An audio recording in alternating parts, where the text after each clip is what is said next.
Sound check. Mic testing 1 2. Sound.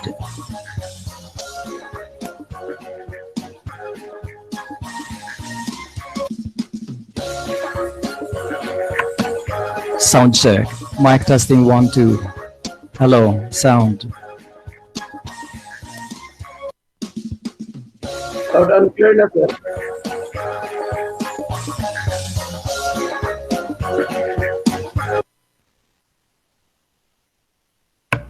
Mic check. Sound. Sound testing.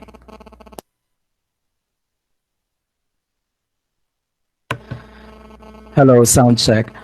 Mayong buntag sa tanan, pwede hangyo na to atong mga kauban na kung pwede mudiretso na lang dito sa ato ang Facebook link via Department of Education Region 10.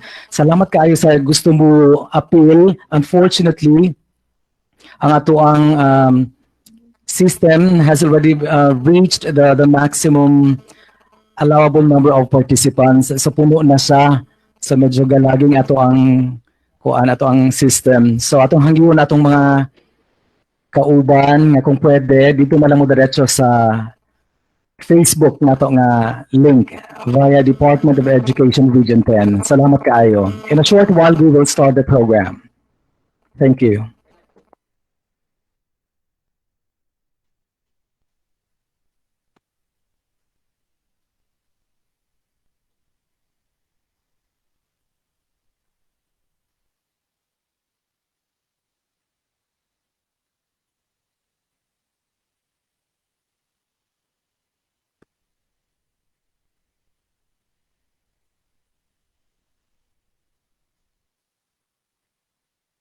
Ano niya ay nagwara na ako naminaw mo ana ko.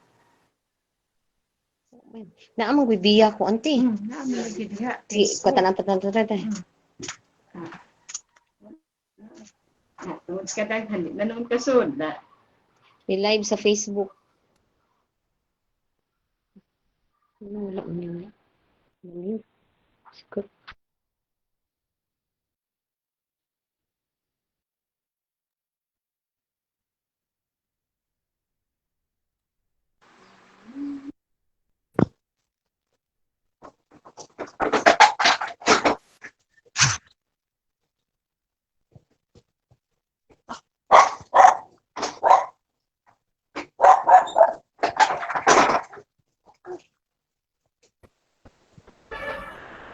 Hello, nag-live na si nag-on si Director di gyud madungog.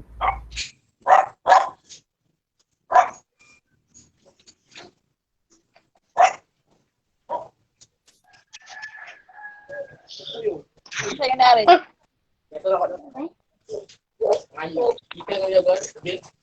Sa? Dila man ya. Si Ma'am Tin, nag-on imong microphone. Wala siya nag-online stream. Wala siya nag-online stream. Katuloy mo sa computer. Pati ka nangyari semua. Semua yung sabihin.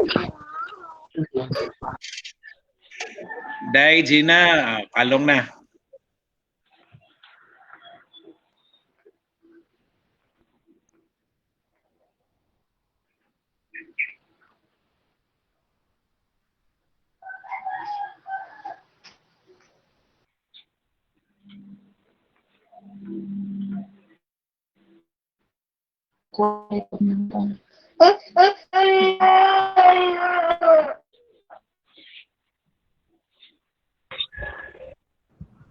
Palihog paki-mute sa inyong microphone kay gayagaw ta.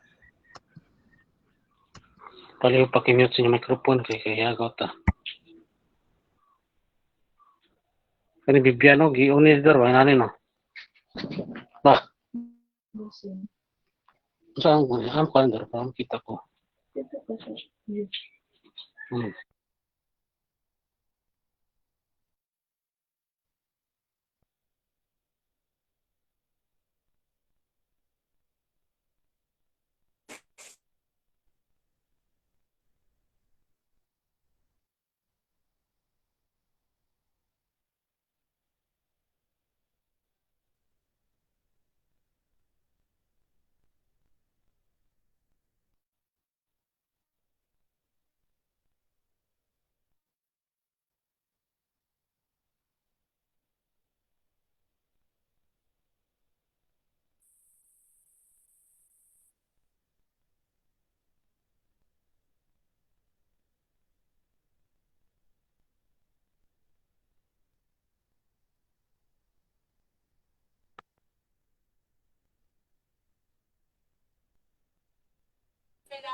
Test.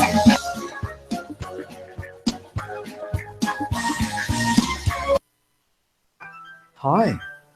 For all of us to make the most of today's activity and have a wonderful experience, the following perfect 10 suggestions on proper etiquette in video conferencing are offered. Condition yourself for the activity by ensuring that you are prepared and available for active engagement. Dress properly for the affair by ensuring that you do not look sloppy.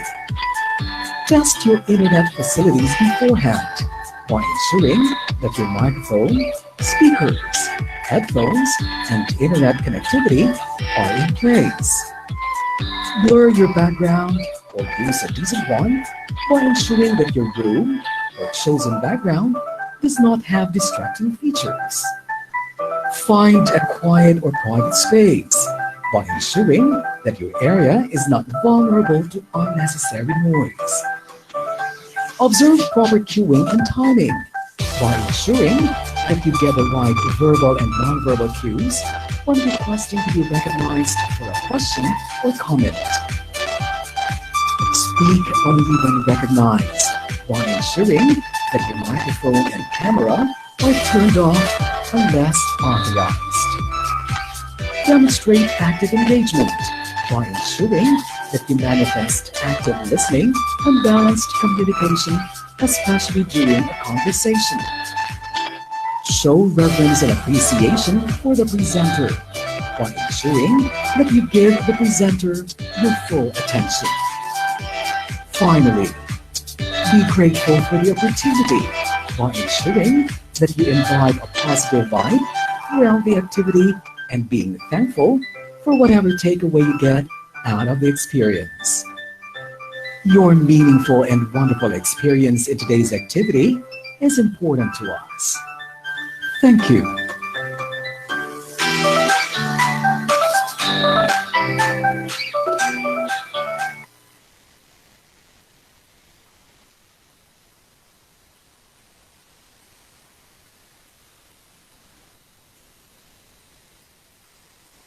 Mga kababayan,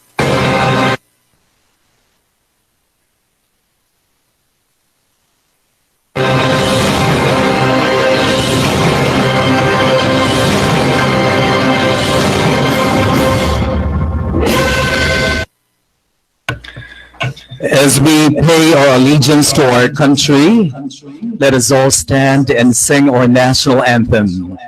Afterwards, we remain standing as we offer ourselves in prayer before God. And for the third part, we'll sing our Region 10 March to signify our pride as Filipinos from Northern Mindanao. mga kababayan, ang pambansang awit ng Pilipinas.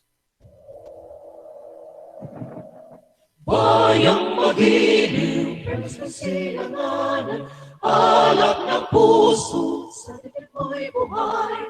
Lupang hinirang, ulit ka ng makipin, sa manlulupin, di ka pasisi, sa dagat at bundok, sa simoy at sa langit mong baha. May dilaghang tula at awit sa paglayang minamahal. Ang isap ng matawat mo'y tagumpay na nagdidinig. Ang bituing at araw niya kailan pa may magdidinig. Lupa ng araw ng walang pagsinta, buhay langit sa piling mo. Aming ligaya na pag ay makaapi ang mamatay.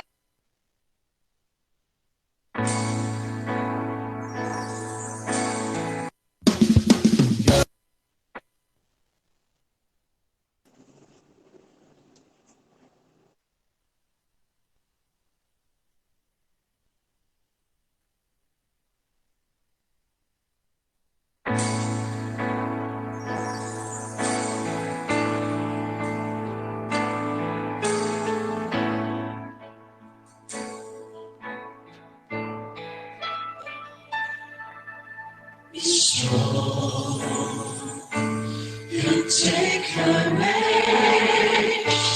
Do not fear or be dismayed. For the Lord will go before you, and His light will show the way.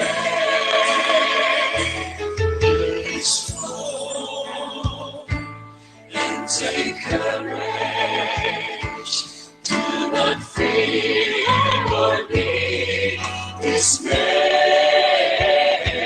For the one who lives within you will be strong in you today. Why don't you fear all of your fears?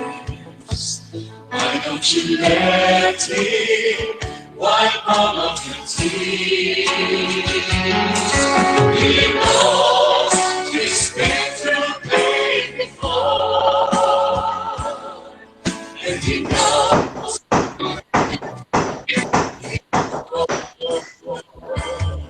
So be strong and take courage. Do not fear or be dismayed. For the Lord will go before you,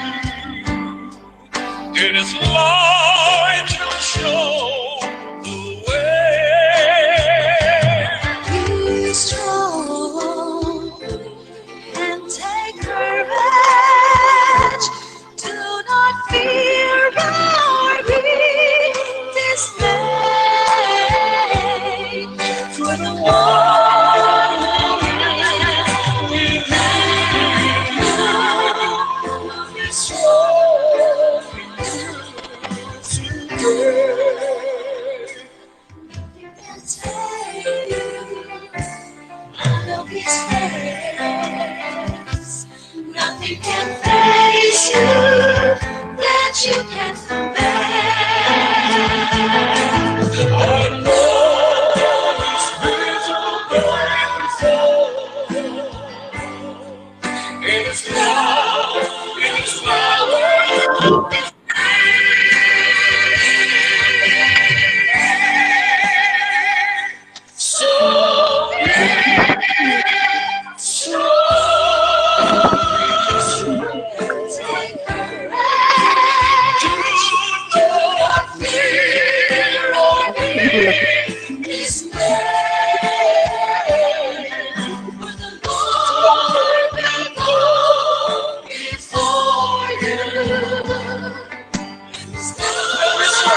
Show the way. He's strong. Take courage. Do not fear or be dismayed. For the one who lives will never be strong. Be strong and take courage. For the Lord who is within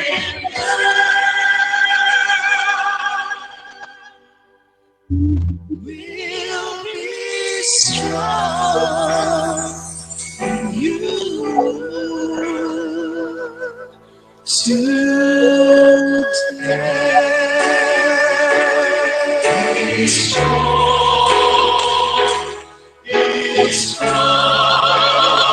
GR ito eh.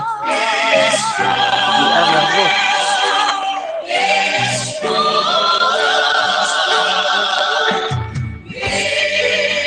Nagpaload pa ka? Sige. Balik na. Good morning. Watching.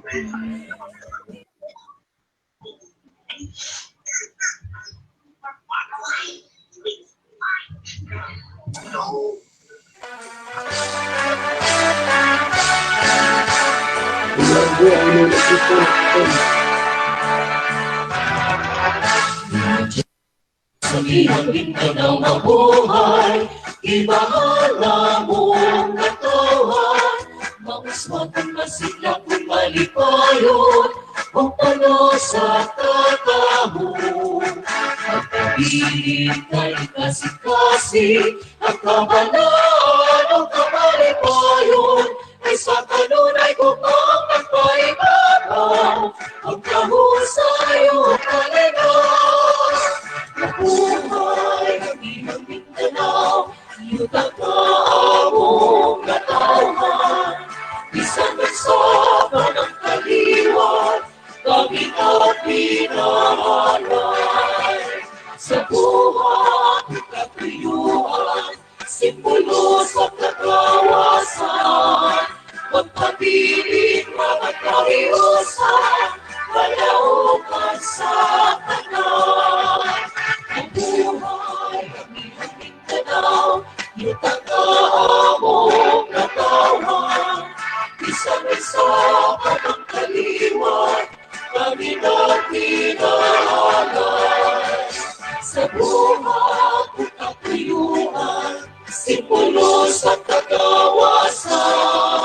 Magpabiling mga kariusan, kalaukan sa kanan.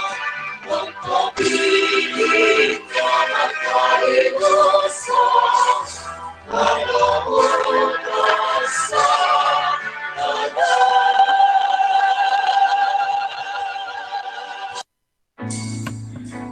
Thank you very much, 7th Chord from the Division of Misamis Occidental, for sharing your talents with us. Just before we proceed to the next part of the program, ato lang hangyon atong mga participants sa pagpalong sa ilahang microphones, sa ilahang camera o pati na sa ilahang presentation buttons. Okay, para dili siya mag-interfere sa atong system. Once again, atong hangyo ng ato ang mga participants sa pagpalong sa ilang microphones, camera o presentation buttons para dili mag-interfere sa atong system. Daghan kaayong salamat. Ladies and gentlemen, for his welcome message, straight from the heart of the father of DepEd Region 10, the ever-competent, dynamic, and cool Regional Director, Dr. Arturo B. Bayocot, Sesor 3.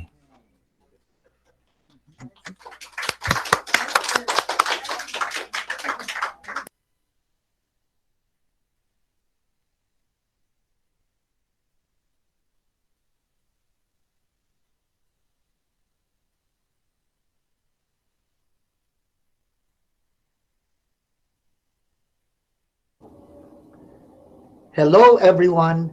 Greetings from DepEd Northern Mindanao. The entire Department of Education staged on June 1st the joint national kickoff of Brigada Eskwela and Oplan Balik Eskwela to signal the formal opening of school year 2020-21. Like the rest of us in DepEd, we in Region 10 also took part in that national event via a virtual platform. Today, in support of the department's programs, projects, and initiatives, especially in this time of COVID-19 pandemic, we also hold our regional kick-off program to signify our genuine support to the department's call for education to continue. Featured in this regional activity are the launching of the Region 10's Learning Continuity Plan named RX Adobe, plus the authentic initiatives of the 14 schools division offices, among others. Gracing our activity are no less than the Honorable Secretary Leonor Magtolis Briones, our Honorable Undersecretaries, the Honorable Governor and RDC Chair, Honorable Philip Tan, who will also be properly introduced later on, together with the other partners from both the government and private sectors, plus a showcase of Norman's artistic presentations and more.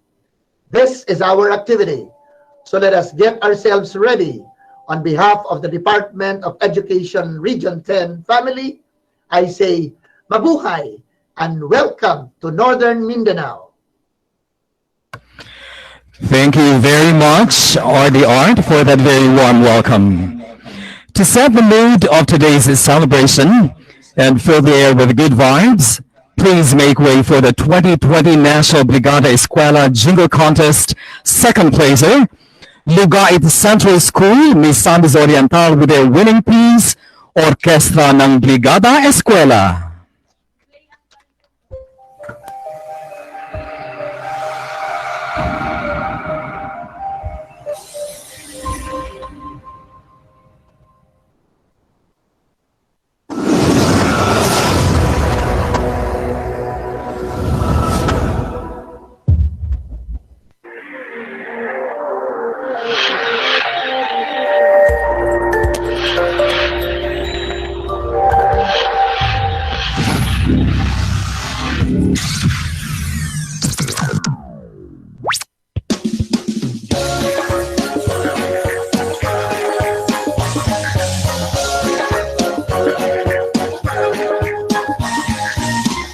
Bawat sira ay konektado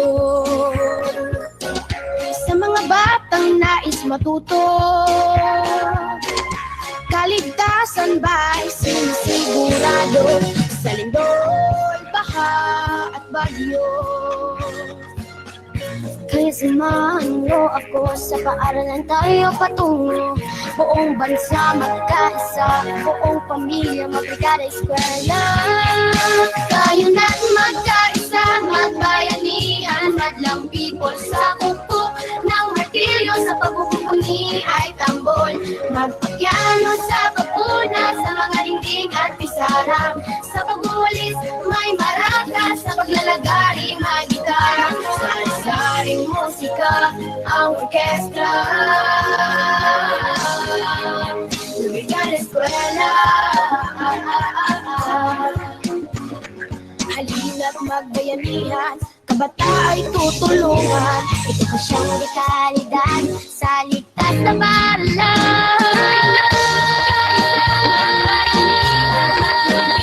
Sa bukok ng matino, sa pagkukulit ay tambol. Gano sa pagkunan, sa mga dingding at kisara. Sa pagulit, may maragal, sa paglalagaling may gitara. Sari-saring musika, ang orkestra. Sari-saring musika, ang orkestra. Ng Brigada Eskwela.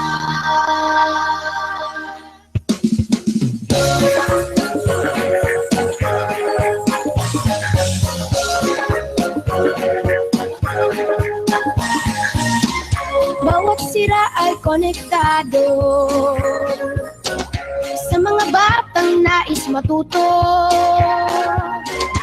Kaligtasan ba'y sinisigurado sa lindol, baha at bagyo? Kaya samahan niyo ako sa paaralan tayo patungo. Buong bansa magkaisa, buong pamilya Brigada Eskwela. Tayo na't magkaisa, magbayanihan, madlang people sa bukok ng martilyo, sa pagkukuni ay tambol. Magpapiano sa pagpuna, sa mga dingding at pisara.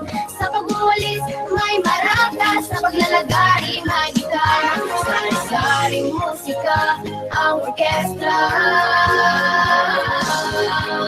Brigada Eskwela. Halina't magbayanihan, kabataan ay tutulungan. Ito pa siyang dekalidad sa ligtas na paralan.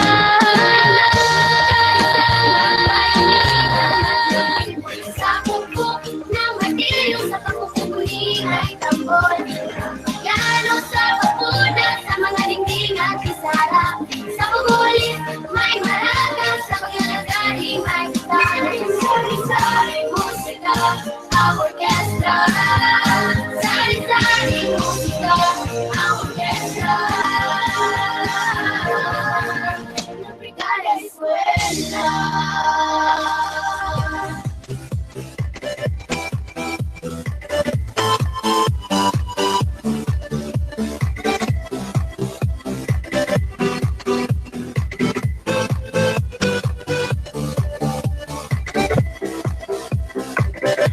Thank you to the singers, Penelope Nicole B. Topic, and Jasper and Bahora under Florilyn B. or V. Bakatan as their coach, and Sammy P. Gloria, school principal of Lugait Central Elementary School, Misamis Oriental. We shall now listen to the message of support from the governor of the province of Misamis Occidental and the chairperson of the Regional Development Council. Ladies and gentlemen, please welcome the Honorable Governor Philip T. Tan. Governor, please come in.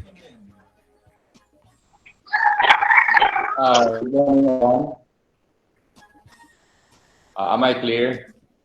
Yes, sir, you're in. Okay. Good morning, everyone. Director Art, and to all our division superintendents, our principals, and all officials and teachers and staff of DepEd.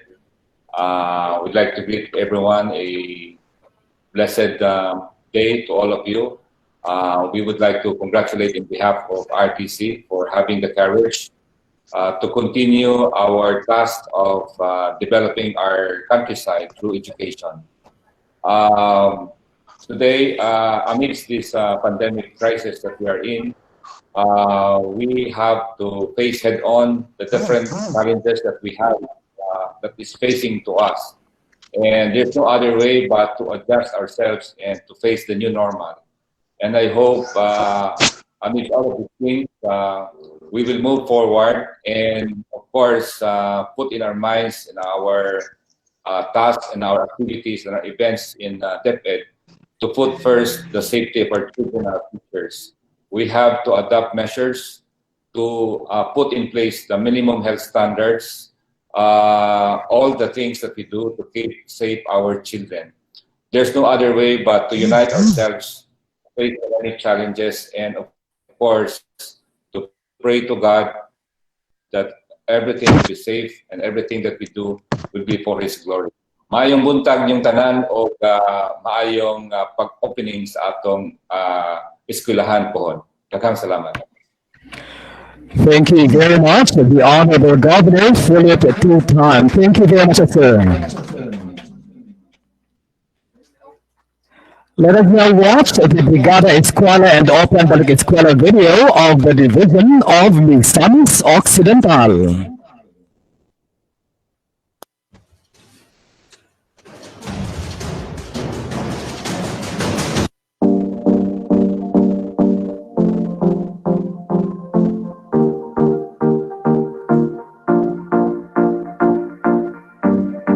As Misamisnans, we are representatives of a microcosm of an ideal society.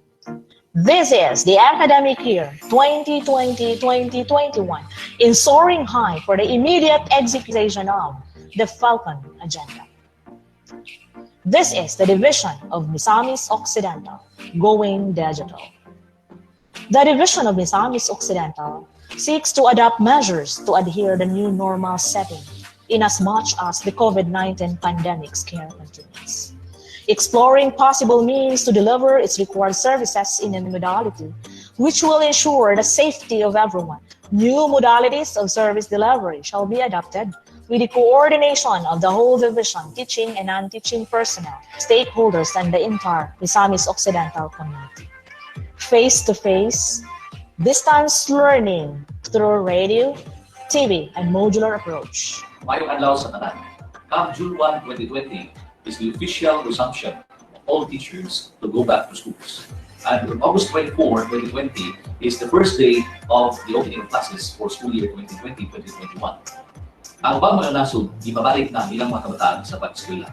O kikatod ng mga Pilipino, ato pong ibabalik na ang mga kabataan sa pag-eskwela. Kamong mga kinikanan and the guardians, among giauhan na mag-iusa kita na tungod aning new normal brought about by COVID-19 crisis, atong ipagayong unod ang kausa sa edukasyon sa atong kabataan. Ang atong nasudnong mga gamhanan, muhatag og pondo para sa dugang ng mga hand washing facilities. Ug ang division sa Misamis Occidental sa maghahatag sa tanang mga bata na eskwela o face masks o face shield. May mga pamaagi kita sa paghatag og leksyon sa atong mga kabataan depende sa lugar.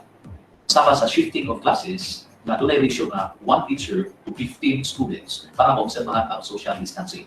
O ganun na po kita online mode sa katong mga lugar na dunay internet connection o ang eskwelahan o ang mga bata dunay gadgets o laptops. Sa mga lugar na lagyo o walay internet connectivity, dunay kita modular approach. Let's join hands and welcome with hope sa atong school year 2020-2021. Atong nausan sa eskwela ang atong mga kabataan. Salamat. Blended learning and homeschooling. Kailangan ko sa DepEd Commons. Magalingaw at the same time makakatun ko. Kauban ko nila nga magtuon sila, so makatuon kung sa ilang natunan. We already practice the use of technology in the classroom. DepEd Commons is that right now, it offers a blended modality of online and offline learning. ADNs like modular and distance learning approach. DepEd's vision, mission, and core values serves as our anchor towards learner development.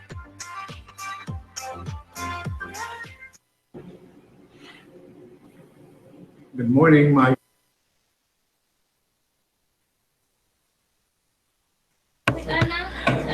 Thank you very much, Division of Misamis Occidental. Misamis Occidental is under the leadership of SDS Edwin An Maridhok and SDS Myra P. Medbato. This time, ladies and gentlemen, we are honored to have with us the Honorable Undersecretary for Finance, the lovely Undersecretary Annalyn M. Sevilla. Undersecretary Sevilla, please come in. Good morning, ma'am.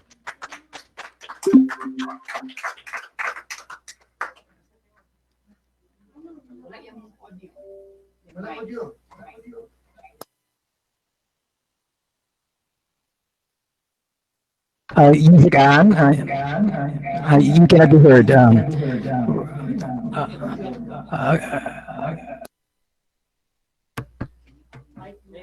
Can you try your microphone, please?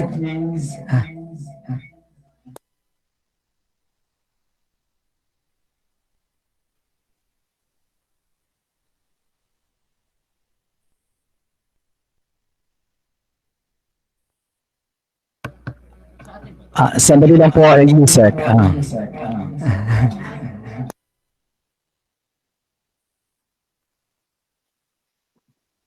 Hello, can you hear me now? There you go, Yusek. Loud and clear. Good morning sa lahat. To my colleagues from the Department of Education, Undersecretary Diosdado San Antonio is representing our Secretary Leonor Magtolis Briones today. We also have Undersecretary Teresito Mali, Undersecretary Alain Del Pascua, and of course the whole workforce of DepEd Region 10 led by our very competent Regional Director Arturo Bayucot and your Assistant Regional Director Victor De Gracia Jr. And of course, all of the respective school division superintendents of the 14 division in the region. I also heard our strong partner from the local government unit. Good morning po to our Honorable Governor Philip Tan. Our partners from other executive agencies, we have the Regional Director Adriano Subaon from the Department of Health, our Regional Director Arnel Agabe from the DILG, and most especially to our learners, teachers, parents who are with us today. Magandang umaga po sa inyong lahat. As we face the challenge that the COVID-19 pandemic poses, we are forced to prepare, adjust, and transition to the new normal that it has brought to our lives. The things that we used to do so effortlessly, ibig sabihin, alam na natin, pangkaraniwan na, kagaya ng Oplan Balik Eskwela at Brigada Eskwela, ay nagbabago.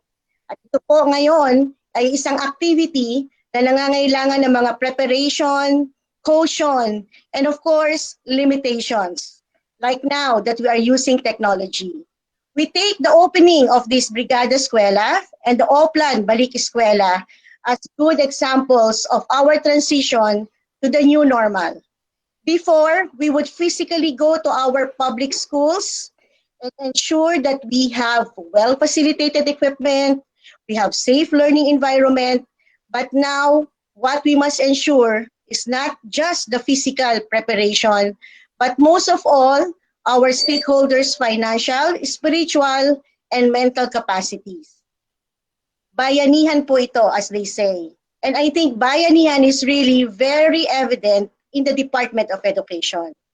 Now, the responsibility of operations of classes and the depth of learning is not just by the government, but by the whole nation. So the effects of the COVID-19 pandemic have taken its toll worldwide, hindi lamang po dito sa Region 10, hindi lamang sa Pilipinas, pero ito ay mga inevitable challenges, fear, anxiety, especially in the education sector. But we cannot let this hold us back. We have to fulfill our mandate, and we need to provide a better future for the Filipino people. And as Secretary Leonor Magtolis said, there should be no child left behind. The opening of our classes for school year 2020-2021 does not mean the traditional face-to-face schooling. The push of our department to start classes through the Learning Continuity Plan were carefully deliberated with the experts, practitioners in and outside of the department. And we have provided several alternative methods such as the blended and distance learning. And these are the learning opportunities that our learners will have to choose from, and we will not require them to physically go to the school. We will always reiterate, and I hope everyone will do their role and responsibility that our utmost priority in the DepEd is the safety of our stakeholders. We will not send our children to school until it is determined and safe to do so. So tara na po sa bayanihan sa paaralan. Now more than ever, we have to prove that the Filipinos are resilient, capable, and worth fighting for. The department cannot do this alone, and we all need your support for us to succeed. We seek your help, our parents, our guardians, and of course, lahat po ng mga nasa DepEd, ang ating mga guro. Kayo po ngayon ang makikita starting this June hanggang po makita na tayo nagbukas na ng eskwela.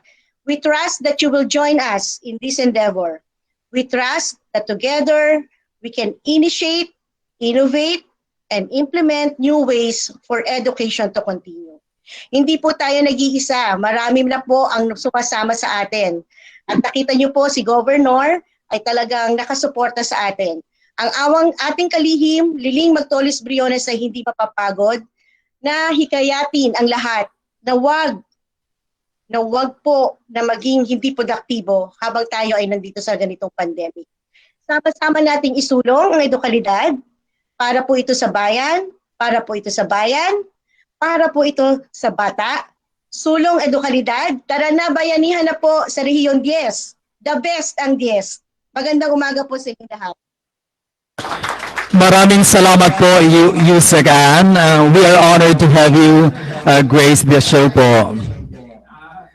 Hanggang sa susunod po, Yusek. Thank you very much. Once again, ladies and gentlemen, the Honorable Undersecretary Annalyn M. Sevilla. Let us now watch the Brigada Eskwela and Oplan Balik Eskwela videos of the divisions of Hingog City and Iligan City. Mahirap imaginin anong mangyayari sa mga bata natin kung tigilan natin ang learning process because we are afraid. DepEd wants to ensure its clientele that education shall not stop amidst the pandemic. We call our parents, our stakeholders, our local officials to join us as we rise above this precarious situation. Together, we can unite. Together, we will succeed. Education must continue.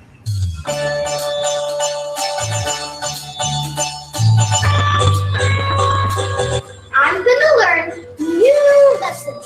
As an educator myself, and as a parent, of course, I support everything that the Department of Education has laid, everything that they prepared, and I also support the government, whatever decision it has.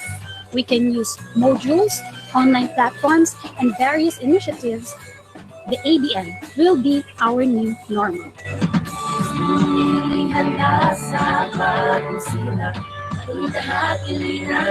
Isip-isip uhugin para pinapasukan mag-isa halika sa milan ng iitara ng Eskwela sa kabila ng lahat ng suliranin magtutulungan seguridad sa maangkin mabahala kaligtasan ay nanalo kinakailangan lamang kooperasyon mo para na magbalik sa eskwela tayo'y sama-sama isusulong at kabangon sa pagkakong panahon taas ang bandila ng edukasyon sa eskwela tayo'y sama-sama isusulong at kabangon sa pagkakong panahon taas ang bandila ng edukasyon. As a school principal, I assure you that the school is doing its best to prepare the necessary learning resources for the opening of classes of school year 2020 to 2021 for the benefit of our learners. Sulong makibahagi sa pagtulong sa programa ng DepEd tayo'y patuloy uusbong sa misosa i-impact OHS DepEd Cohen tayo'y patuloy na babangon. Tuloy tutuwang sa bawat hakbang. Ito kalidad, bigyang prioridad. Ating isulong bayani ng pagbabaling Hindi makakantay para na magbalik sa eskwela tayo'y sama-sama isusulong at babangon sa makabagong panahon itaas ang bandila ng edukasyon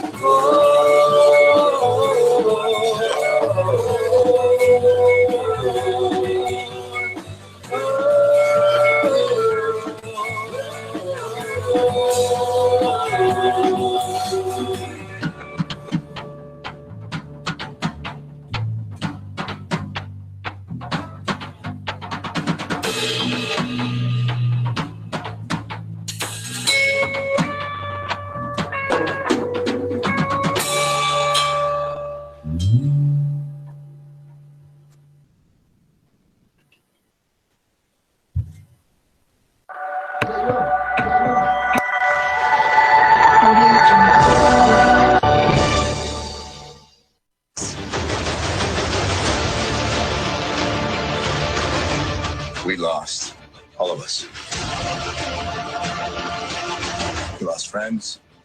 We lost family. We lost a part of ourselves. This is the fight of our lives. Good morning, SDS Gazo. Amidst COVID-19 pandemic affecting millions of lives and education of our learners, your mission, should you choose to accept it, involves preparation for the upcoming opening of classes in August. Alternative delivery modes are being prepared, and that profiling of learners and inventory of learning materials are ongoing. This message will destruct in 5 seconds. Mission accepted. In this extraordinary crisis by COVID-19, schools in Iligan City have to design and create new ways of teaching and learning. Should social distancing still be enforced, learners will continue learning with various modalities such as distance learning with modules, online education, homeschooling, Mimosa, e-impact, open high school, and radio-based instruction, depending on the operational context of schools. Various online platforms shall be utilized such as DepEd Commons, ALS Eskwela, and whatever learning materials available. Education shall continue. Together, we can do it. With the initiatives of the Department of Education, I highly recommend DepEd Commons, for it gives us so much fun experience with its features, and it's also one way for us to retain the subjects that we find it difficult. Good day, everyone. Because of this pandemic that we are facing now, as parent, I am in favor of the new normal. With all the plans presented by the Department of Education to make use of any modalities that will address to the needs of our children. I believe we will able to surpass this situation. Hope and pray that this pandemic will pass over and everything will go back to normal. Thank you and God bless us all. Hello everyone, classroom is Sir O. The Division of Iligan City as spearheaded by our school's Division Superintendent Roy Angelo Igazo made a remarkable strategy to prepare the field for continuity of learning. That inspires us teachers like me to prepare online teaching. We have the Google Classroom, we have the Google Jamboard, we have the Microsoft Whiteboard, to name a few. We have the OBS Studio, we have the Screencastify, and even live stream are essential tool for online teaching. Summer has been productive and learning was evident for my learners. Watching my video tutorial uploaded to my YouTube channel by their gadgets and even converting TV screens for viewing. Continuity of learning, the Division of Iligan City can.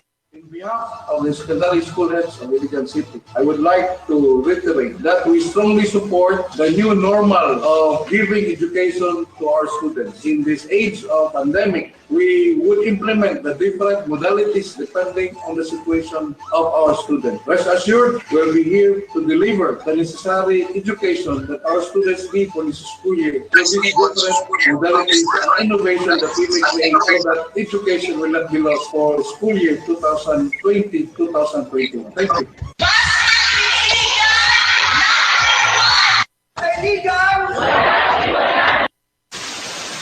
Mahirap imaginin.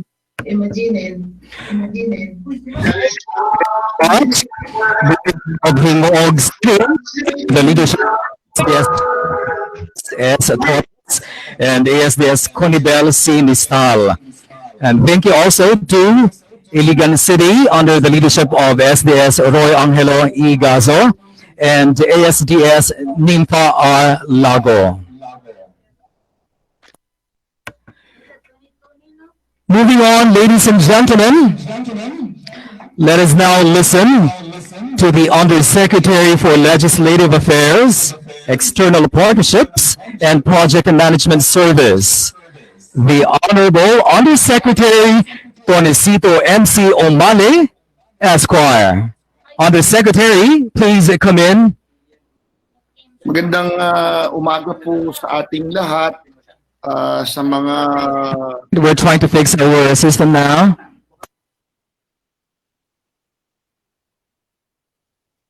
Yes, I'm here right now. Can you hear me? In a while, Undersecretary. Okay, come in. Yes. Andito po ako. You cannot be heard at this time, Undersecretary. Nandito po tayo ngayon. Loud and clear. Ito, naririnig na po ba tayo ngayon? Yes, Undersecretary. Go on. Salamat po at magandang umaga po sa ating lahat. Maliwanag na po ba? At ito po talagang ating sitwasyon ngayon dahil virtual online po tayo. Maliwanag po ba, sir? Yes, sir. Yes, sir. Loud and clear, sir. Magandang umaga po sa ating lahat. Loud and clear, sir. Ginagawa po natin ngayon ay tunay na napakahalaga. Brigada, Oplan, Balik, Eskwela, Regional Kickoff. So let's try to contextualize and try to really appreciate the importance of this event by allow me to present some slides to you, please. First slide, please. Secretariat, if you could see my slides. So una sa lahat, alam po nating lahat pero hindi po tayo magsasawang paulit-ulitin.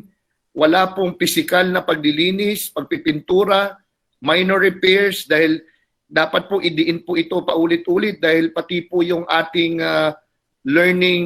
different learning modalities ay talaga naman pong nakakapagtaka maski paulit-ulit po tayo na hindi naman na ngayon kakailanganin ang face-to-face. Though nung una sinasabi po natin yon pero ngayon klarong-klarong wala na. Pero parang hanggang ngayon po ay may mga agam-agam pa rin pong nangyayari. Kaya napakahalaga na ito pong pagbibrigada po natin na ito, bukod sa pagpapaliwanag na yung Brigada Eskwela ay wala ng pisikal na pagsasama-sama para magpipis, magpintura at magkumpuni ng ating mga kung anuman sa ating mga silid-aralan.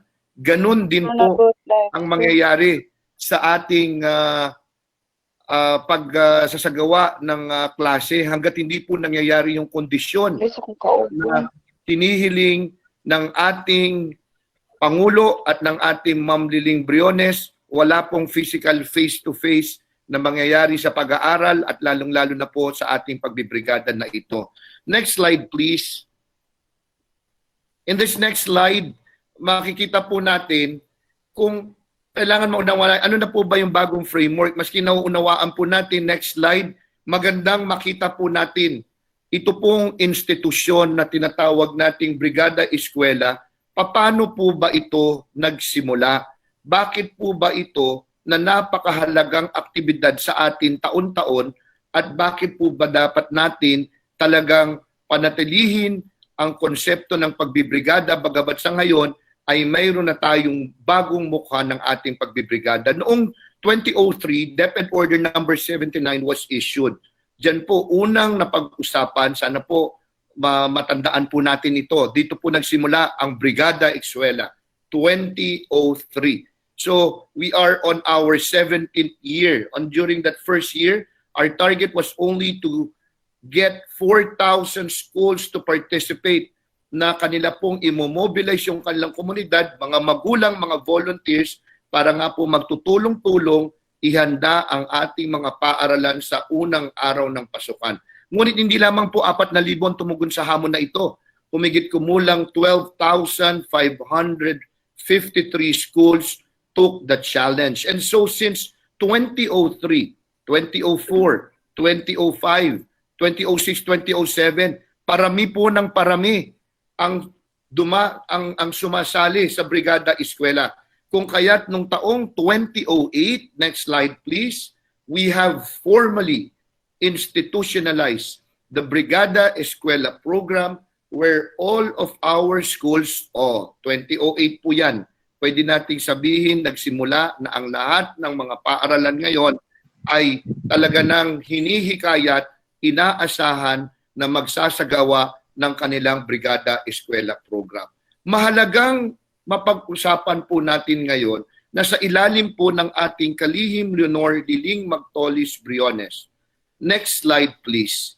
Ang mukha ng Brigada Eskwela ay matagal nang mas malawak kumpara doon sa mga nangyari pong pagbibrigada nung araw na cleaning, minor repairs, repainting of our schools. Because under the leadership of our Secretary Leonor Briones, we have expanded the concept of Brigada Eskwela by also talking about partnership activities on our alternative learning system program.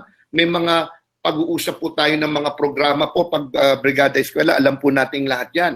Kung paano po may papababa yung tinatawag nating dropout rates. Meron po tayong learning sessions on disaster risk and reduction management, parenting sessions, mga aktibidad para po lalong mapalawak yung ating tinatawag na gulayan sa paaralan at pati po yung WASH, yung Water Sanitation and Hygiene Schools program. Next slide please. Kung pag-uusapan po natin yung bagong mukha ng brigada, dumating po ang pandemya ng COVID-19. Next slide. Makikita po natin, ito pong next slide po, DepEd issuances. May dalawa pong DepEd issuances on Brigada Eskwela and Oplan Balik Eskwela. Next slide. Atin pong binago na ito.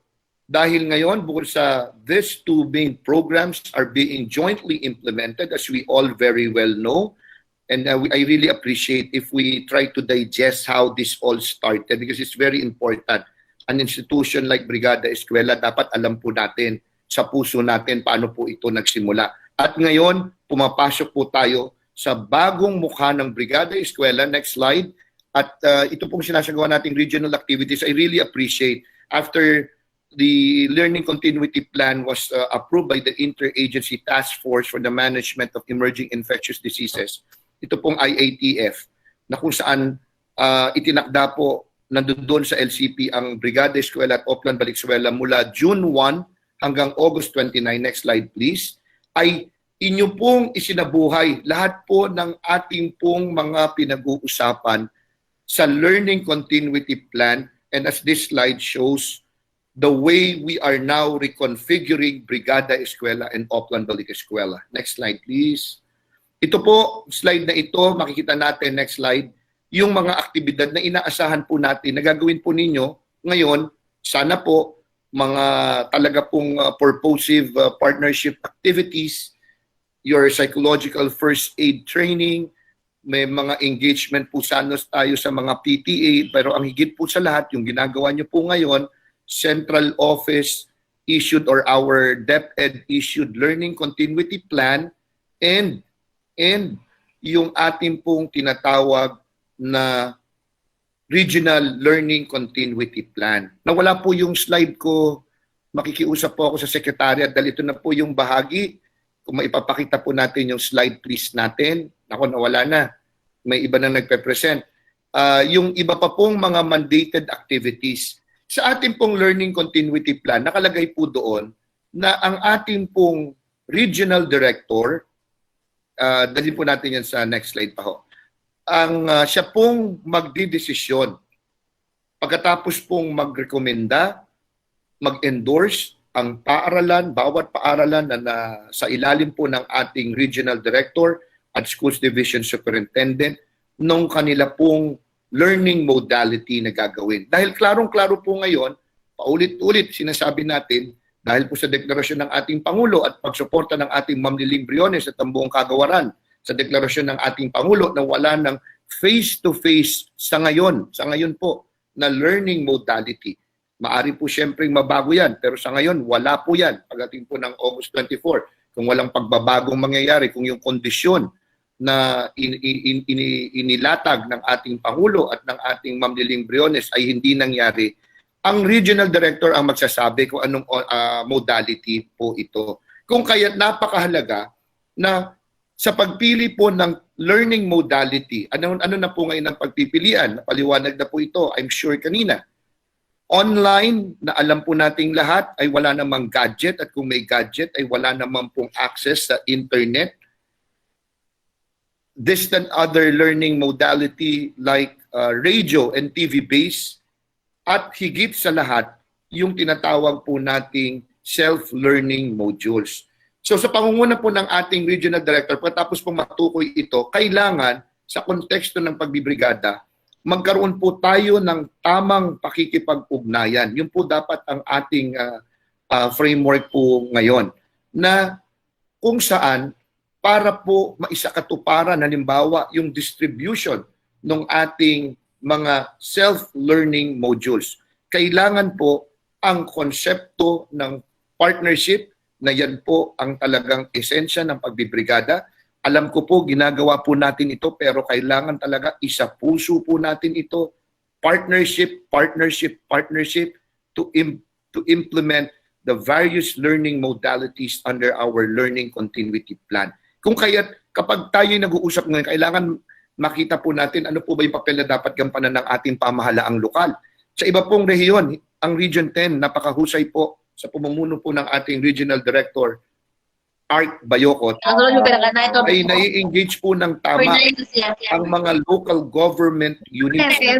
At inaasahan po natin, Region 5 and 4A, narinig ko po, kanila pong itatap ang barangay health workers. Halimbawa, sabi ko, marami po ba ito? Sabi nila, opo, Yusek, hanggang purok po yan, hindi lang po isa yan. Sila po ang tutulong dun sa mga rehiyon na ito at ako'y I look forward to hearing how to for Region 10 to actually operationalize all this. Paano po natin i-distribute halimbawa itong ating mga self-learning modules na tinatawag? Paano po natin ma-maximize maski non-government organizations in the distribution and collection of this self-learning modules? Yan po ang inaasahan natin na matibay na inyo pong pag-uusapan sa inyo pong Brigada Eskwela mula June 1 hanggang August 29. Pag pinag-usapan po natin ang distant learning or distance learning, klarong-klaro na may magandang papel na o bagong papel na patutupad ang ating mga magulang. At kailangan ngayon po maunawaan nila kung ano po ang kanilang gagawin in partnership with some private homeschooling organizations. And we will substantially coordinate with our Ma'am Liling Briones here, with our Chief of Staff Nepo Maluluan, with our USEC Dad San Antonio, our Regional Operations Undersecretaries Revsi Escobedo and Jesus Mateo, at lahat po ng mga boss natin sa iba't ibang strands. Meron po tayong mga partners. Wala po kayong dapat bayaran. At sila po ay handa halimbawang pag-usapan ano po ba ang dapat gawin ng mga magulang to become effective learning facilitators. Topics like how can you as a parent promote an environment that is conducive to learning and for you to teach your children. How can you encourage or mold your child or your children to become self-directed learners? May mga modules po tayo dyan. At ang mga partners po nating ito, makipag-ugnayan po tayo kay Sir Rolly Soriano, ibabahagi po namin sa inyo lahat yan. So marami pa po tayong mga aktibidad na pwede pong gawin. Ang mahalaga, nauunawaan po natin, ito po ngayon ang pagdidiin sa atin pong Brigada Eskwela sa bagong normal, bagong mukha ng Brigada Eskwela. Partnership, engagement activities to implement the learning continuity plan. Mahalaga po yan, mahalaga po yan. Yan po ang ika-apat na haligi ng ating pong sulong edukalidad na kampanya ng ating Ma'am Liling Briones, engagement of partners. And if you look at existing laws, adopt a school law, ang ating pong Republic Act 9155, ang ating saligang batas, ang misyon ng DepEd, makikita nyo po dyan, napakahalaga ng tamang kamalayan po nating lahat at kayo po ay may ganoong kamalayan, lalo pa po nating pagtingtingin kung paano po makipag-ugnayan sa ating pong mga partners. Ito pong, sana po, dalhin nyo po sa, pwede po sa, ito, Oplan Balik Eskwela. Ito po yung new framework ng Oplan Balik Eskwela. It will continue for our USEC Jess Mateo. Siya po ang ating punong abala rito. Patuloy po yung pagsasagot. Alam po nating lahat nito ng mga commonly asked questions. At meron pa rin po tayong mga command centers. Next slide, please. Sa level po ng central, regional, and at division offices. Yung ating pakikipag-ugnayan sa iba't ibang opisina ay magpapatuloy. Makikita po natin dito, public assistance command centers will still be set up. Next slide, please. At makikita rin po natin na ang diin po lamang nga, next slide please, sa itong katanungan na pagbibigay ng impormasyon ay yung paggamit po ng ating hotline, email, SMS, and social media accounts. Ito po ang ating tinitingnan na mangyayari po sa ating Oplan Balikswa. So there you go. Activities that shall highlight partnership initiatives for our Brigada Eskwela to implement the Learning Continuity Plan. Oplan Balik Eskwela focus also on this matter. Yan po ang bagong mukha ng Brigada Eskwela at Oplan Balik Eskwela. Go to my last slide, please. Marami pong salamat sa lahat po ng bumubuo ng pamilya po natin dito sa Region 10. At ang pagkakaunawa ko po ay bukod po sa ating, salamatan po natin muli si RD Art Bayocot, si ARD Victor De Gracia, at ang aming boss sa usapin ng partnership, si Sir Myron Talosig, ang ating ESSD Chief, lahat po na nandiyan dyan, ang ating PDO4, Sir Myron, at ang mga lahat ng focal persons natin sa schools division offices. Particular na amin din pong nais pasalamatan, bukod po sa aming Ma'am Liling Briones, kanina po nagsalita si Yusek Ann Sevilla, Yusek Alain Pasqua, ang ating pong Archbishop Antonio Ledesma, Governor Philip Tan, Dr. Adriano Subaan ng DOH, kasama po namin ito sa SESO, si Sir Arnel, Regional Director ng DILG, Lieutenant General Gilbert Gapay, Commanding General of the Philippine Army, Major General Andres Centino, Commander Philippine Army, at lahat po ng ating mga partners. Hindi ko na po kayo maiisa-isa, ipagpaumanin po ninyo, pero kayong lahat ay nasa puso namin. Lahat po ng nakikita ko pong bumubuo, napakahusay ng ating regional kick-off, yung mga regional team members po natin ng Region 10, nasa likod po kayo, pero marami pong salamat sa inyo at division offices dahil po sa inyo ang ating pong pagbibrigada eskwela at ito pong kampanya natin sa Oplan Balik Eskwela na may diin na pagpapanatili ng bayanihan tungo sa kalidad na edukasyon para sa kabataan ay mangyayari. Sa ngalan po ng aming Ma'am Liling Magtolis Briones at lahat po ng undersecretaries po namin, Yusek Jess Mateo ng aming pong Oplan Balik Eskwela, Chief of Staff Depo Malaluan ng aming pong Siulong Edukalidad, mga assistant secretaries, lahat ng regional directors, bumubuo po ng inyong pamilya, ng inyong kagawaran ng edukasyon, mga guro, magulang, mag-aaral, mabuhay po kayo, mabuhay po ang Region 10, mabuhay po tayong lahat. Marami pong salamat. Napakahusay po ninyo. Marami pong salamat, Undersecretary Tonicito MC Omali Esquire. It is indeed an honor, sir. Thank you very much. The Honorable Secretary will be with us later this afternoon, so stay tuned, ladies and gentlemen. Meantime, let's give way to the Undersecretary for Curriculum and Instruction to represent the Secretary. Ladies and gentlemen, please welcome Undersecretary Diosdado M. San Antonio. Sir, please come in. Maraming salamat.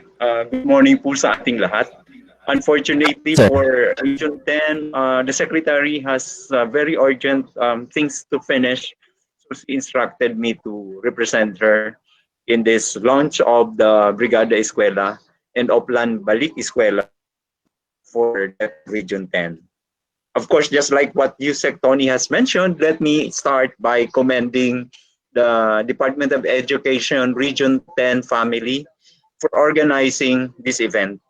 We understand that Director Art particularly has been consistent in demonstrating how the region is preparing very well for delivering basic education services in this so-called new normal. Friends, when we say new normal, we also have to expect new roles for each one of us. Tayo pong mga namamahala ng mga paaralan, maiiba na rin ang ating mga papel. Ang mga kapwa ko mga guro, magiging iba na rin ang ating mga papel. Katulad ngayon, maghahanda tayo ng mga learning activity sheets. Hopefully, susundin ng mga kasama nating mga principal, yung mga instructions ng Department of Education na Katulad ngayong linggo, hindi naman dapat nasa mga paaralan. Pag-antay din po tayo ng further advice kung pupunta na ba sa mga paaralan pagkatapos ngayong araw o sa bahay pa rin hanggang matapos yung Hunyo. But fellow teachers, I know the level of commitment most of you are able to demonstrate. Being a former classroom teacher myself, I'm having joined DepEd as a classroom teacher 35 years ago.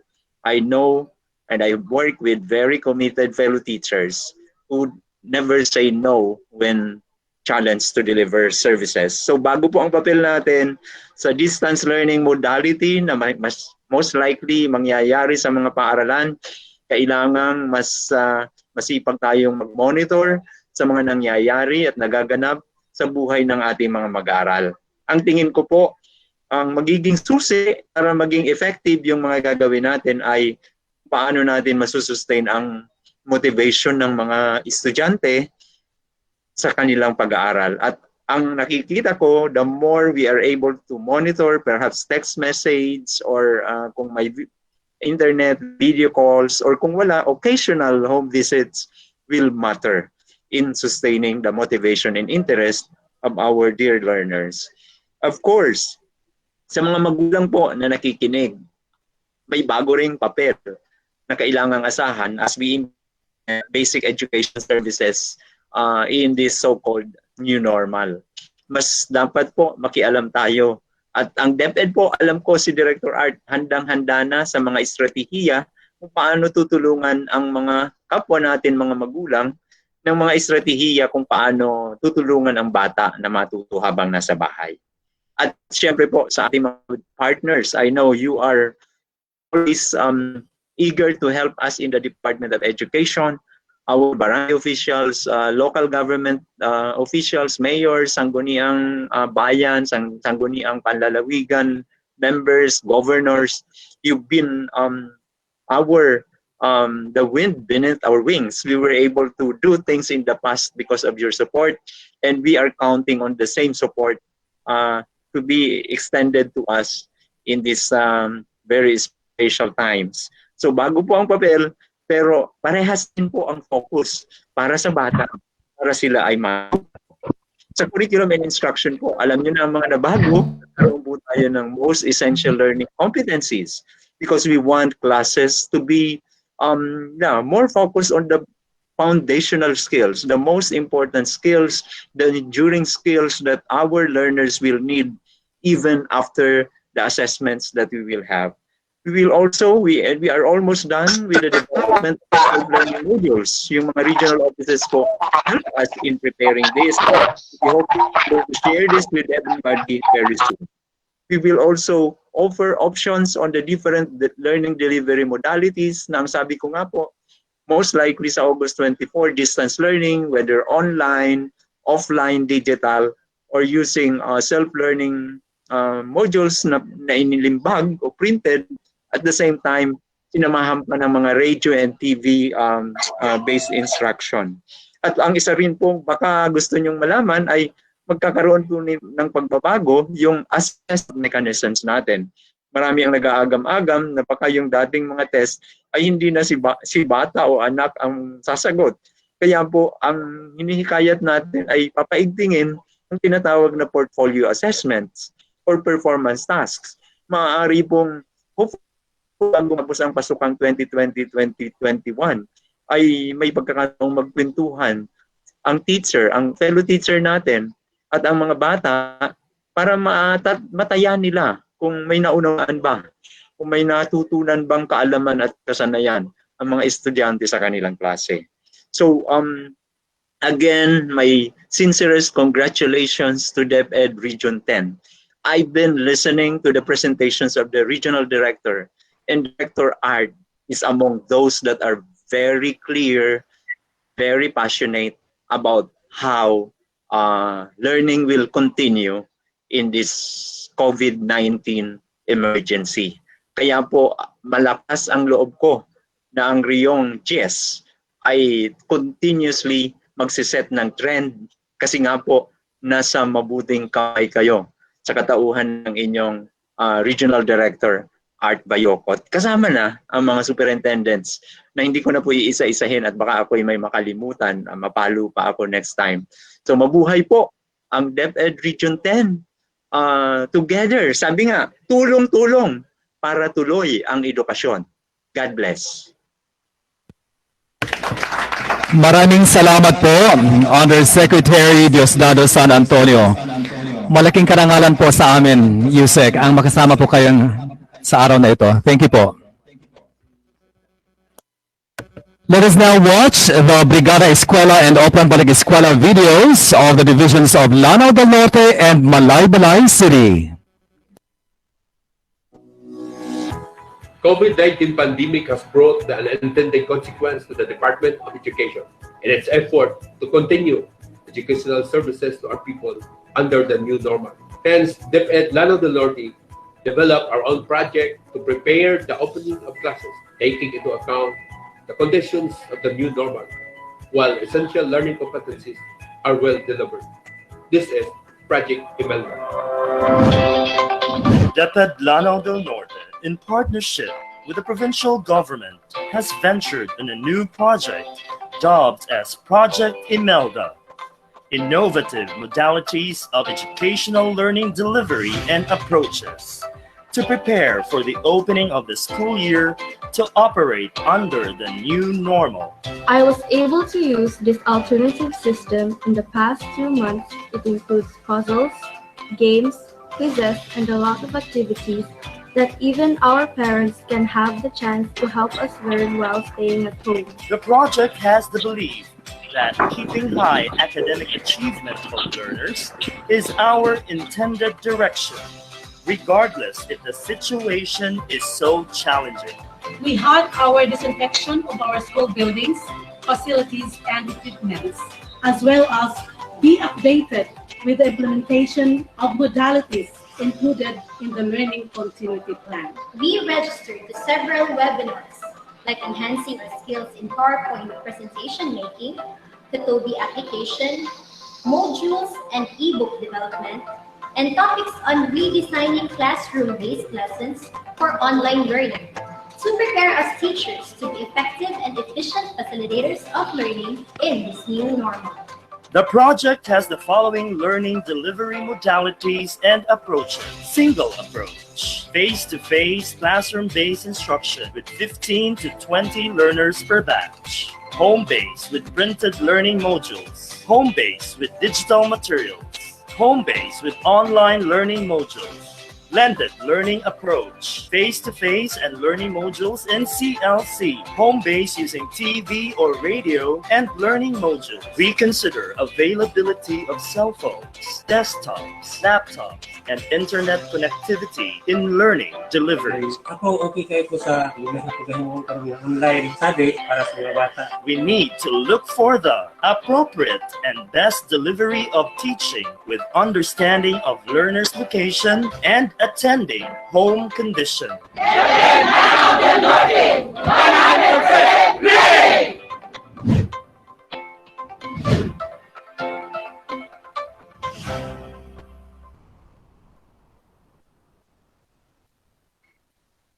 December 2019, an outbreak of respiratory diseases was detected in Wuhan, China, and spread in many countries, causing a global pandemic. Cities and provinces were then put into quarantine and schools were temporarily closed. With DepEd's issuance to open the classes in August 24, 2020, the big question comes in mind: are we ready for the new normal? Vision of Malaybalay City has 113 schools that will cater 51,130 learners for this school year. With 1,063 classrooms and laboratories available, meeting the minimum health and social distancing requirements may prove a challenge. To address this, the division came up with a learning continuity plan as basis for implementing strategies for the new normal. We will be delivering different learning modalities according to the needs and requirements of our learners, because their safety is our concern. In preparation, community learning centers and school physical facilities are inspected to determine whether they are compliant with the minimum health standards. To prepare our school physically, we need to improve our hand washing facilities. Schools are also conducting needs assessment, learner survey, inventory of gadgets. Survey results then became the basis of their contextualized interventions. For schools in far-flung areas where online learning is impossible, teachers will utilize modules and learning kit. For schools located in the urban area of the city, the use of technology will be maximized.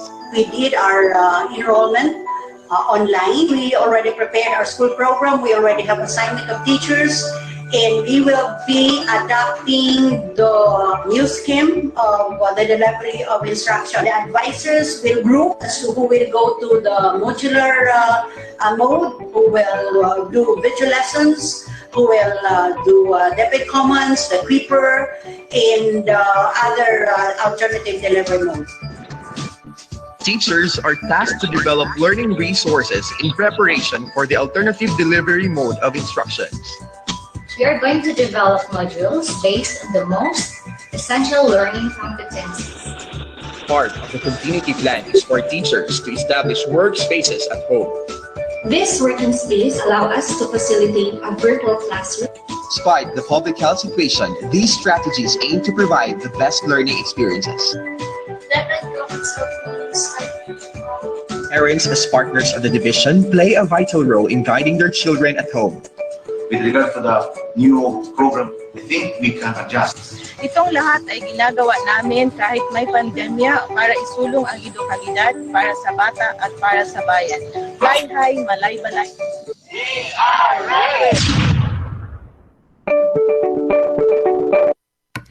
Thank you very much. Division of Lanao del Norte under the leadership of SDS Edelberto L. Plenaria and ASDS Marian P. Aliera. Thank you also to the Division of Malaybalay City headed by SDS Victoria V. Gazo and ASDS Sunny Ray F. Amit. This time, ladies and gentlemen, we give way to the Regional Director of the Department of Health, Region 10. Please welcome Dr. Adriano P. Subaan. Good morning, mga buntang sa tanan. It is an honor indeed to be with the formators and the future leaders of our nation. And I'm truly delighted to be with you this morning. And there are three reasons why. Well, I have this platform to thank all the teachers and staff of the next school year. Second, I have this opportunity to remind everyone of the key new health norms in public places. And third, I am given this chance to express my gratitude to the Department of Education, Region 10, led by Arturo Bayubot. And having said that one, allow me to bring you back to the first reason why I am truly delighted to be with you this morning. And that is, I am given this platform, this chance to be able to thank all the teachers and staff of the next school year for your indomitable spirit and resiliency worthy of emulation by our local communities, for your optimism and enthusiasm to be back in the campus again, ready to engage the students and their parents in a new journey with new learning approaches, for your courage and commitment in leading our new learners to a new world where all patterns of behaviors has to be changed and adaptation to the new social norm is needed. And that will bring me to the second reason why I am truly delighted to be with you this morning, and that is I have this opportunity to remind everyone of the key new norms in public places, our social distancing, wherein the farther we are from each other physically, the safer we are, especially if the persons around us have respiratory symptoms. The lesser exposure we have to people that are suspiciously infected, the better we are. Our exercise of regular hand washing, use of alcohol or sanitizer, and use of facial masks, especially if one has respiratory symptoms, our proper cough etiquette, the no spitting and no smoking practices, including our regular disinfection activities, among others. These are new patterns of our behavior that should be part of our new normal. And that will bring me to the third reason why I am truly delighted to be with you this morning. And that is, I have this chance, this opportunity to express my gratitude to the Department of Education, Region 10, led by Regional Director Art Bayuko, on behalf of the parents and the guardians of the students, for the learning innovations and creativity of the Department of Education, for deploying measures for learning to continue, including the use of digital platforms, television, and radio, for facing head-on the new challenges brought by COVID-19 pandemic, and taking the risk in engaging the students in remote learning with profound insights on its probable outcomes, and ever ready to employ needed strategic and tactical reforms to quarantine the new developments, and for ensuring that the best interest of the child is your own main objective. So those are the three reasons why I'm truly delighted to be with you this morning. And with the support of everyone, I am sure the school year will reopen better, healthier, and safer schools. And with blended learning approaches, the schools will be more inclusive and supportive to all children, and more resilient in future crises, including health emergencies and disasters. Well, on behalf of the health stakeholders of Region 10, I wish everyone the best. Godspeed in our next journey. Daghang salamat sa inyong tanan. Good morning and God bless.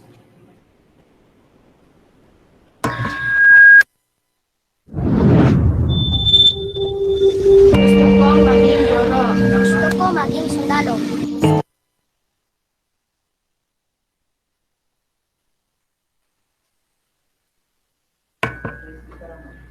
Thank you very much, Dr. Adriano P. Subaan of the Department of Health, Region 10. This time, ladies and gentlemen, let us watch the Brigada Eskwela and Oplan Balik Eskwela videos of the divisions of Misamis Oriental and Oroquieta City.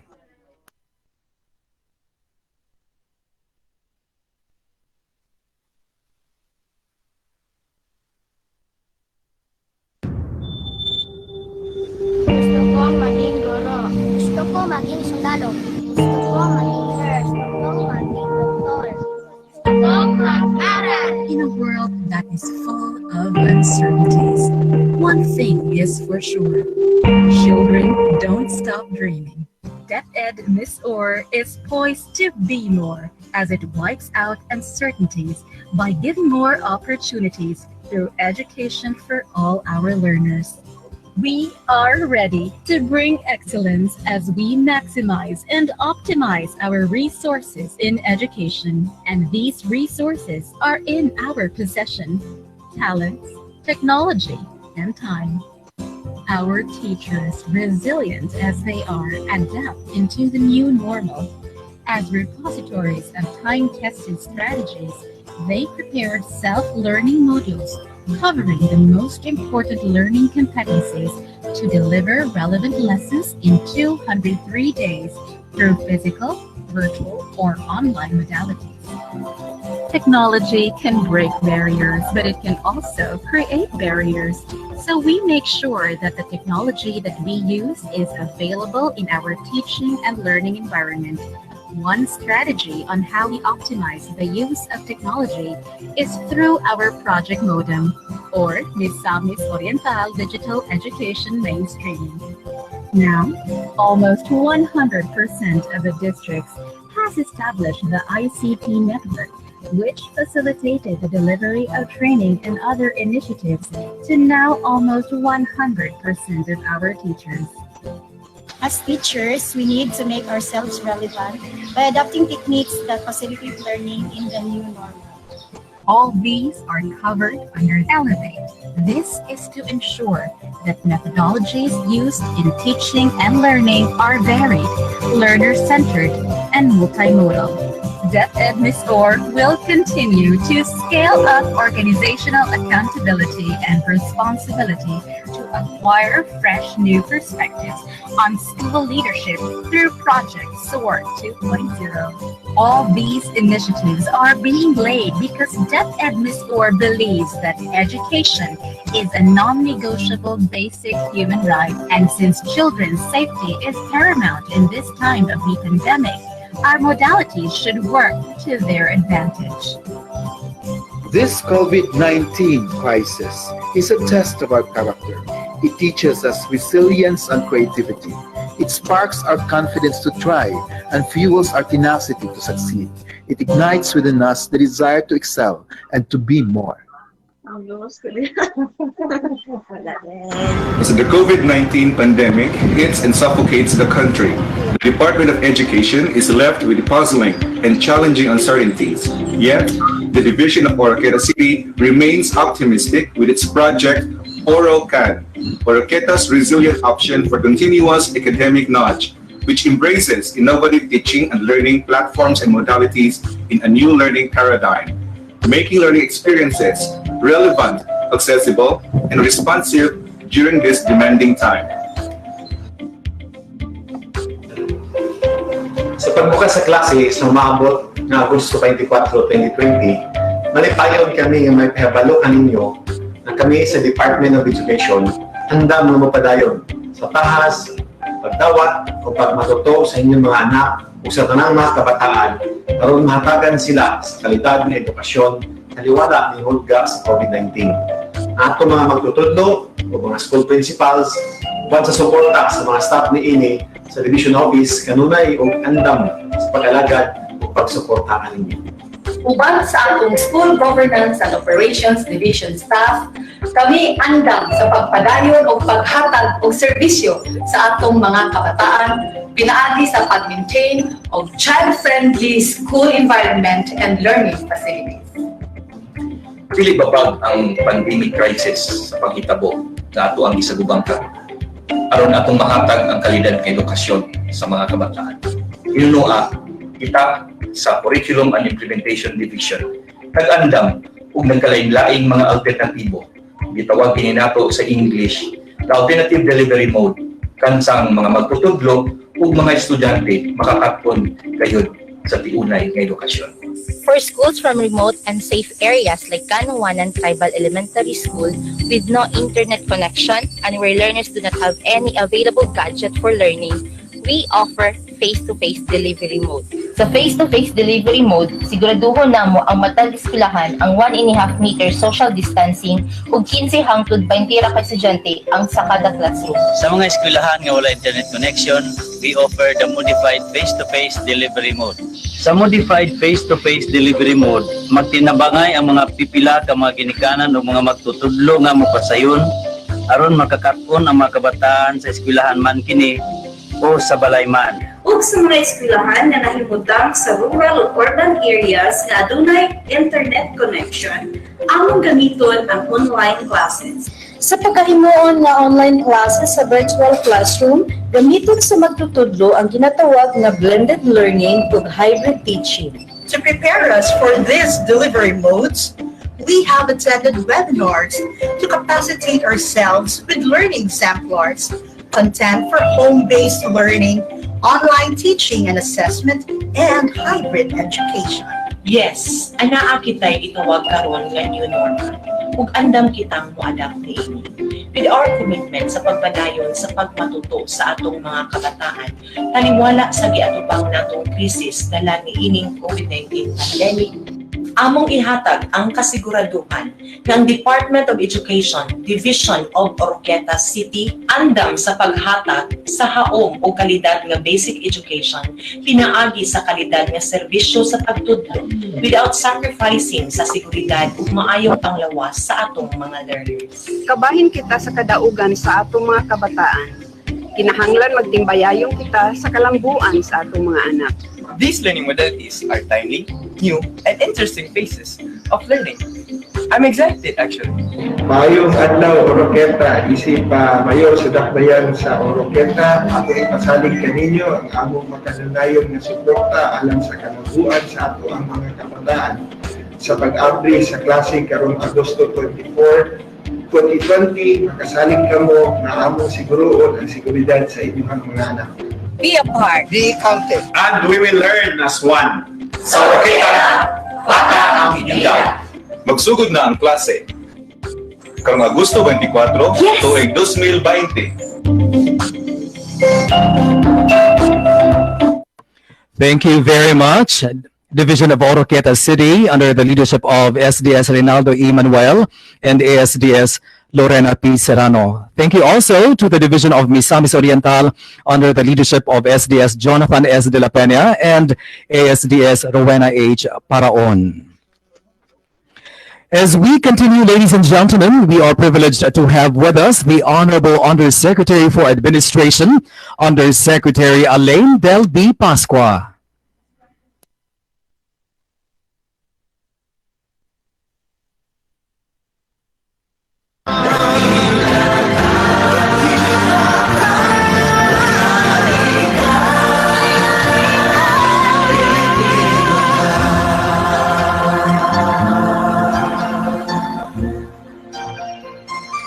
Tanggapan ng pangalawang kalihim pang-administrasyon bilang chairman ng DepEd Task Force COVID-19 ay nangunguna sa pagtugon ng kagawaran sa pandemyang ito sa ilalim ng pamunuan ni Secretary Leonor Magtolis Briones. At habang patuloy ang mga bureaus, services at divisions sa ilalim ng administran na tumutulong sa lahat ng COVID-related interventions, malaking hamon din ang paghahandang ating ginagawa para ipatupad ang Learning Continuity Plan o LCP sa pagbubukas ng school year 2020-2021 gamit ang teknolohiya at ngayon ay inilulunsad natin ang Oplan Balik Eskwela at ang Brigada Eskwela. Sa lamang ang DepEd Commons sa ating inilulunsad na makabagong pamamaraan ng online learning, bunsod ng malawakang community quarantine sa bansa, at naging malaking tulong ito sa ating mga mag-aaral sa pampubliko at pribadong mga paaralan.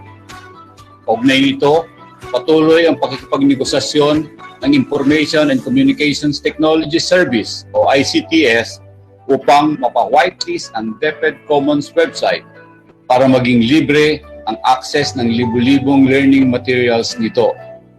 Naging malawak ang epekto ng COVID-19 para sa lahat, pati na sa ating kagawaran. Ngunit sa kabila ng bantang ito, nananatiling masigasig ang DepEd upang may pagpatuloy ang edukasyon ng bawat mag-aaral ng maayos at ligtas. Sa paglipas ng panahon, ating babalikan ang taong ito bilang isa sa pinakamalaking pagsubok sa paghahatid ng edukasyon para sa lahat at kung paanong nagsama-sama ang bawat opisyal, guro, mga mag-aaral, mga magulang upang maisulong ito. Tunay ngang buhay ang diwa ng bayanihan sa DepEd. Mabuhay po kayong lahat.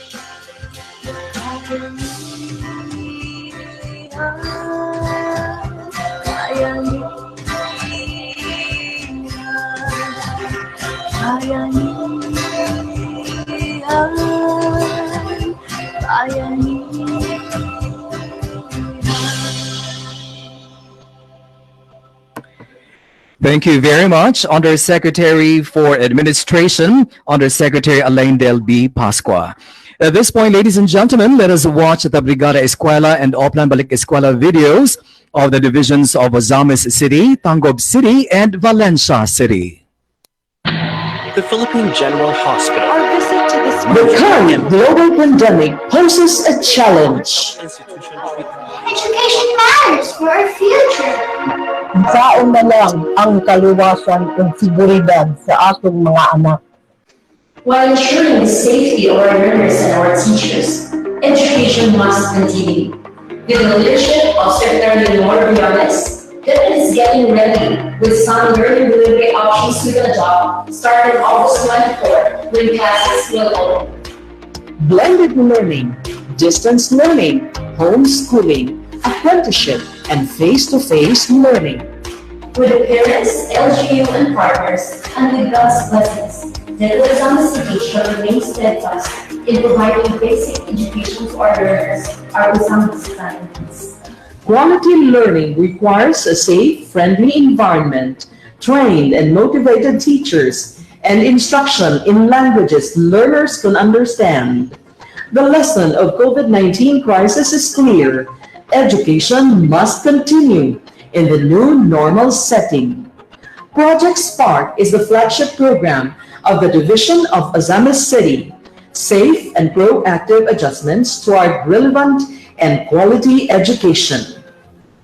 Project Spark is aimed to re-engineer learning modalities to serve all learning needs capabilities and status, upskill teachers, and school heads in facilitating learning in the new normal time. We commit to continue education amid crisis while putting high premium standard for the safety of everyone as contained in the Division Continuity Plan.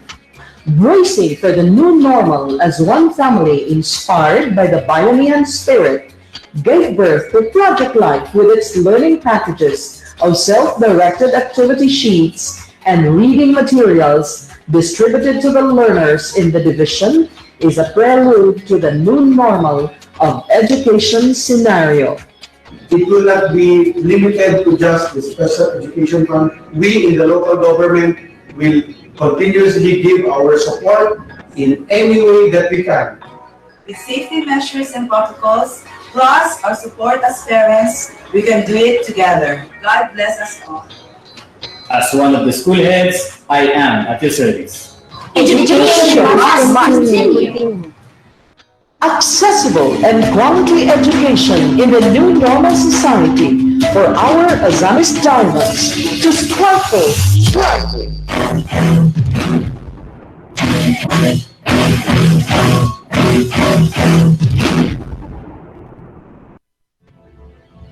Darkness breeds, fears of the unknown, but it's in the darkest skies that we see the brightest stars. The Division of Tangub City gears up with the challenges of these changing times for its initiative, the Project Star Solutions for Total Academic Reform, which is composed of training, academic and learning assessment, plus a three-way approach in reading, virtual enrollment process, strategic approach in Brigada Eskwela, Public Eskwela, Recorrida strategy, repacking of competencies, assessment online quarterly test, house interactive learning, and 5-star classroom and school.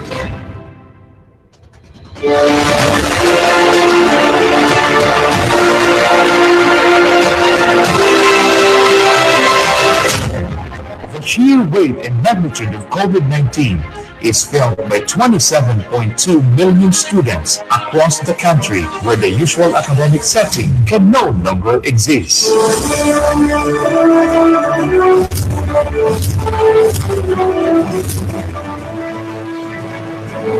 While this fact may be stumbling block to learning, quality education is still possible for every Tangub stars through resiliency and flexibility. Only of staying home and staying safe, DepEd Commons provided a complete resource of learning that though we stayed home, we were still able to browse, access, and explore all the learning areas that the Department of Education prepared for us. Ako si Bridget Candano, uyon sa gitawag nga new normal sa Department of Education. Kabalo kami ng mga ginikanan nga kanina libuhat sa DepEd mao ang pinaka-the best na solusyon para mapadayon ng insakto nga pag-eskwela o pagkabot sa edukasyon para sa among mga anak. Islamic National High School is in the process of profiling both our teachers and students for us to be able to find out whether the school is ready for the new normal. Moreover, our teachers may now start researching for self-directed learning materials in preparation for the next school. As one of the teachers, I could say that we are one with the Department of Education's commitment. Thus, alternative delivery modes of learning are embraced to be the new normal, and the advancement of technology and the internet is utilized, making learning available right at our fingertips. Today, we transform the landscape of the learning environment of Tangub City Division to become resilient and flexible so it can always adapt to the ever-shifting social conditions. The Division of Tangub City assures its commitment to providing quality and accessible education through timely interventions, programs, and projects.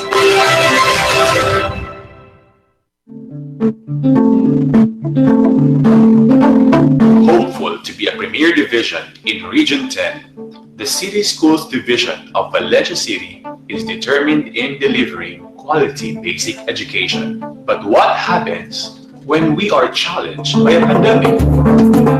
On March 7, Department of Health announced the first local transmission of 2019 corona disease. With this, President Rodrigo R. Duterte issued Proclamation number 922, declaring the country under a public health emergency.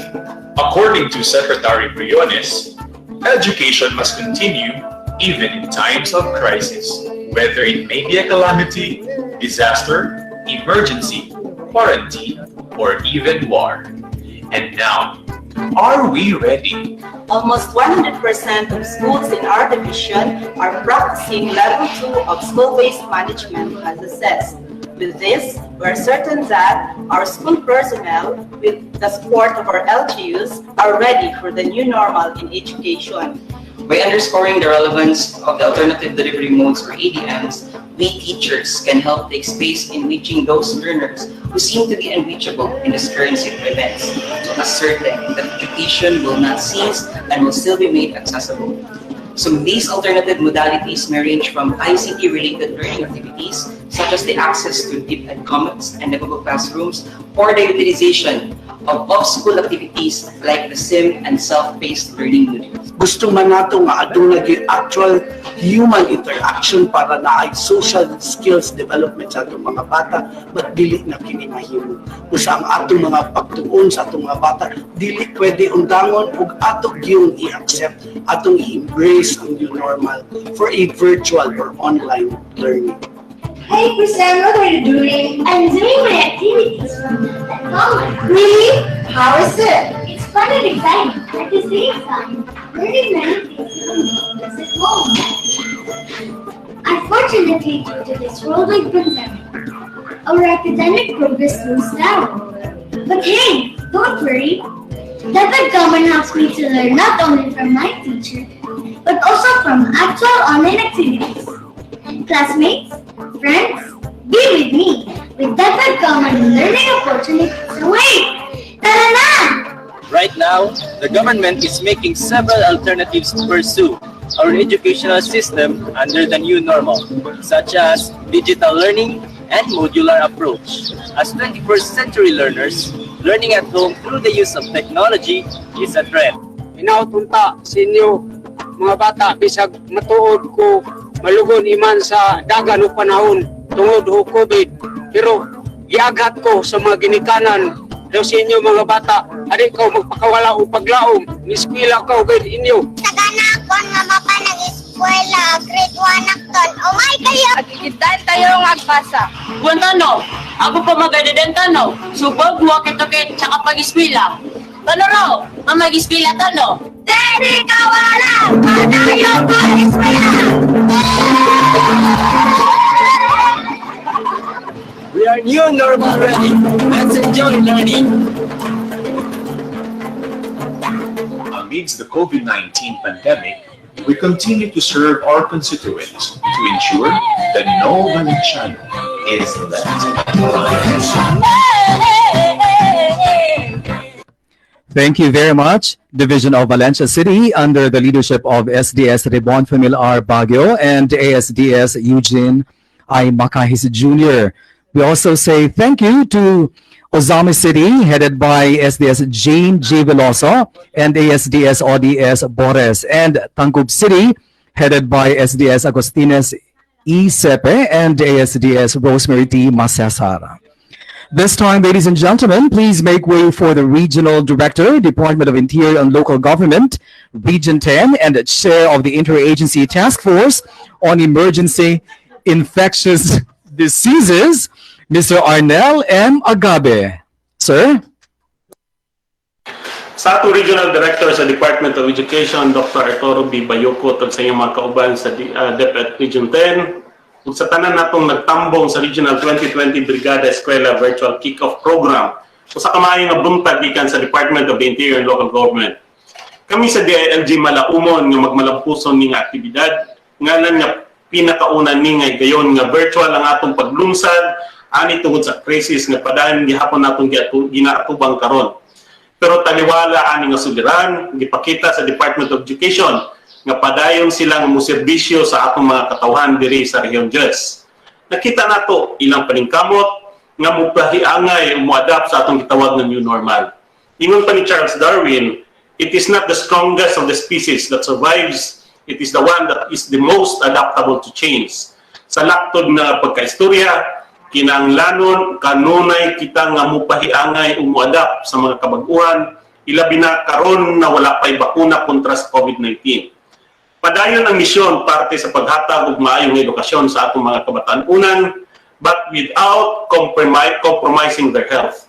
Maunang padayon na ipahingusgan sa atong gobyerno na dili na mudaghan ang mga kaso sa COVID-19, and we try to be as creative as possible with our innovations through our alternative learning deliveries nga gipangandaman karon sa DepEd.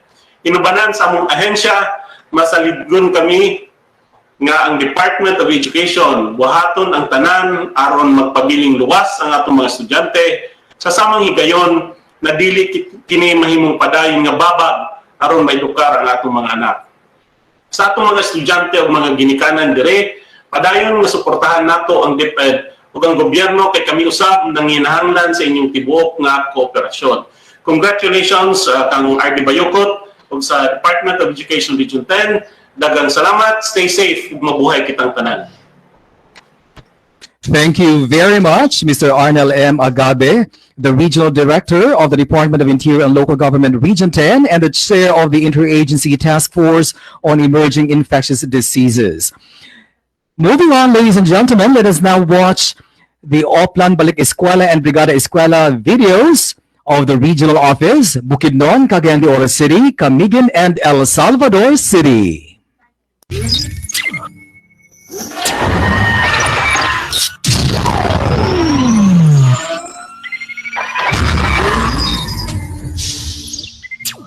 The unseen enemy crept like a thief in the night, slicing cunningly at people in their sleep, and one morning took hostage of humanity by surprise as the coronavirus pandemic continues to spread its ferocious rampage.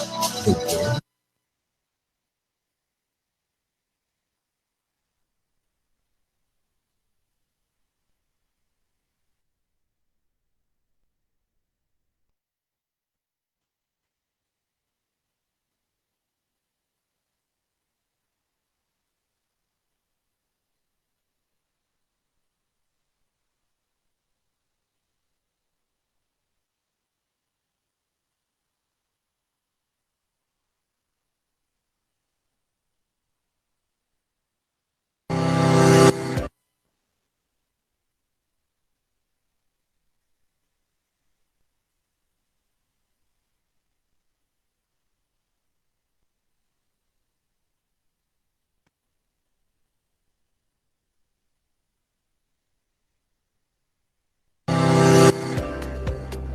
Sa gitna ng pandemya, tuloy ang buhay nating mga Pilipino. Well, Filipino resilience is phenomenal. Hindi tayo sumusuko sa anumang laban. In the midst of trials, we continue to demonstrate our happy disposition about life. Pero saan tayo humuhugot ng lakas? Mga kababayan, labi na ginato mga taga-Northern Mindanao, ang ato yung panag-iusa, mao'y atong hinagiban para sa kasulbaran sa atong mga problema. Para ka natong tanan, education must continue. Daghang mga pamaagi nga mapadayo nato ang edukasyon, na dili nato ibutang sa peligro ang kinabuhi sa matalusan. Labi na yun ang kinabuhi sa atong mga kabataan. Mga alternatibong pamaagi sa pagtudlo o pagtuon sa mga kabataan that do not require physical reporting to school or strictly observing social distancing wherever they are learning. Busa, ato kini pahandaman. Magbrigada Eskwela na kita, and let us all join Region 10's Oplan Balik Eskwela. Tara na!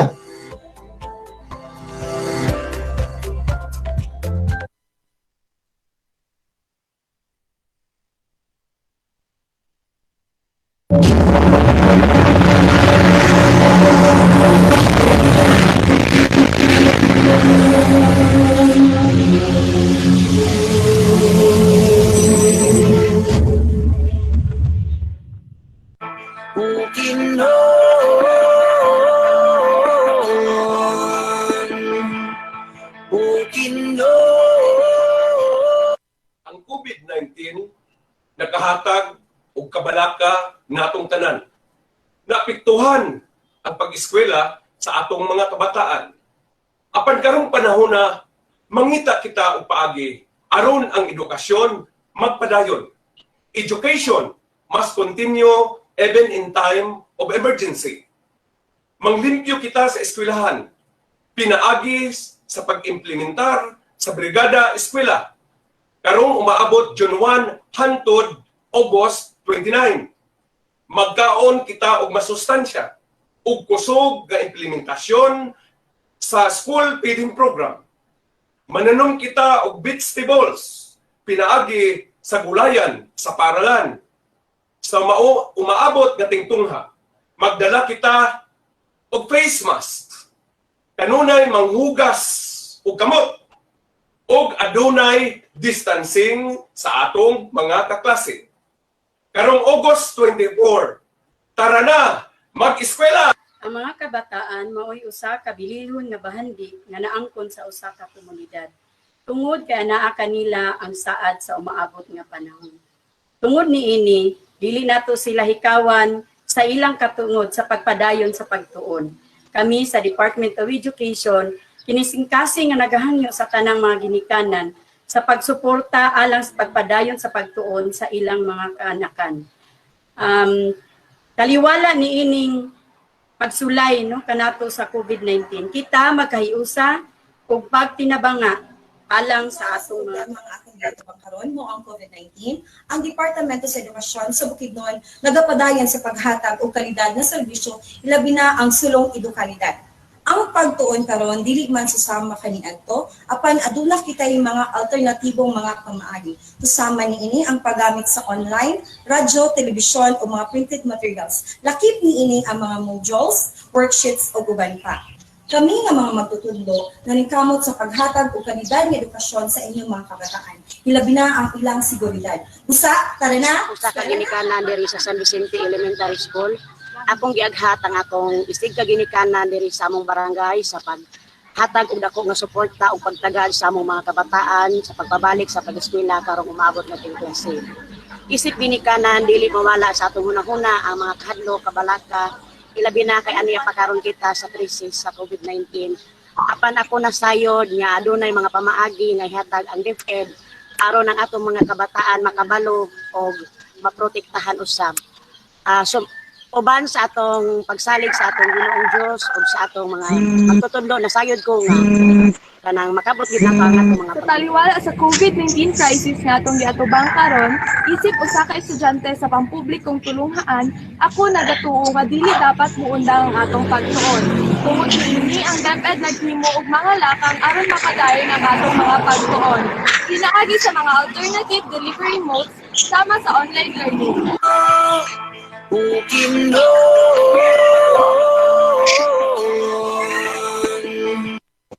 Cagayan de Oro City has consistently reached the top 5 of the country's most competitive cities. CDO is also known for its whitewater rafting attractions. Experienced, exhilarating, breathtaking, and nerve-wracking, but each rapid survive brings a great feeling of achievement and tremendous joy. Like the rafters, Department of Education Division of Cagayan de Oro has rapids to cross in the midst of COVID-19 pandemic, such as fear, doubts, challenges, and uncertainties. The division put in place the Power 10 breakthroughs and initiatives to prepare teachers for the new normal, such as 10 o'clock bite-sized online learning series, CDO Inspire, Inspire Kit, My Pet One Project, Project 3Ds, I Out Hip Hop, Red Hat, Colida, IAMS Congress, and Shared Options. Cagayan de Oro City Division is addressing basic education issues through the Learning Continuity Plan, plus the Power 10 Breakthrough and Initiatives, which are the key response and commitment of the department to ensuring the health, safety, and well-being of our students, learners, teachers, and non-teaching personnel during the COVID-19. As educators, we are responsible for ensuring that the expertise needed to maintain quality education in the new normals available. The DepEd Commons is a great help to students like me.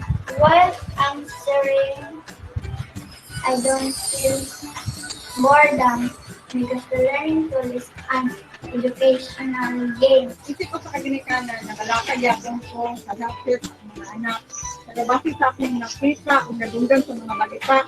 Magabi po ang pagpangandang sa DepEd, labi na sa mga teachers para sa kagabi sa klase. Busa mo suporta ko sa maagi sa eskwelahan sa pagtudlo sa akong mga anak. Learning environment is well maintained to provide our learners accessibility to online schooling. We have our hand washing facilities near the gate, and we already have our individual face masks to provide our learners. Teachers can use different learning modalities that are appropriate to the context of the learners, such as blended learning, online learning, and production of modules and activity sheets for our students' home-based instruction. All these plans and initiatives will be carried out to ensure that the delivery of basic education to our Cagayanon learners continues despite the crisis.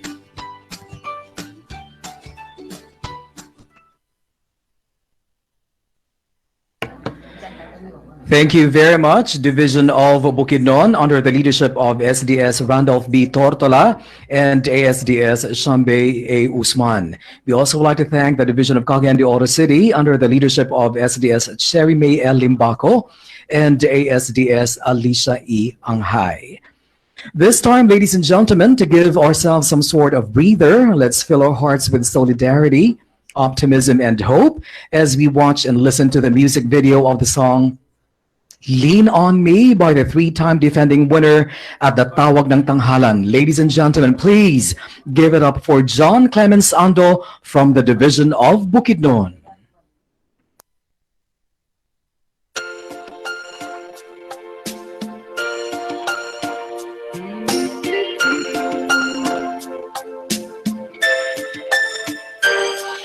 Sometimes in our lives we all have pain, we all have sorrow, but if we are wise, we know that there's always tomorrow.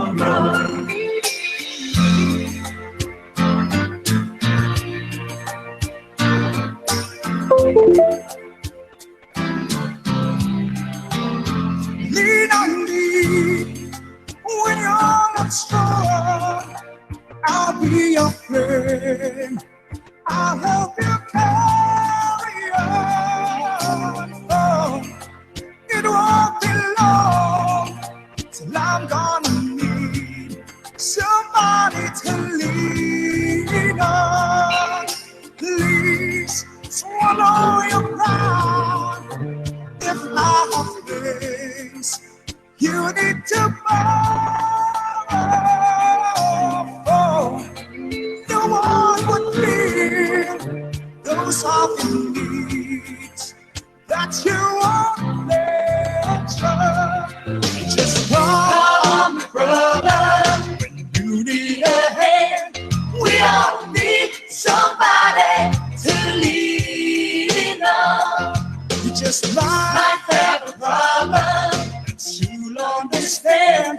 We all need somebody to lean on. Lean on me when you're not strong. I'll be your friend. I'll help you carry on. Oh, it won't be long. I'm gonna need somebody to lean on. Just call on me, brother. You need a hand. Sa gitna ng pandemya, tuloy ang buhay nating mga Pilipino. Well, Filipino resilience is phenomenal. Hindi tayo sumusuko sa anumang laban. In the midst of trials, we continue to demonstrate our happy disposition about life. There is a love you have to bear that you can't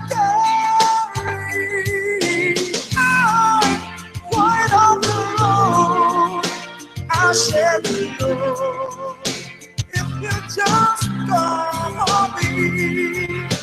Call me. Call me. Call me. Call me.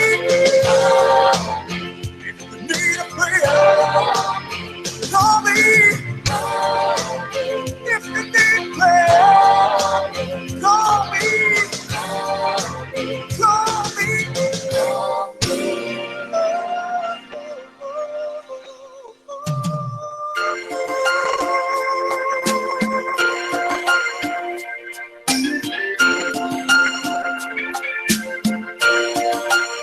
Lean on me when you're not strong. I'll be your friend. I'll help you carry on. Oh, it won't be long till I'm gonna need somebody to lean on, lean on, lean on. Lean on. Lean on me. Lean on me. Lean on. Lean on me. Lean on me. Lean on. Lean on me. Need a friend. Lean on. Lean on me. Call me. Call me. Call me. Lean on. Lean on me. You can lean on me. Lean on. Lean on me. Lean on. Lean on. Lean on me. Lean on. Lean on. Lean on me. Lean on me. Lean on. Lean on me. Lean on me. Lean on. Lean on me. If you need a friend, lean on. Lean on me. You can lean on me. Lean on. Lean on me. Lean on. Lean on me. Lean on. Lean on me. Thank you very much, John Clemens Ando from the Division of Bukidnon for that very inspiring music video. This time, ladies and gentlemen, to help me facilitate the program, please help me welcome my co-host, Attorney Candice Zenia R. Razon. Take it away, Attorney. Thank you, Sir Mon. In response to the Secretary's call, let's give it up for the DepEd Region 10's statements of commitment to action through these AVPs from the regional office, represented by the regional director, and the 14 SDOs represented by their respective SDSS.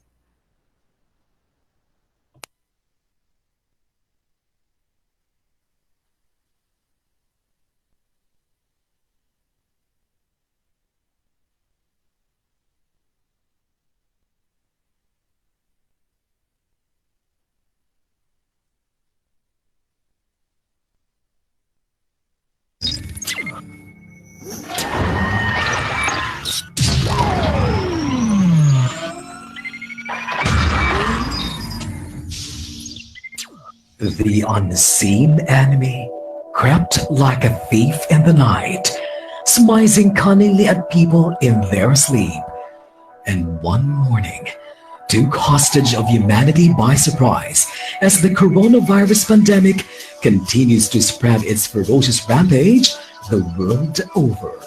COVID-19 took the different sectors by storm, and education was no exception. COVID-19 pandemic shocks the world. We didn't see this coming. We were caught unaware.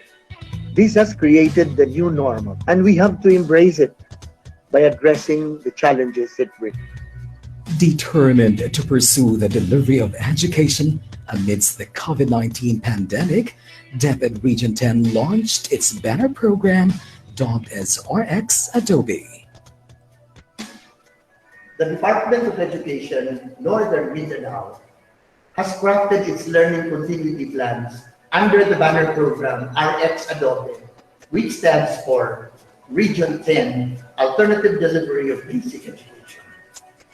It underscores the alternative delivery modes under the remote teaching and learning. The 14 schools division offices of the region have crafted the learning continuity plans and formed RX Adobe. Always ready for education emergencies, DepEd Region 10 will continue its tradition of excellence in delivering its services anchored on the department's Sulong Edukalidad program. As we pivot from access to quality, we have to consider a well-developed curriculum, improved learning environment, upskilled teachers, and take into consideration responsive multi-stakeholders cooperation. All these and more are under the program Sulong Edukalidad. But on top of these all, still health and safety are the #1 concerns of the Department of Education, especially at this time of pandemic. Serving with heart. Leading with a heart. Envisioning with a heart. Straight from the heart of DepEd Region 10. Education must continue.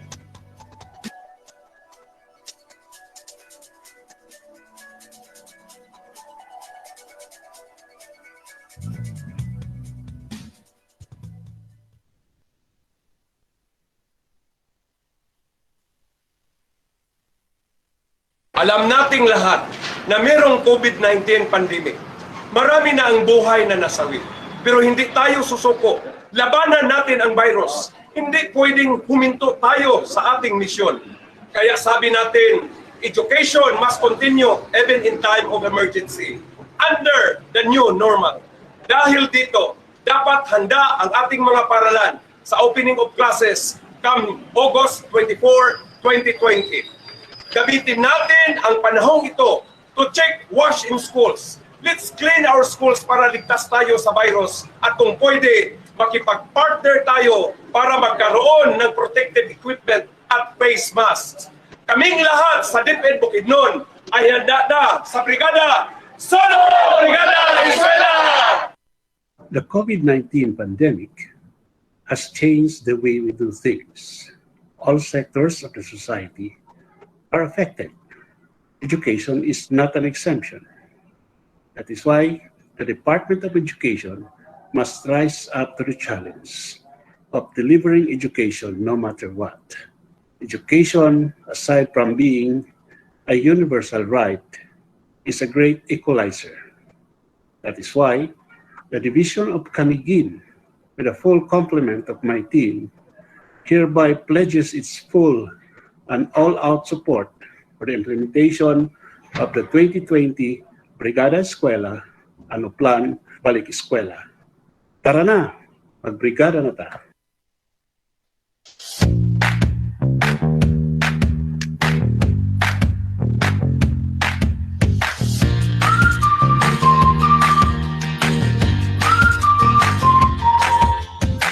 This year's joint Brigada Eskwela and Plan Balik Eskwela's theme translates DepEd stance, which emphasizes that the education of our youth is everybody's concern, regardless of the overwhelming global crisis we face today. Brigada Eskwela 2020 success lies not only in the hands of DepEd officials, but through the support of committed volunteers and general stakeholders, unitedly materializing the shared vision of providing our learners with pleasant learning environment conducive to quality education. SDO Hinook City is one of the department in rising above the challenge and magnifying the efforts in the spirit of bayanihan sa paaralan. Indeed, we are all here as one community, one village working together, ensuring that the education of our children is our top priority. Together, we can unite. Together, we will succeed. Tara na! Magbrigada na!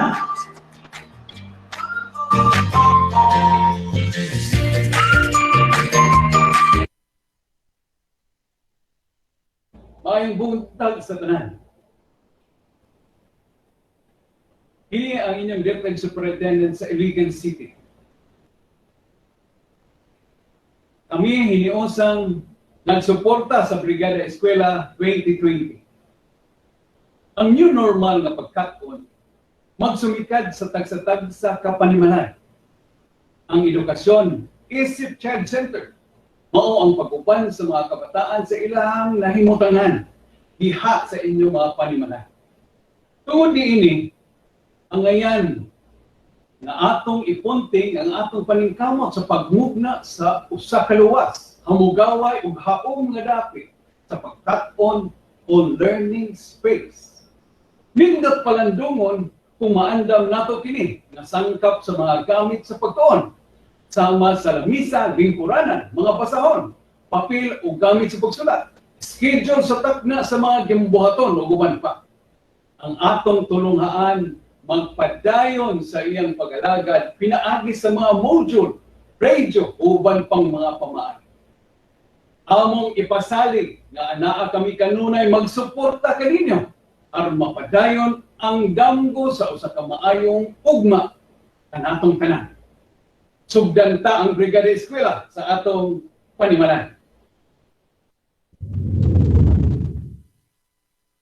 From the land of beauty and bounty, Lanao del Norte, we support the nationwide voluntary effort of preparing our schools and learning centers through our Brigada Eskwela.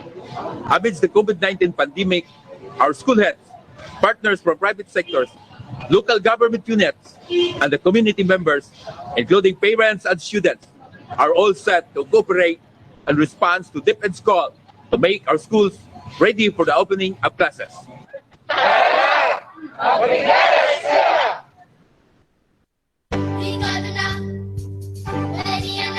Balay City is in solidarity with the whole DepEd family in the opening of 2020 Brigada Eskwela with the theme pagpapanatili ng bayanihan tungo sa kalidad na edukasyon para sa kabataan.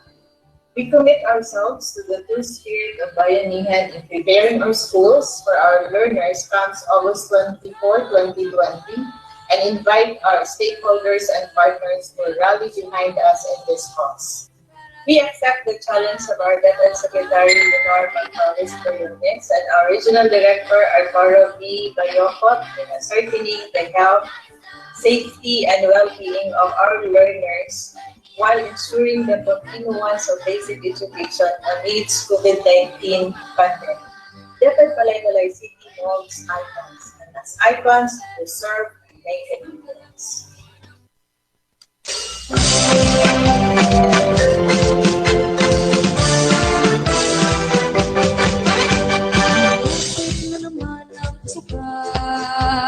Welcome to 2020 Region 10 Brigada Eskwela. Brigada Eskwela is the modern expression of the enhanced theme of our own Filipino culture. It is beautiful culture and tradition that Brigada Eskwela is being conducted annually. Let's all take this pandemic an opportunity to meaningfully respond to the 2020 Brigada Eskwela landscape under new normal conditions, where excitement and challenges await the parents, teachers, students, and other potential stakeholders in our desire to provide quality learning for our livelihood of Filipino learners. Viva Region 10!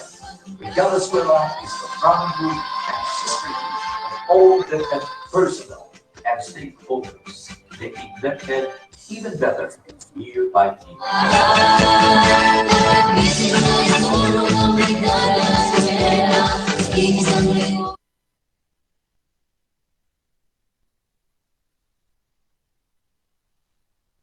The new normal has continuously changed our mindsets, and as we shift paradigm, we also shift our attention from the confines of our schools to the learning spaces of our children right in their homes. Karon nga Brigada Eskwela, atong tagaan akong pagtagad para masiguro nga atong mga kabataan adunay magamit nga school supplies para makapot ang edukasyon. Aron ang atong mga magtutudlo adunay magamit nga teknolohiya o mekanismo para mahatod ang edukasyon sa atong mga kabataan. Kung aron ang atong mga principals matabangan pagmintinar sa luwas, limpyo o hapsay na eskwela. Ang Division of Misamis Oriental misuporta sa Department of Education sa pagpahigayon sa 2020 Brigada Eskwela ug Oplan Balik Eskwela. Miss or be more.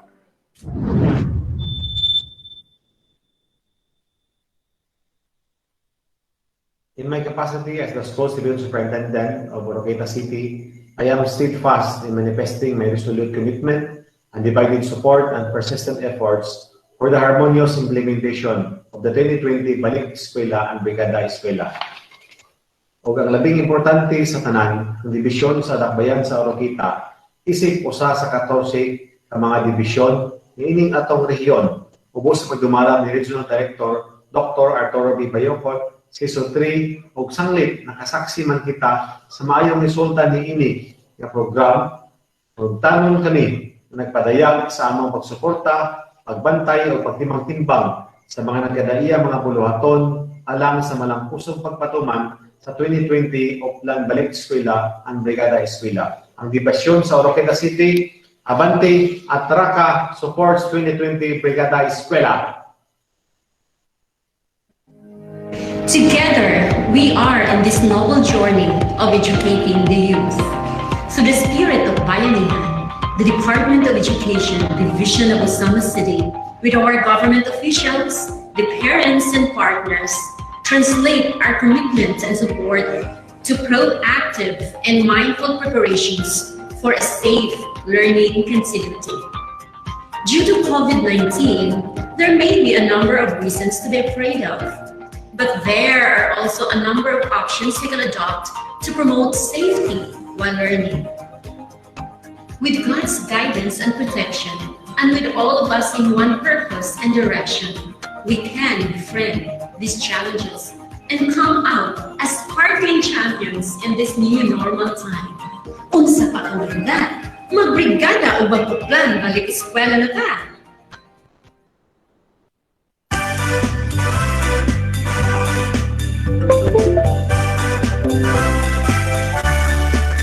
In the name of the more than 700 men and women of Kickoff City Division and its more than 17,000 incoming school children, I would like to express our strong support and commitment to the new normal implemented by the Department of Education, and that we will always be guided by the principle of the department in these trying times, that in whatever circumstances, education must continue. From the Division of Kickoff City, this is Superintendent Gus Seppi. We are the Kickoff Stars. We support Northern Mindanao, New Normal. Halina, balik eskwela na. Halina at magkakaisa. Maghawak ng kamay, sumigaw na sabay-sabay.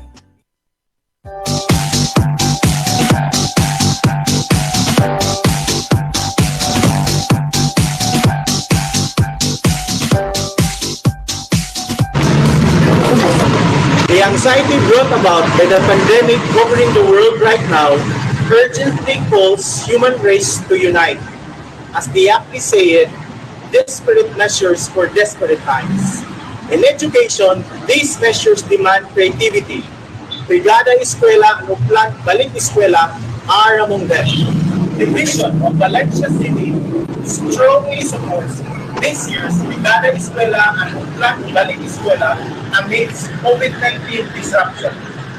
Let this 2020 edition be a call for creative partnership to strengthen learning delivery. Sa Valencia, bayanihan ang kinatosyan. My voice this time, this is my fight song. Take up my life song, run my right song. My power so long, I'll be a star, I'll pay my price on. I know you never know that we have to leave. Take up my life song, run my right song. My power so long, I'll be a star, I'll pay my price on. I know you never know that we have to leave. 'Cause I still got a lot of fight left in me.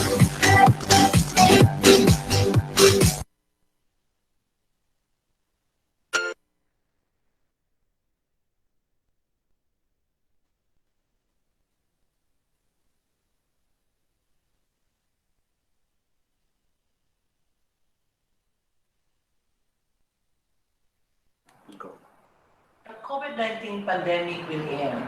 It is our hope that we will not just survive the present uncertainties, but shall emerge with renewed energy, resilience, and capacity for innovation. Go.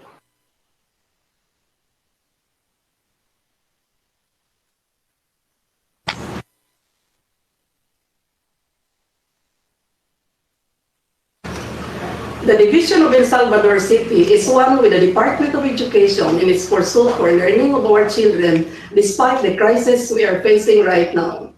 Tanging hangad ng DepEd ang matugunan ng pangunahing pangangailangan sa karunungan ng ating mga kabataan. Pero bakit din namin masiguro ang kanilang kaligtasan? That is why we see to it that their safety and security will not be jeopardized. Thus, we support DepEd as it introduces the different learning modalities. Uban sa among mga local government units, mga ginikanan, ug nagkadaiyang stakeholders, ako maingon sa DepEd in Salvador City, ang kaluwasan ug ang kaugmaon sa atong mga kabataan mao'y among gitinguha. Busa, ayaw na pagduha-duhas kung saligi kami sa pag-edukar sa inyong mga anak.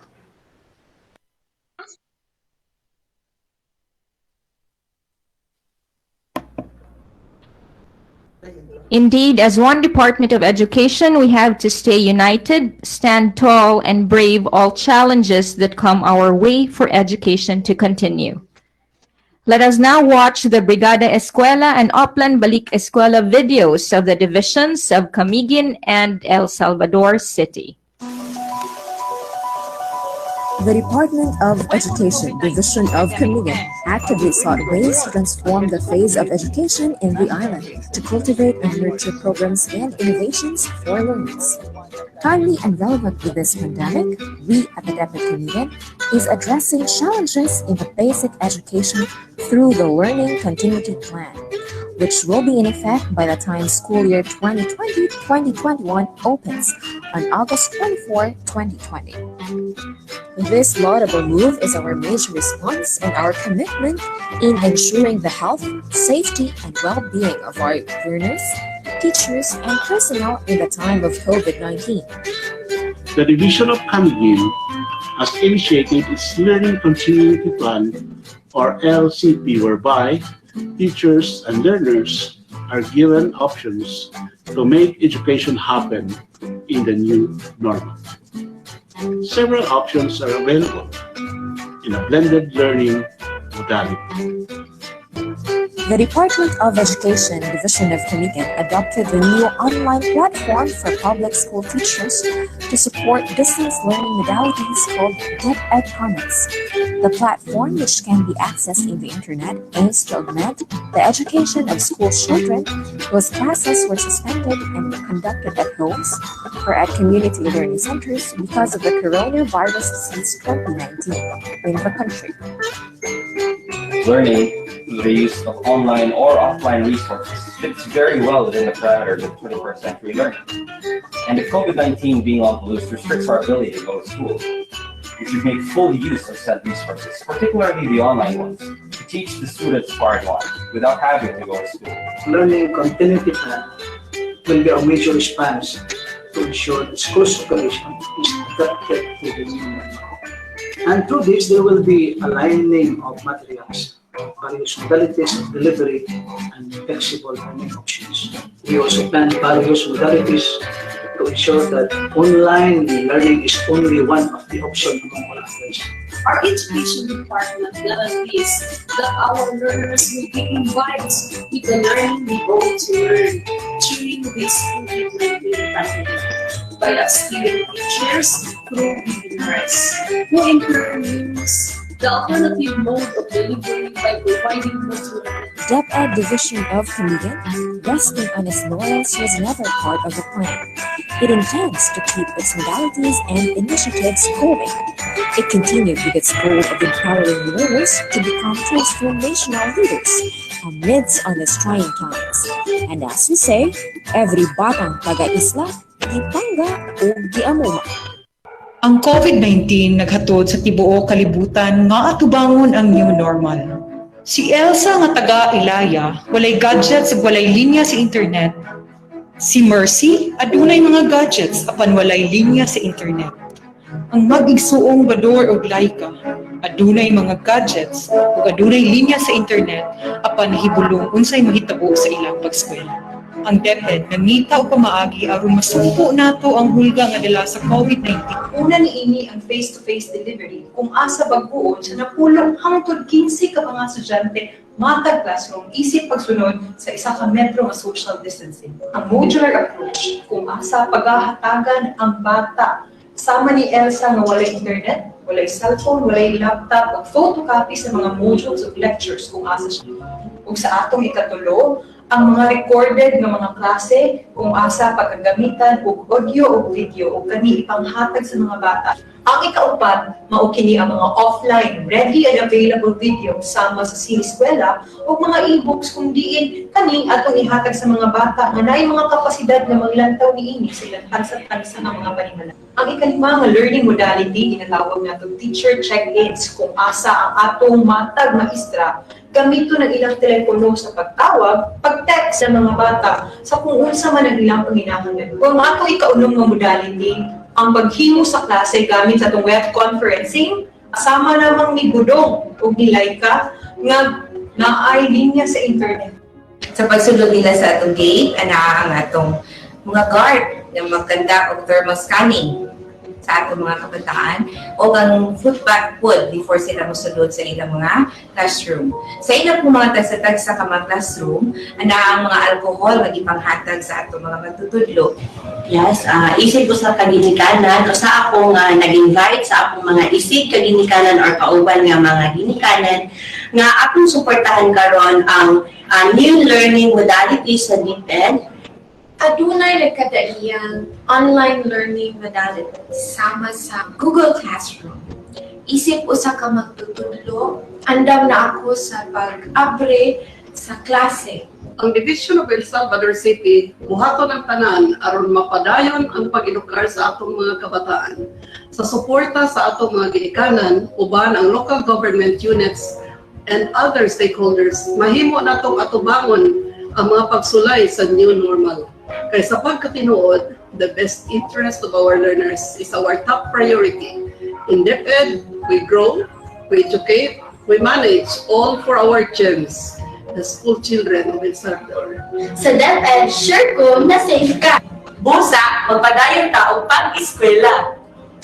Bisan unsa ang learning modalities, face-to-face, online, offline, modular, ready na.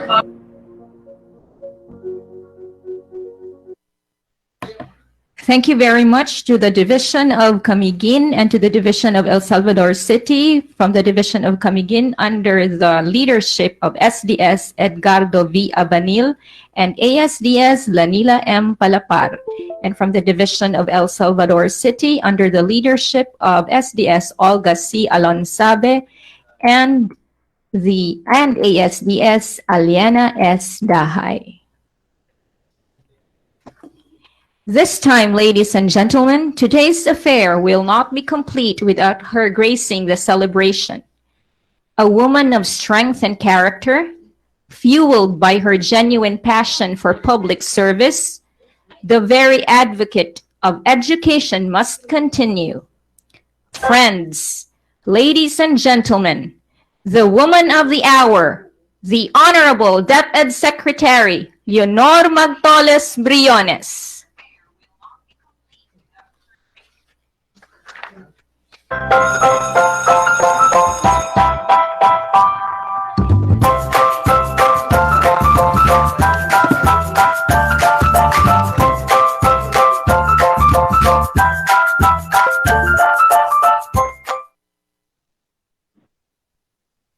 Sa ating lahat, ang araw na ito ay napakasaya, napakamahalaga.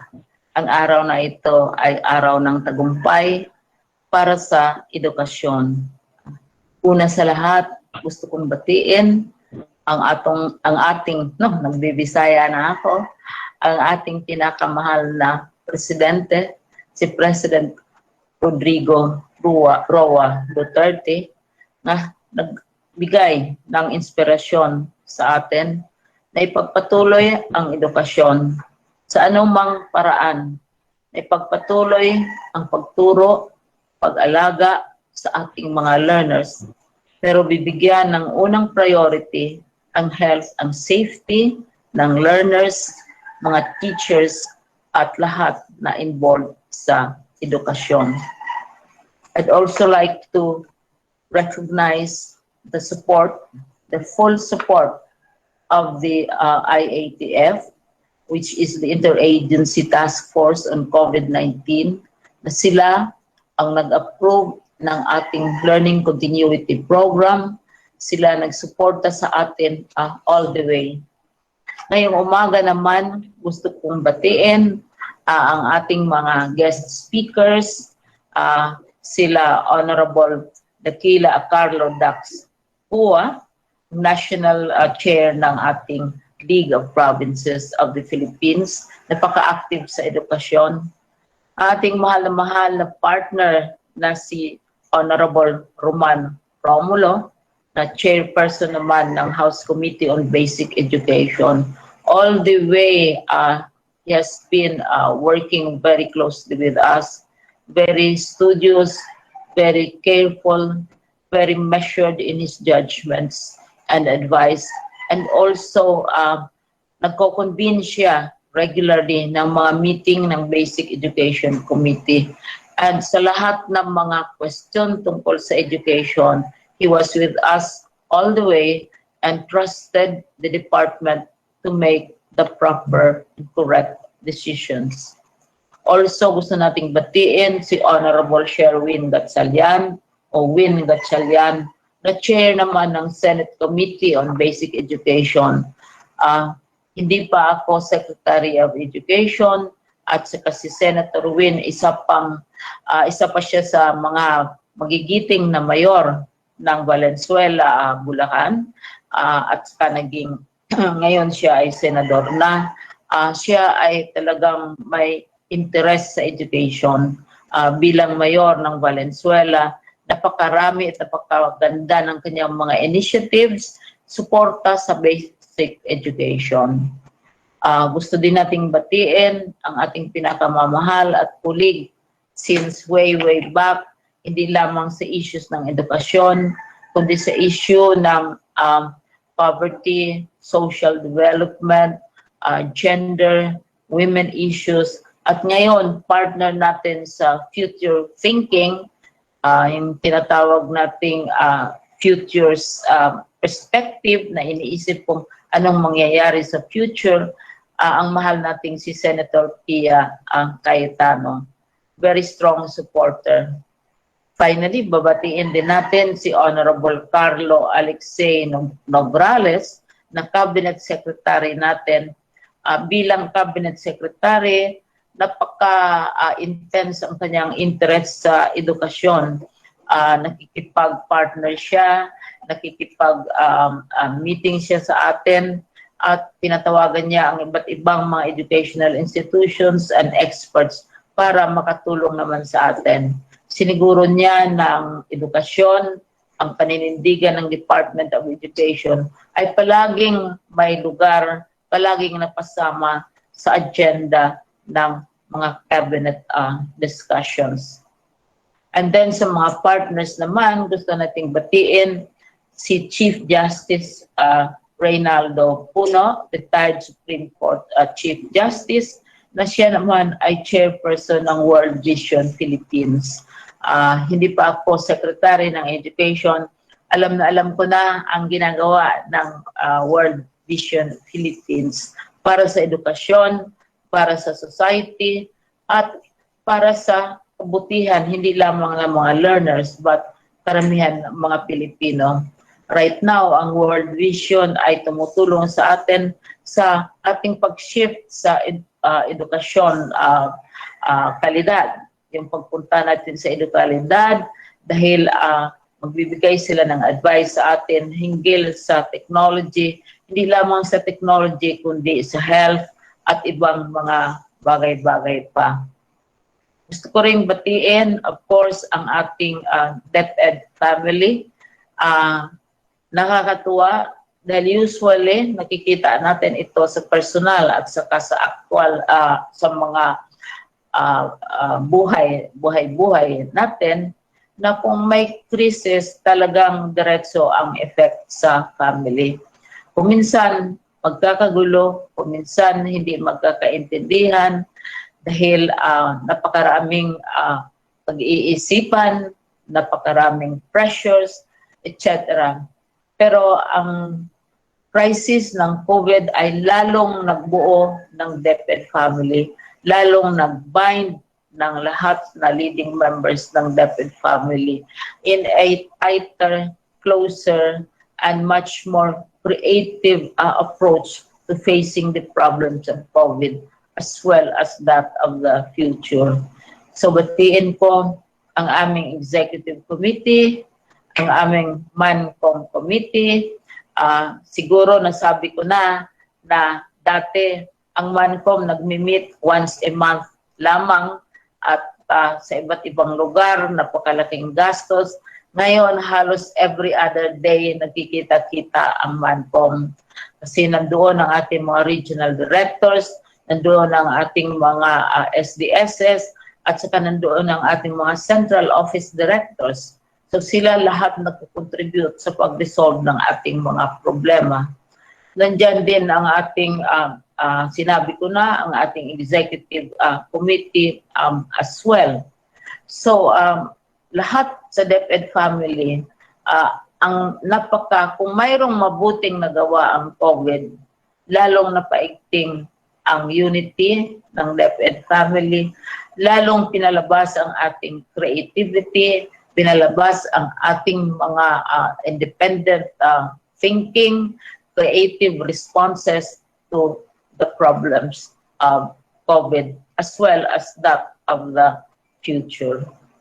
Finally, gusto kong batiin ang pinaka-primary na deliverers, primary yung sinasabi natin na nagdi-deliver ng edukasyon.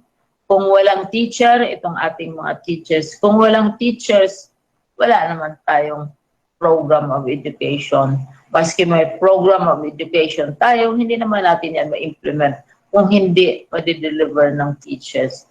Kami ay nagpapasalamat sa 700,000 teachers, more than 700,000 teachers na nag-participate sa ating survey, kung ready ba sila, kung may laptop ba sila sa kanilang mga bahay, at sumali sa ating consultation process kung kailan tayo magbubukas ng eskwela. Salamat mga teachers sa inyong cooperation, at we look forward to even closer partnership.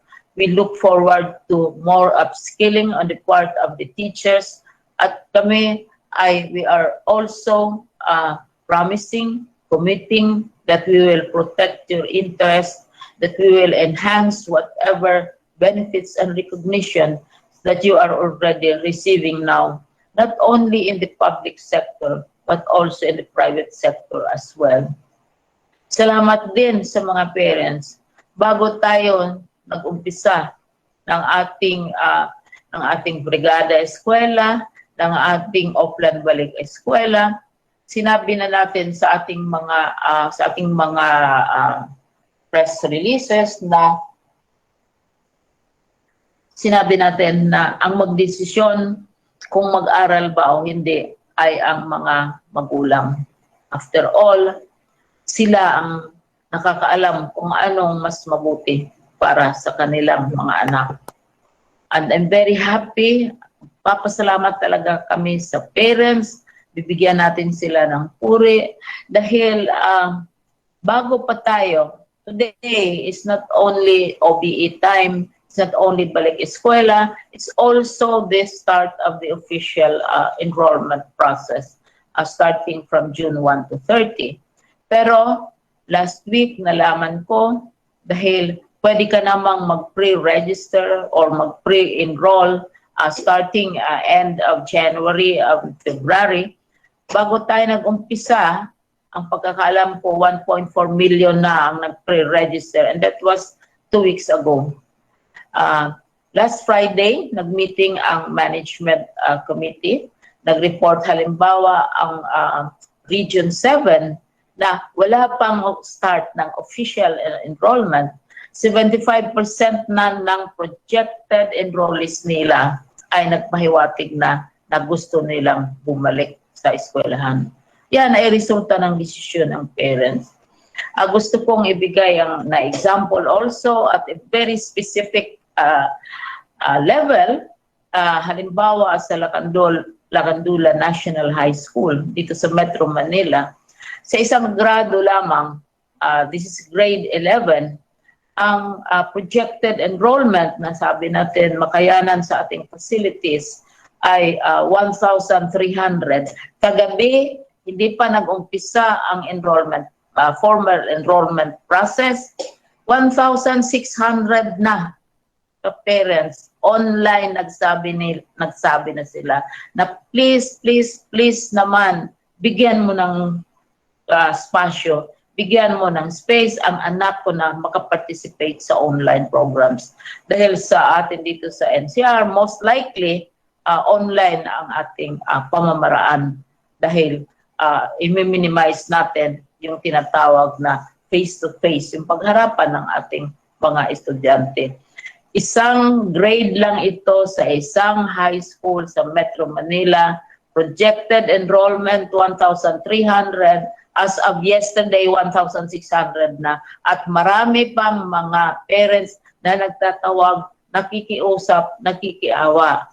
Kaya kagabi, late last night, sinabihan ko ang ating si Yusek Nepo Malaluan, nakikoordinate siya sa kay Regional Director Malcolm Garma na papayagan itong mga parents na nakikiusap. May nagpadala pa nga na isang bata na nagpadala ng video, kumanta siya, kinantahan niya si Lola Liling, kinantahan niya ang official para lang mapasama siya sa enrollees. So ang sabi natin, i-admit natin yung extra mga students na gustong magbalik sa eskwelahan. Hindi pa tayo nakaumpisa ng brigada, hindi pa tayo nakaumpisa ng balik eskwela. Napakarami na ng response na ito ay resulta sa mga desisyon ng parents. Dahil ang sabi natin, ang desisyon kung papag-aralin ang bata uli, kung sasali uli sila sa formal education system, belongs to the parents themselves.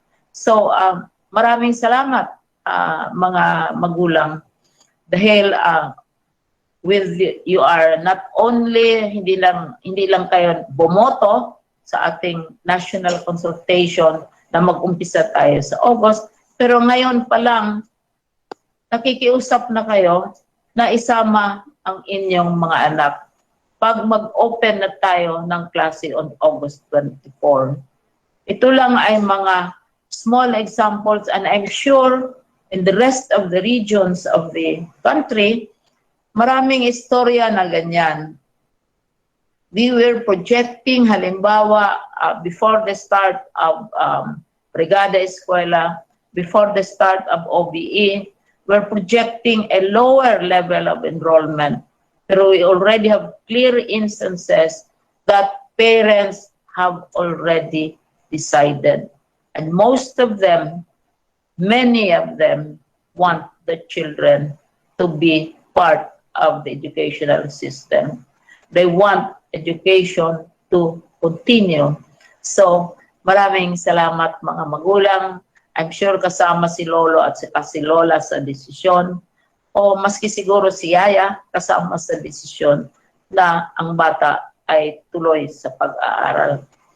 And of course, pinaka-laking salamat, siguro naman ang mga bata mismo nag-pressure ng kanilang parents.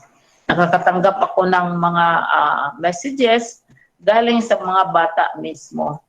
Please naman, isama ako. Sabi naman, ay sarado na ang enrollment sa mga eskwelahan, sa ibang eskwelahan. Ang sagot, isingit naman ako. Isingit naman ang anak ko. Isingit naman ang apo ko. So, salamat na salamat sa mga learners dahil hindi namin nabigyan ng malaking emphasis na yung ating napakalawak na survey na more than 700,000 ang respondents, kasama ang learners.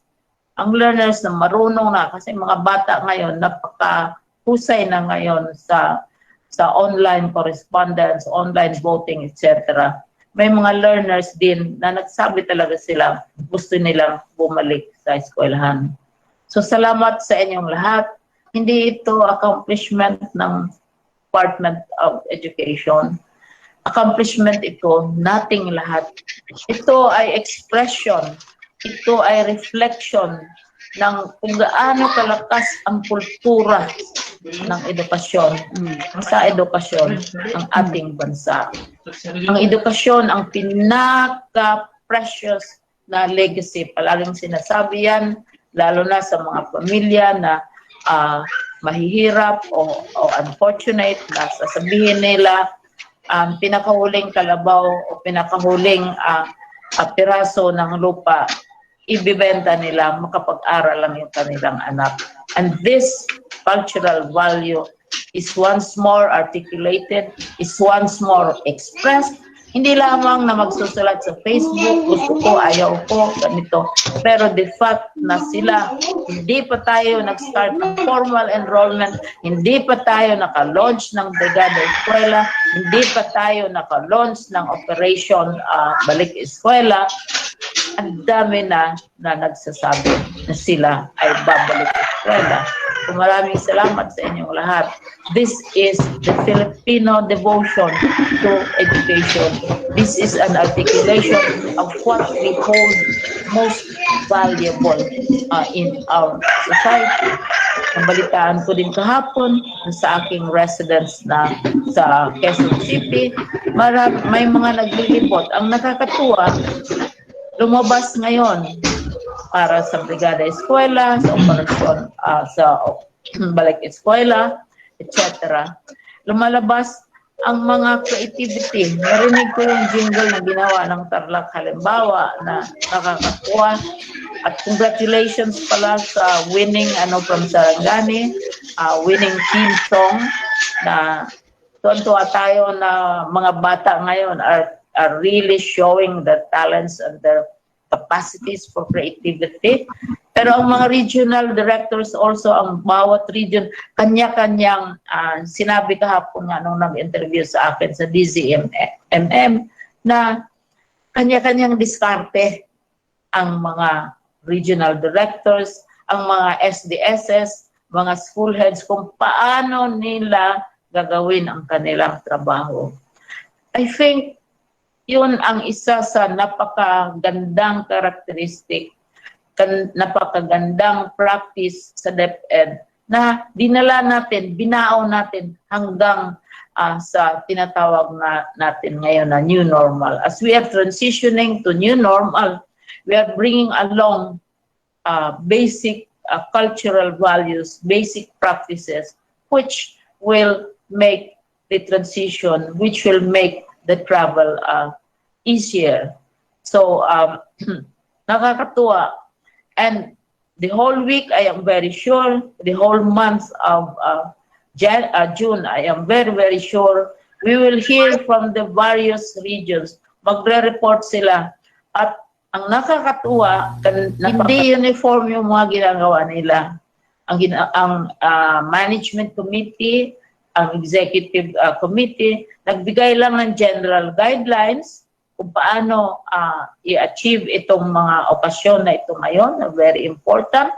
Pero bahala na silang magdiskarte at nakikita natin ang resulta ng kanilang diskarte.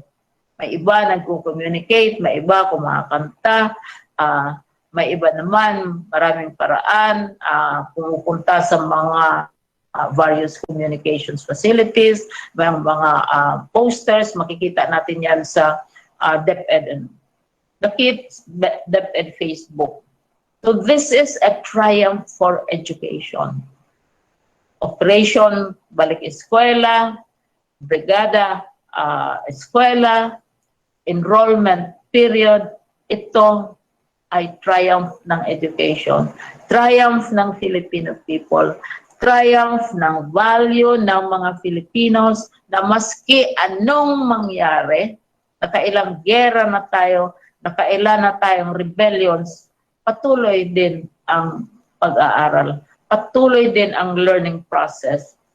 The other night, nakinig ako sa isang international global conference na mayroong mga education ministers, mayroong mga teachers, mayroong mga eksperto.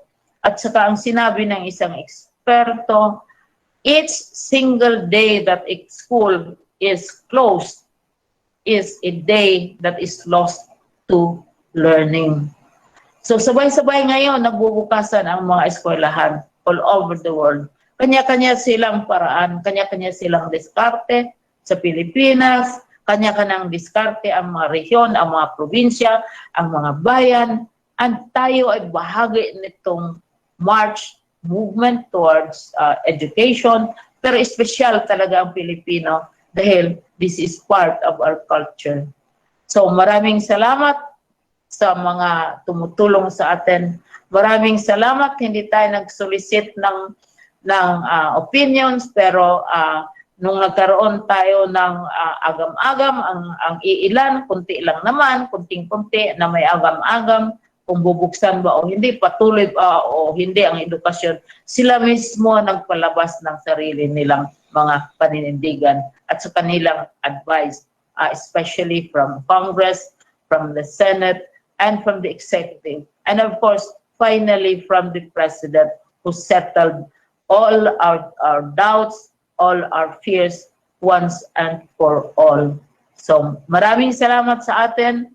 Maraming salamat, Yusek Tony, for spearheading these launches and double back-to-back launches.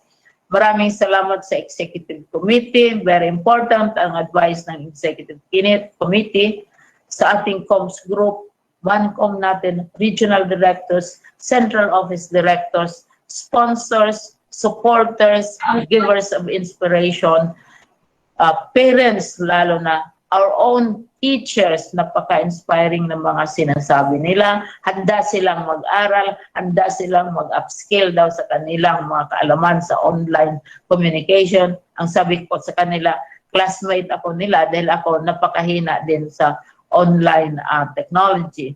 So maraming salamat sa inyong lahat. This is a day of victory for education, a day of victory for the Filipino people. And may this trend continue as education continues whatever the condition. Thank you very much. Maraming salamat. Daghang salamat. Maayong buntag kaninyong tanan.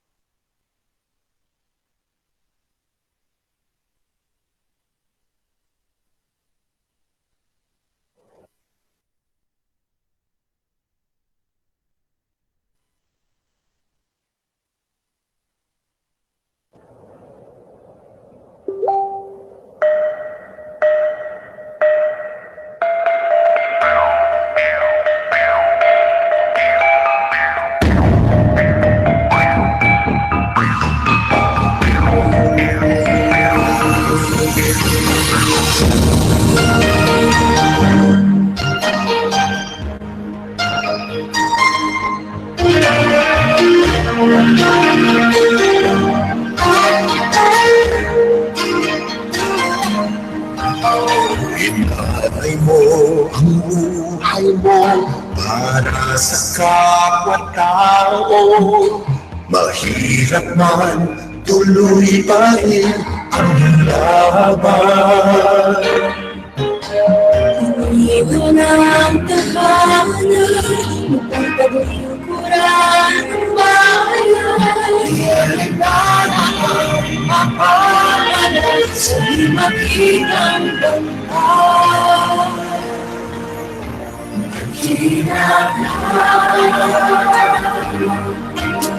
May lalawin ka, pinasal ang hirap sa iyong bansa.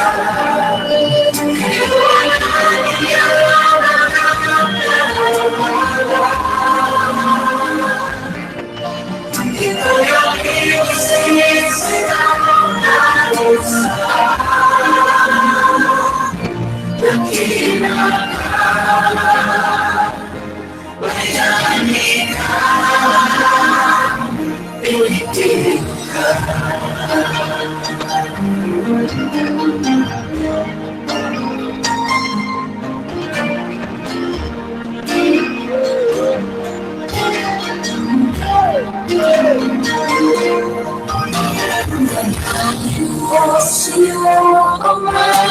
Ingatan mong lahat sila mga nakaalala kung makalina.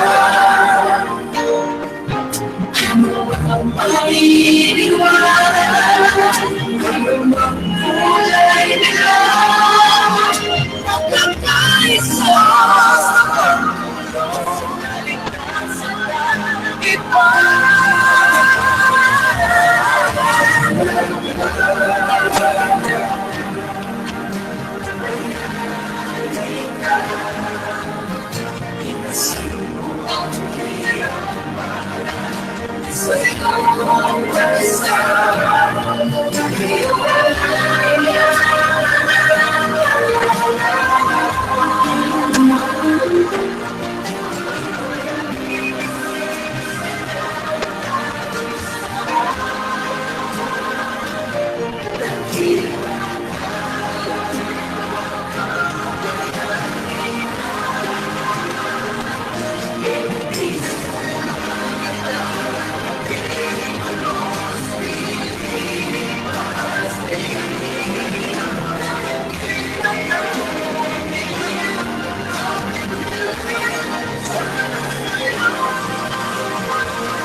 There you have it, ladies and gentlemen. The Honorable Secretary Leonor Magtolis Briones, together with other artists and performers in their wonderful musical rendition of Dakila Ka Bayanika. At this point, ladies and gentlemen, RD Art will present the region's Learning Continuity Plan. Take it away, RD Art. Thank you very much, Attorney Candice. Magandang tanghali po sa inyong lahat. Nakikita ko pa rin kayo. Sana nandyan pa kayong lahat. We are happy that we are all intact and this is going to be a great celebration. We'd like to thank our guest, Secretary Briones, and that song which was a standing ovation every time that song is being played. No? That song, Dakila Ka, tells us how resilient are Filipinos, how great are our frontliners now in the fight for this pandemic, and how great our God is for really guiding us all the way in our day-to-day challenge that we are confronted.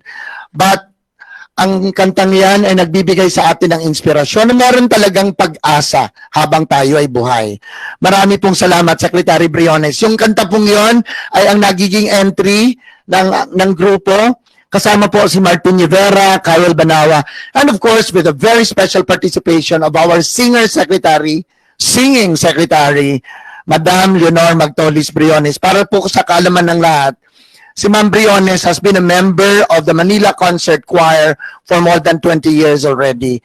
And to her, music is really life. That in spite of her age, that's even one of her secrets, that has brought her to where she is now. And that's because of her passion in music. Marami pong salamat. Ngayong hapon, I'd like to walk through with you salient features about the learning continuity plans that is crafted by the Department of Education Regional Office that considers the learning continuity plans of the 14 schools division offices. And we would like to just bring to you the salient features. And this continuity plan is named RX Adobe, prescribing Adobe at this time of pandemic in terms of education mandates. RX Adobe is the learning continuity plan addressing pressing issues and problems that confront education in emergencies, especially in these changing times. It prescribes Adobe at this new normal. Meron ba tayong choice? The answer is no, we do not have a choice. But we have to accept and embrace the new normal and address the challenges it brings to be able to survive. And again, everybody is saying in chorus that education can continue, and RX Adobe's Learning Continuity Plan of Northern Mindanao will guide us to go through with our day-to-day challenge in terms of delivering that quality education the Filipino children deserve. Next slide, please. The Learning Continuity Plan considers the different dates that are our deadlines to really beat on, like the August 24, which has already been declared as we open our classes. Opening of classes is a relative announcement because this is always dependent on the local conditions that are determined by the interagency task force COVID, and of course, the Department of Health as our health experts. But definitely, we're going to be opening our classes on August 24. Relative in the sense that it could be physical opening or virtual opening. We also try to take a look at June 1, which is back to work already. Now is the 5th day of that back to work, and our teachers are working at home. But we already have accounted their day-to-day tasks, and of course, they're reporting like 8 hours a day as mandated, whether at home or in the office. It considers the tasks of our teachers in terms of looking at the availability of teaching and learning resources, the instructional delivery models and platforms, and the availability of appropriate budget, guidelines, and other support services. We also anchored in the exploration of the central office on the available options that we can adapt depending on the context of the different schools, not just of the region, but local context at the school environment. Our schools division offices and even the schools continue to innovate their own strategies. There are modalities that are offered by DepEd, defined and determined, pero kung ano talaga ang posibleng gagamitin ng eskwelahan ay nagdidepende po yan sa pag-uusap ng principal at ng mga kaguruan, getting inputs from the local government units, the parents, because the capacities of delivering the modality will always be dependent on the capacities of the environment. Again, as I said earlier, we are also dependent on the declaration of the community quarantine levels of the interagency task force, our local government units, and the Department of Health. Whether it is medium, high, or low risk in the severity level, the risk is still there. And for as long as vaccine is still not available, there will always be risk. But in all modalities that we adopt, it considers the required minimum health standards. What is the goal of RX Adobe? We would like to impress upon you that safety and health are still the primordial concerns of the Department of Education. We also would like to check the readiness of education's provision under the new normal. And with that, even in sulong edukalidad, the number 4 component in KITE component speaks about the importance of stakeholders' contribution and participation, especially now in addressing the challenges of education as we go through our journey. And of course, we should have to establish our public feedback mechanism to be able to put communication lines open in the different levels of governance. This is also anchored in the ISO quality policy of the regional office to sustain the momentum of our being an ISO office, which is captured on our DS that says we are to deliver effective and efficient services. The policies and standards have to be implemented. We also have to consider the learning outcomes as the gauge of our performance. And we can only do this if also we have excellent employees performance through CI or continuous improvement. And again, on top of this, we would like to listen how our customers are satisfied with the basic services we are delivering. We have 10 objectives that will bring us to the reality of those quality policies. I'll not dwell on that.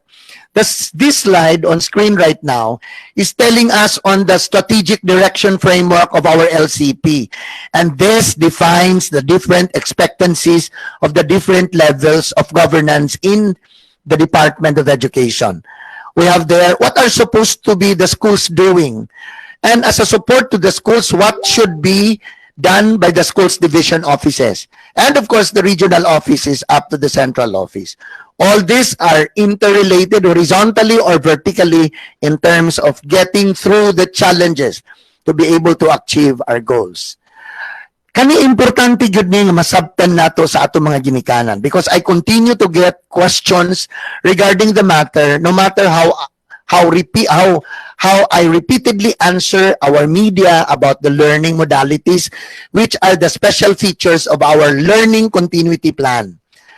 Ang mga agam-agam at mga takot ng ating mga magulang na hindi magpaaral kasi takot silang mahawaan yung bata ng virus kasi ang pandemya ay naririto pa rin naman, hindi po tayo dapat, we would like to help you cut your stigma and your anxieties kasi meron po tayong iba't ibang pamamaraan.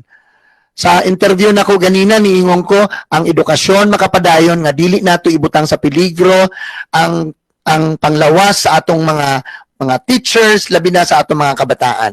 So that we have studied what approaches shall we really apply to be able to avoid local transmissions, the possible local transmissions.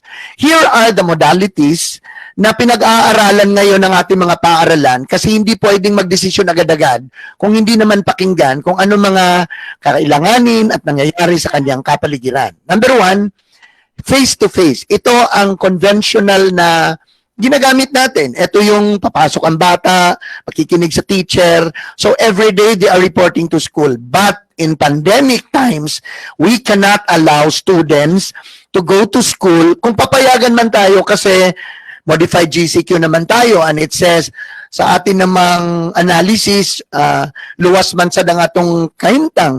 Kasi tayo pa rin po ay naniniwala na marami po ang ma-achieve kapag face-to-face ang ating magiging modality. Kaya lang, face-to-face now will not be the same as usual. Kasi we have to reduce the class size. Why? Because the minimum health standard requirements have to be met. And number one of that is social distancing. Kung ang isa ka section, 40 ka bata, dili man ginamahimo nga mag-social distancing kung silang 40 mo sulod sa classroom. So it's a reduced class size and according to the study of our engineering unit in the Department of Education, in a classroom of 7 by 9 regular size, it can only accommodate 15 if the furnitures inside are tables and chairs. Pero kung 2-seater desks, it can accommodate a maximum of 20 in order to observe social distancing. So, hindi pwede talagang ang 40 ay papasok ng sabay-sabay. Ang gagawin po ng mga ating principal ay aralin kung ilan talaga bawat section, hatiin ng 2 o 3, depende sa dami ng mga bata. Habang ang group 1 ay nagkaklase face-to-face sa Lunes, yung kalahati naman ay nag-aaral through modular learning doon sa bahay, online or offline. So, kumbaga, kombinasyon po, ang tawag niyan ay blended learning. Darating po ako dyan mamaya-mayang konti. So again, reduce class size, observe social distancing on all the other required minimum health standards. So, ang shifting, pwedeng NWF, pwedeng TTH, pwedeng umaga at hapon, pwedeng araw-araw magpapalit yung group 1, group 2, and we do not impose upon the principals what should be done because they know their conditions better than anyone else. Ang mga kaguruan ay dapat tumulong sa principal upang aralin at magdesisyon kung anong angkop na modality para sa kanilang pagtuturo at pagkatuto ng mga kabataan. Number 2 is distance learning. Ang distance learning marami pong klase. Number 1, online. Ang online po ay nangangailangan ng internet connection. Ngayon, sino ang walang internet connection? Paano? Wala silang cellphone, walang laptop, wala ding loads kung may laptop man. So, hindi sila doon pipilitin sa online. We can only accommodate and organize classes for online those students who are capable of accessing through the internet connection. Itong online, duha pag yun ni kaklase, ang usa gitawag og synchronous. Synchronous is interactive. Kaagad-agad pwede kang magbigay ng feedback, pwede kang magtanong sa teacher. Kasi nga, real time siya. Pero meron tayong tinatawag na asynchronous. Halimbawa, kung akong teacher, magbibigay ako ng assignment like, tingnan ninyo ang link na ito sa YouTube, merong palabas doon, gusto kong panoorin ninyo, and you make a film review as part of English class in grade 10, for example. So, kailangan ba ng internet? Kailangan po yun kasi YouTube cannot be accessed without internet connection. Kaya lang, tinatawag siyang asynchronous kasi hindi siya real time. Napapanood siya, depende sa kung kailan mo siya gustong panoorin. Pero kailangan pa rin ang internet connection. For example, our celebration of this regional kickoff for Brigada Eskwela is also recorded. And you can watch it tomorrow. You need still internet connection, but it is asynchronous because you can watch it according to the comforts of your time. Meron tayong offline. Pag may laptop ka sa bahay, bigyan kita ng digital lessons, bigyan kita ng soft copy, sa CD o kaya sa USB, you can turn it on in your laptop and you can watch it. Pero walang kailangang internet connection. Modular ang pinaghahandaan natin. Kasi ang modular learning mao gyud itubag sa tanan nga nagproblema nga moingon nga wala mi laptop, wala cellphone, wala mi internet, wala mi kuryente.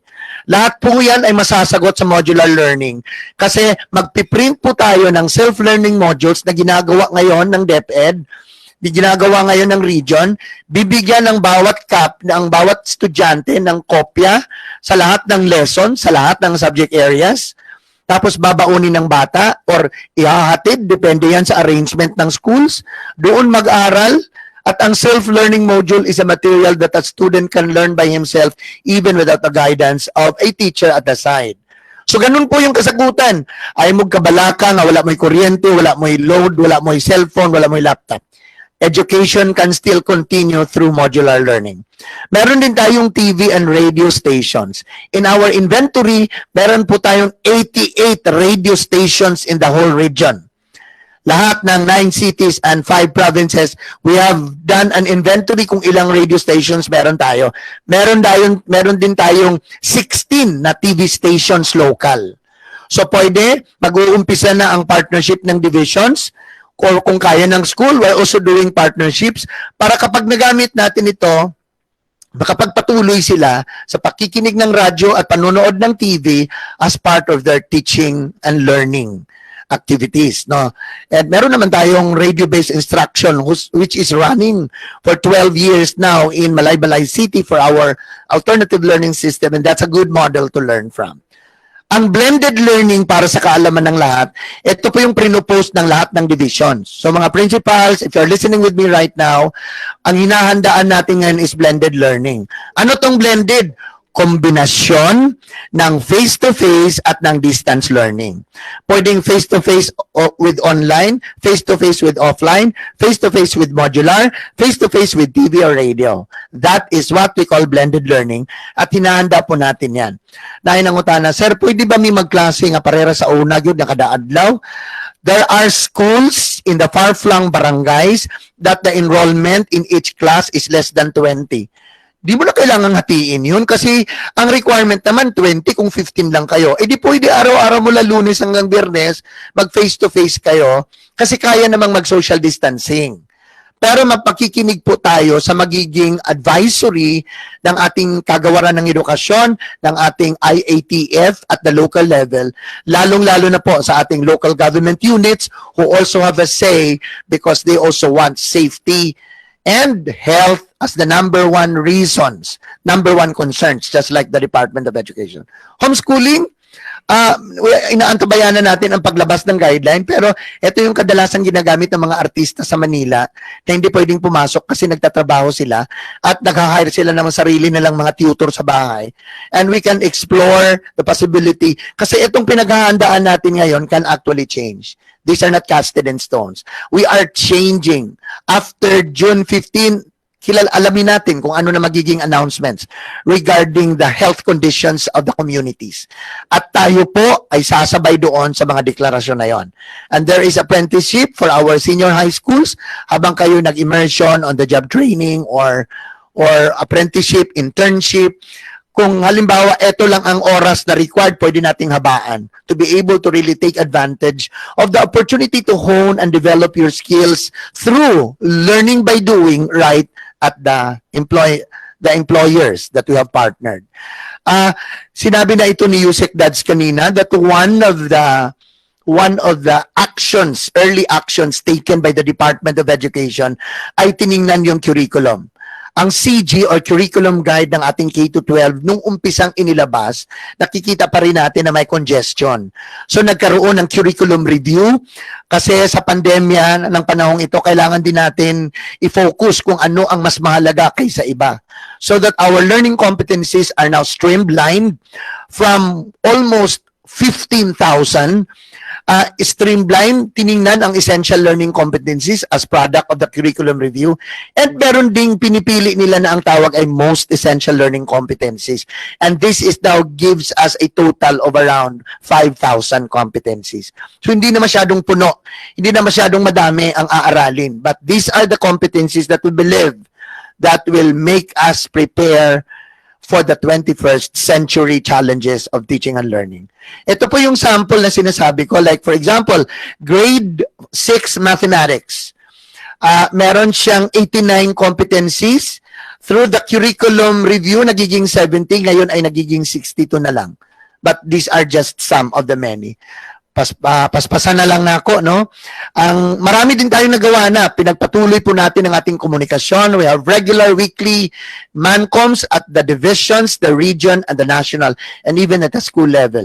Marami na pong mga nagliparang webinars and trainings and orientations conducted by DepEd and even non-DepEd education expert institutions that our teachers are also attending. Meron na po tayong mga training na ginawa sa regional office like yung capacity building on online learning and orientation system of professional development program. Ito po, lahat po ay webinars.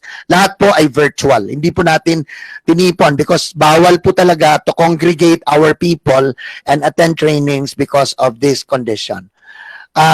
For example, classic example nito, yung Tech O'Clock ng Cagayan de Oro, yung modem program webinar ng Misamis Oriental, and the compassionate leadership of Misamis City, at marami pa pong iba na hindi ko na-capture, no? I'm just giving you some of the examples. And of course, managing distance learning. Nag-enroll na po tayo mula nung Lunes hanggang ngayon, at patuloy po yan hanggang June 30. And we are adapting 3 modalities to enroll, and we call all these 3 as remote modalities for enrollment.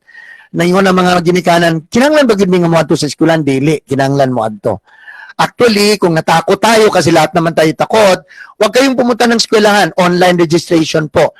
Buksan ninyo yung website ng DepEd Divisions, meron na po doon nakalagay na electronic LESF or Learners Enrollment and Survey Form. You fill that out and then send it back immediately dahil konektado yung ating system, ma-account po ang enrollment from the school to the division and to the regional level.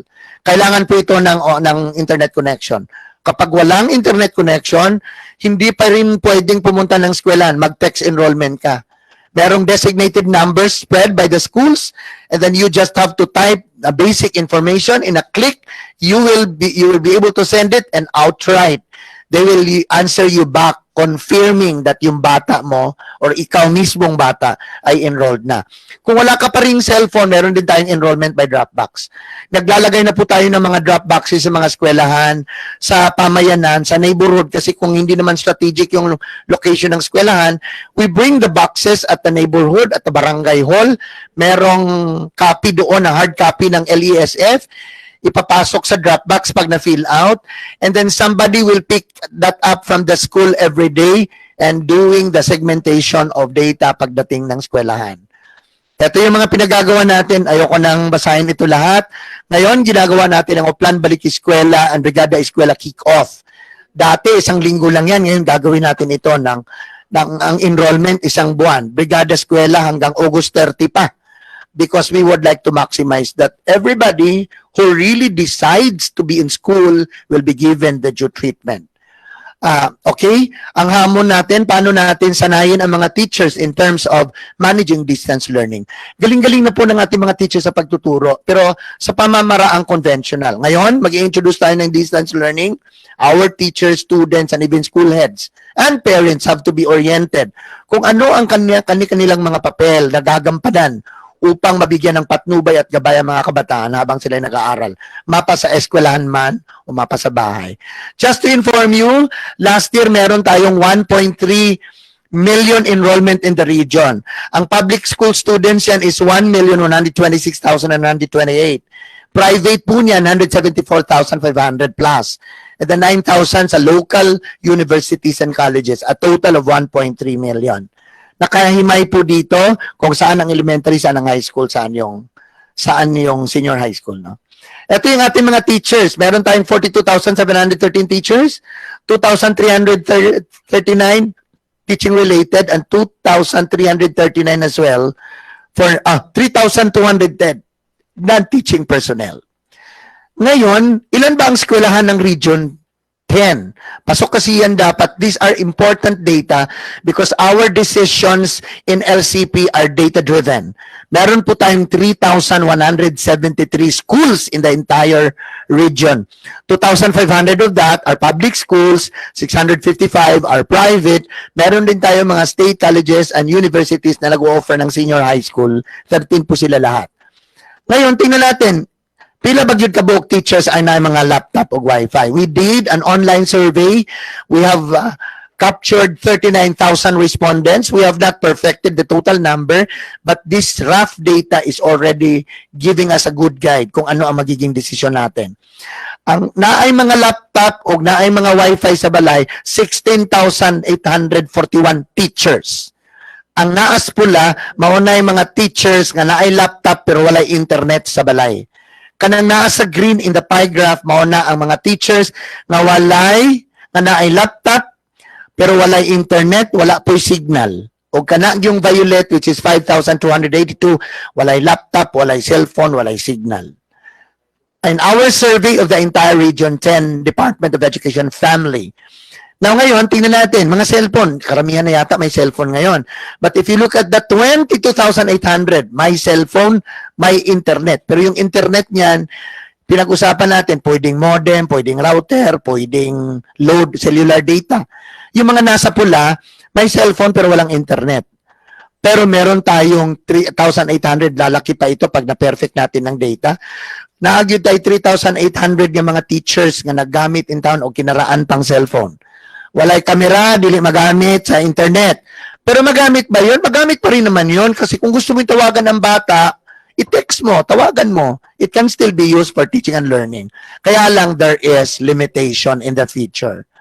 Eto ngayon, kini mag-training ta. Later on, we will listen to our doctor and our nurse will take up psychosocial interventions or first aid kasi nagpapatunay po ito na sa buong kaguruan ng departamento ng Region 10, meron tayong 37,000 untrained on technology use and alternative delivery modes. Kailangan nating i-train yan kasi 3,000 plus lang. Ito yung mga kabataan.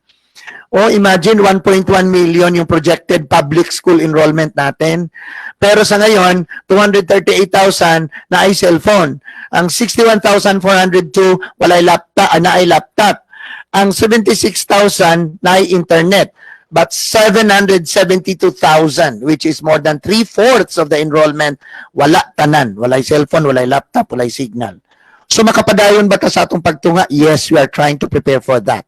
And unsa to akong giingon ganina, ang kasagutan po niyan ay ang paggamit ng modular learning, kung saan ang bata ay bibigyan ng modules, dadalhin sa bahay at aaralin. Eskwelahan, ito na. Di ko na to babasahin, basta tingnan nyo na lang yan. And ito po yung didiscuss ko kaninang mga learning modalities, klaro na po yun. Huwag na kayong magtanong sa akin na pwede bang mag-aral na hindi pumunta ng eskwela, pwede po. At ito po ngayon ay magiging hamon sa desisyon ng mga principals kung anong nararapat. And principals should be sensitive enough to consider the local conditions in terms of readiness to digital learning or conventional learning. Ito po, dire-diretso na ako. And medyo mahaba-haba to. Ito na ngayon ang magiging sample. Ito ngayon. Sa 20 kabata, 20 will study today, while the other 20 will go learning at home, whether online, offline, or modular. Magpalit po sila, depende kung kailan sila magpalit. Ito ngayon, si Mabini A, nagklase sila straight, 20 lang to ha, or less than 20, nagklase sila Lunes, Martes, at umaga ng Miyerkules. Yung group B, si Mabini B, nagklase ng Lunes, Martes, nagklase sa bahay, hindi pala nagklase, nag-aaral sa bahay gamit ang module ng Lunes, Martes, at umaga ng Miyerkules. Ngunit sa Miyerkules na yan, magpalit po sila, magpapalit sila. So yung nag-modular sa bahay, yun na yun mag-face-to-face. Yung nag-face-to-face, yun na yun ang mag-modular sa bahay. Mga ganon. These are just sample, 50-50. Ito yun ating eskwelahan. Tulungan natin mga partners in education that if we can push through the plan of doing face-to-face, marami pa po tayong gawin, kukumpunihin. Kailangan may footbath sa pintuan, kailangan ang pintuan ay dalawa for exit and entrance para hindi sila magkasalubong, kailangan may portable hand washing facility, syempre may tubig, kasi paano natin magawa yung health standard na frequent washing of hands kung wala po tayong tubig at walang hand washing facility. Kahit nga yung sahig, dapat may marking para malaman na di na babalik, atras yung bata. These are just samples that what I've told you. And these are proposals of the different divisions. Makikontak na lang po kayo sa division office kung ano yung pre-propose ng division.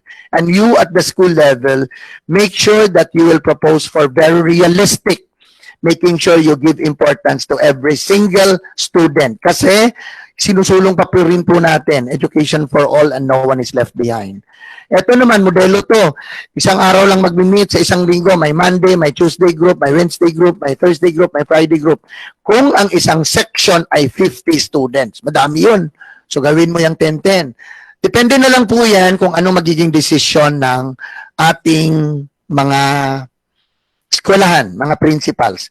May I present to you the summary in terms of, well, based on the current, no? Ang enrollment pala natin ngayon, gusto nyong malaman, from 1.3 million na target natin, up to yesterday, meron lang po muna tayong enrollment na around 160,000 learners. So marami po tayong hahabulin. 160, I don't know how much percent of that, baka mga nasa 8% lang yan, over 1.3 million nahahabulin. Pero kaya natin yan. Pang 5 araw pa lang natin ito, hanggang June 30 kaya ang enrollment. So we can really catch these up. Ito ngayon ang, draft pa lang to, hindi siya final. Sa aming pag-aaral, tinitingnan namin ang data that are submitted by the division office. 80 po ng ating mga kabataan ay handa para matuto sa pamamaraang blended learning, face-to-face and modular. Mauni ang mga kabataan nga walay cellphone, walay signal, walay kuryente po, pwede ra. 80% of that, so 80% of 1.3 million ready for face-to-face with modular learning. Tapos naatay 16% ready, blended learning yapon sila, kaya lang face-to-face, pwedeng online or offline kasi may internet na. Tapos meron din tayong green na ready 4% ng mga kabataan sa buong rehiyon na magkaroon ng blended learning combination ng face-to-face, radio, and TV. Actually, pwede pa rin magbago ito habang piniperfect natin ang ating data. Again, our enrollment is still very far from the target. Ito po yung ating mga hamon. I hope our partners are listening. We have presented this to the RIATF, Social Services Committee at the RDC, at in-approve na po ito para ma-endorse ng ating Regional Development Council to the corresponding offices kung saan tutulong sa atin sa mga problemang ito. Number one, problema saan tayo kukuha ng pera? In mass reproducing the modules. Because the module is not just one page. Ilang module bawat subject? Ilang subject yan bawat grado? At ilang grado po yan? That's 13 grades. Number two, kung magpa-partner tayo ng radio and TV stations for our TV, radio instruction, magkanong babayaran natin. Tutulungan po tayo ng ating mga partners, and I'm sure the radio stations are even willing to give sometimes slots for free along the days of the week. Magti-training ang ating teachers. Paano mag-training yung parents? Kailangan natin tulungan. Lahat ng parents may mga complexities din sa buhay. May nagtatanong, paano tutulong ang nanay or tatay na nagtatrabaho naman? And number one nila is earning a living. Tuturuan natin yan paano mag-manage ng time. Meron tayong orientation yan. Paano kung may time naman pero merong problema doon sa academic and technical issues of guiding the child learning? Meron din tayong gagawin yan. At we are partnering the local government units even down to the barangay level in terms of orienting our parents. Hingi tayo ng capital outlay, humihingi tayo ng lapel or PPE, mga mask, binibigay po natin ito sa mga partners upang matugunan itong ating mga limitasyon sa kapirahan. Ang ating MOOE ay hindi talaga sapat po yan. Marami pong salamat. Ang RDC ay isinusulong na po para ma-endorso ito sa ating governors and city mayors and municipal mayors that even in the use of special education fund, kung saan naupo si superintendent and district supervisor as vice chair of the local school board, they're doing representation. Sana ma-align po natin ang ating expenditures na nakaprogram na kailangan i-consider ang mga priority funding activities ng DepEd, lalong-lalo na yung production ng ating mga modules. Merong nangako na magbigay ng laptop. Ewan ko kung hindi naman yata kaya sa lahat ito kasi we are 43,000 teachers and then the hand washing facility, water supply, may mga kakulangan po ito kaya ang tawag sa English, areas needing support. And then internet connection and all that. Ladies and gentlemen, these are all contained in the learning continuity plan of DepEd Northern Mindanao. We call it RX Adobe. Now, we are officially launching the learning continuity plans of the Department of Education, Region Mindanao. Region Northern Mindanao.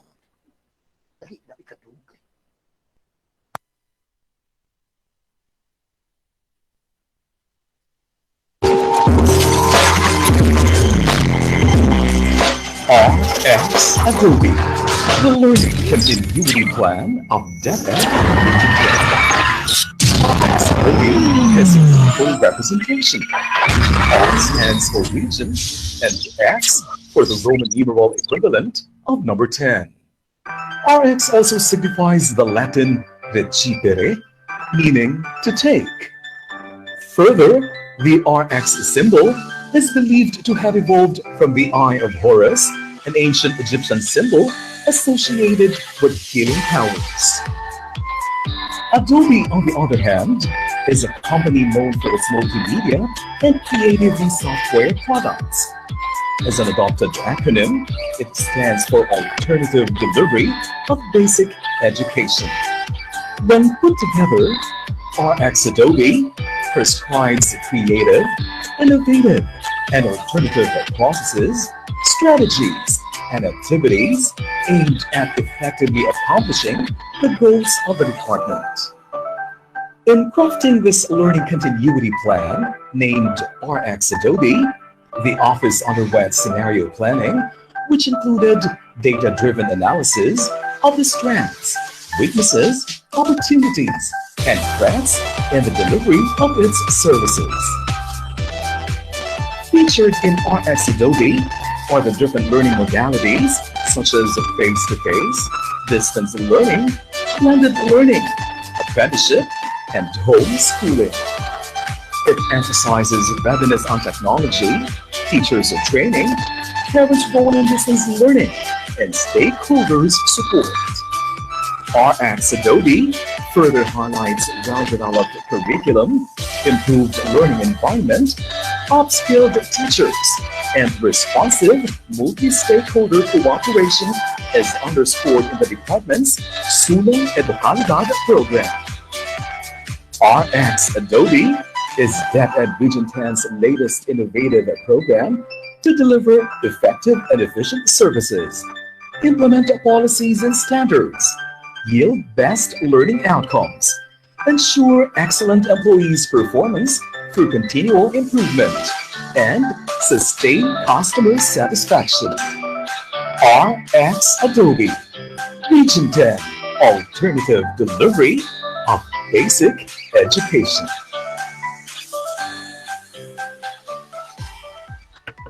Thank you very much, RD Art. That was indeed a promising learning continuity plan.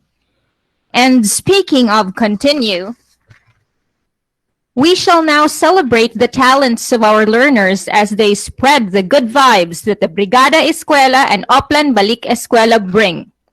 Friends, let's give it up for the 2019 National Brigada Eskwela Jingle Contest first runner-up, Igpit Elementary School from Misamis Oriental, with their winning piece, Tayo'y Magbrigada Eskwela.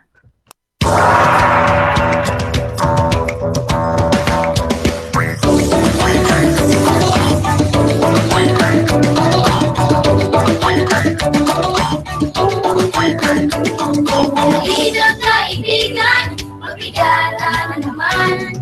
Sumama sa pagpaplano, ano kayang magagawa mo? Magpapasuka na naman, ating paghandaan. Tawagin ang katropa at tayo'y magbigala eskwela. Brigada Eskwela, yo! Kaming kabataan, miling sa inyo. Lahat sama-sama, lahat magkasunod. Isa ang hangarin para ng patuloy ka, pamilya, kabatada at mga kapuso. Huwag yung nag-iisay, sagot na iyong kamay. Mas malang sandata, sa kainisay kaagapay. Pinturang makukulay, sinigan ng ating buhay. Matawag man ang pawis, may ngiti ng kagabay. Brigada Eskwela, yo! Mga guro ay tulungan sa diwa ng bayanihan. Ako ito, tayong lahat, magkasama kung kaya. Pagdalilit mo tulungan, ang labas ng kabayanihan. Kasama na ng tabahin para sa mga nagmamarahan. Ingat magbrigada, lahat na paaralan. Ingat magbrigada, lahat na paaralan. Isang matatag na bayan, lahat na paaralan.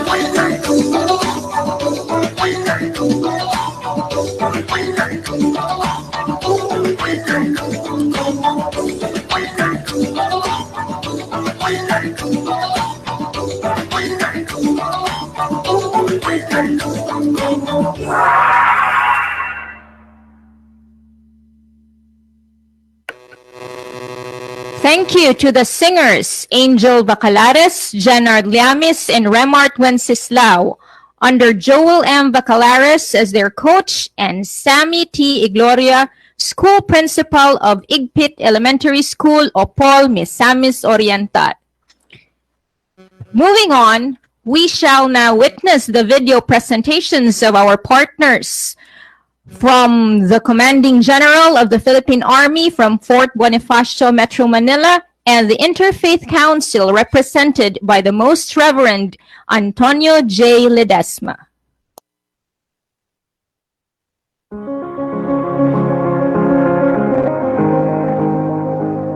On behalf of the Philippine Army, I congratulate the Department of Education, Region 10, particularly Dr. Arturo Mariafag and his team for successfully launching the first ever virtual Brigada Eskwela and Oplan Balik Eskwela.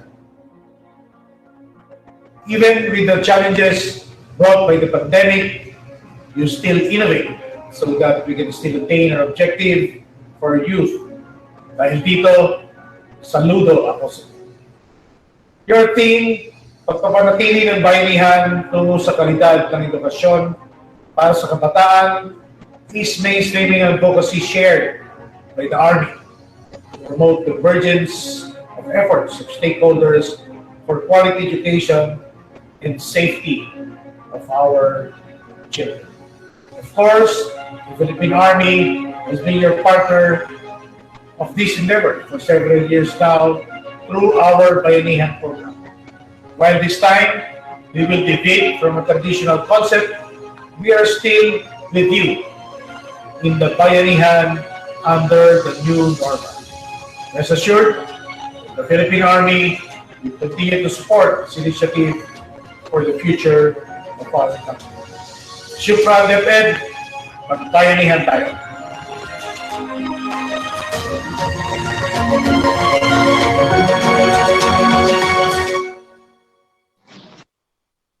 My greetings to all our friends. This is Archbishop Antonio Ledesma of the Archdiocese of Cagayan de Oro.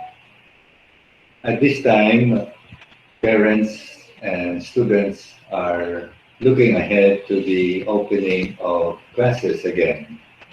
However, because of the restrictions of the COVID-19 epidemic, there will be certain arrangements that will have to be done by the Department of Education.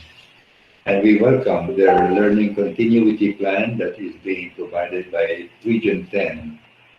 We know that there will be possible changes in the curriculum and method of teaching, either online or through social distancing of school children. But this is all part of the plan, and in fact, the Brigada Eskwela plan today is also to include PPE protection, the provision of hand washing, and the like.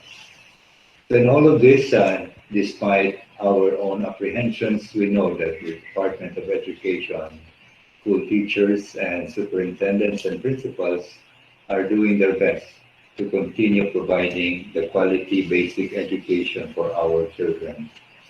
On our part in the Archdiocese, we also would like to continue providing the catechism classes, either through online or through other means. And this is all a joint effort of making sure that our school children will continue in progressing in their own education.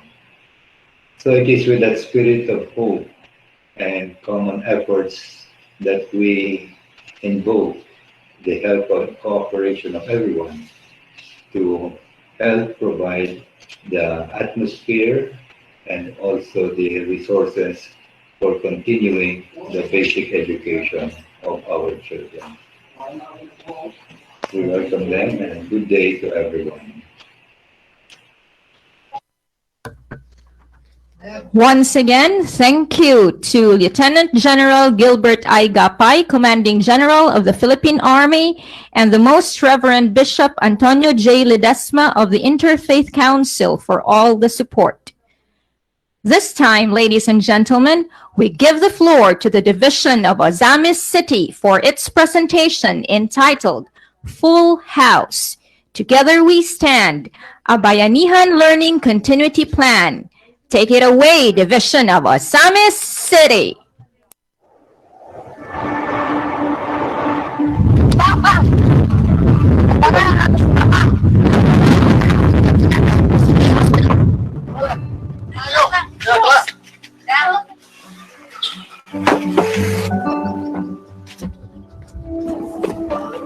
Mang, nagunsa ka, Mang? Ay, anak, nag-andam ko aning ato ang lugar nga atong tunanan kada adlaw para sa mga assignments ninyo puhon. Mang, ang saan din naman yung cartoon, Mang? Kaning cartoon, anak, ato nagsudlan sa mga materialis ninyo nga gamiton sa pag-answer sa mga assignment o sa mga worksheets nga ihatod sa inyong mga maestra kada simana. Assignment o worksheets. Yan ang pita pa. Tabangan ka na mo. Sa mga sandali na. Ingon anion. Sige.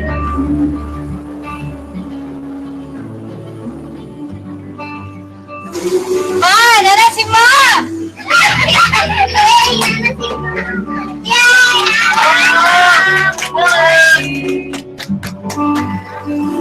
Good morning!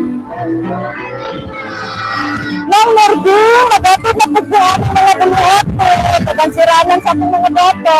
Ma'am, salamat. Kaayo, ubay-ubay man di ay ni. Balikan na ako karong business ha. Salamat! Sabi, sabi ni. Sabi? Kaya anak, abin niyo, nalipay kay ko ninyo nga nagsudko nga nagsige mo tuon. Padayon ninyo inyong pagtuon kada adlaw ha, para sa maayo ninyong kaugmaon. Tinuod yun na mga anak. Kaya bisang adunay COVID-19, basta adunay tinuod na pagtinabangay, wala na peligro o padayon ang atong pag-asenso. A learning space is any area where learning can occur. It can be a corner, a room, or even a small table or just a box. What is important is that learning is possible despite the active effect of COVID-19. Together, we can make things possible. We are one despite all challenges. Together, we can make a difference. Thank you very much to the Division of Asamis City. We shall now continue witnessing the video presentations from our partners. We shall have the messages from Attorney Alberto T. Muyot, Chief Executive Officer of Sustaining Education Reform Gains, Save the Children Philippines, and with the surge of the Australian Embassy. We shall also have the message from Ms. Gunil Shwitalia Ruff, Principal Advisor, Youth for Culture of Peace and Nonviolence in Mindanao, or UCAP, German Development Cooperation and GIZ Office from Manila. We shall also have our message from our partners from the East-West Rural Bank of Northern Mindanao. Warmest greetings to the Department of Education, particularly to the regions covered by our Sustaining Education Reform Gains, or SEARCH project, Regions 5, 6, 8, and 10, and to all the education stakeholders participating in Brigada Eskwela.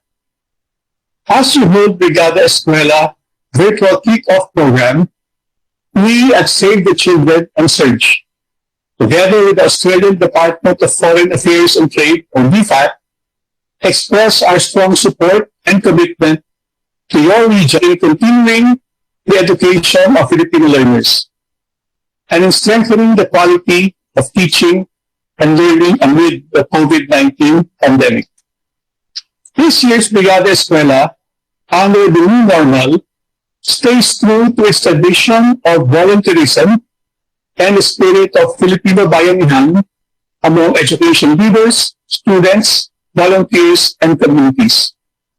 The theme, pagpapanatili ng bayanihan tungo sa kalidad ng edukasyon para sa kabataan, distinctly highlights the coming together of all DepEd partners to address emerging health and social issues at home, in school, and in the community.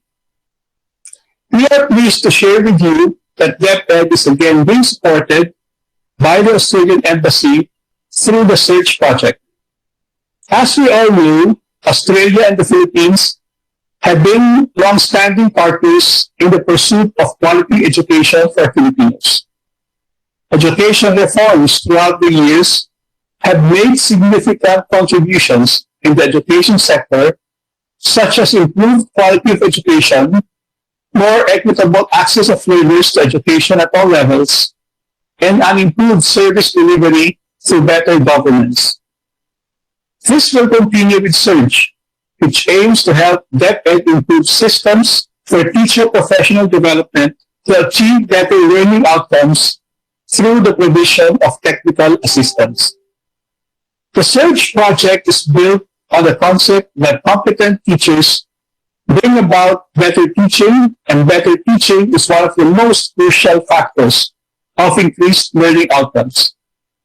Thus, SEARCH will support schools, schools division offices, regions, and central office to operationalize learning and development, or L&D system, for improving teacher competencies. The interests of SEARCH are, first, making the L&D system work for the schools and the SDO. Second, instructional supervision that is focused on improving teachers' motivation, content, expertise, and pedagogical skills.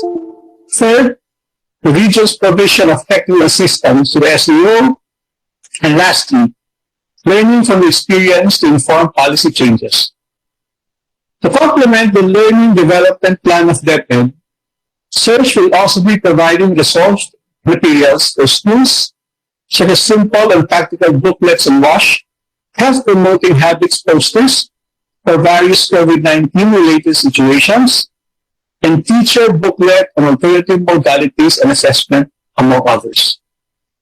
The project will also provide low-cost hand-washing facilities for SEARCH divisions. We are hopeful that the package of technical assistance will result in achieving an improved quality of teachers and of the teaching and learning process. With the SEARCH project, we look forward to another meaningful partnership with DepEd and the Australian Embassy. Once again, we at Save the Children Philippines and SEARCH, together with the Australian Embassy, reiterate our commitment to stand with DepEd, ensuring that our schools and teachers are safe and ready to provide quality education to all learners in the Filipino spirit of bayanihan.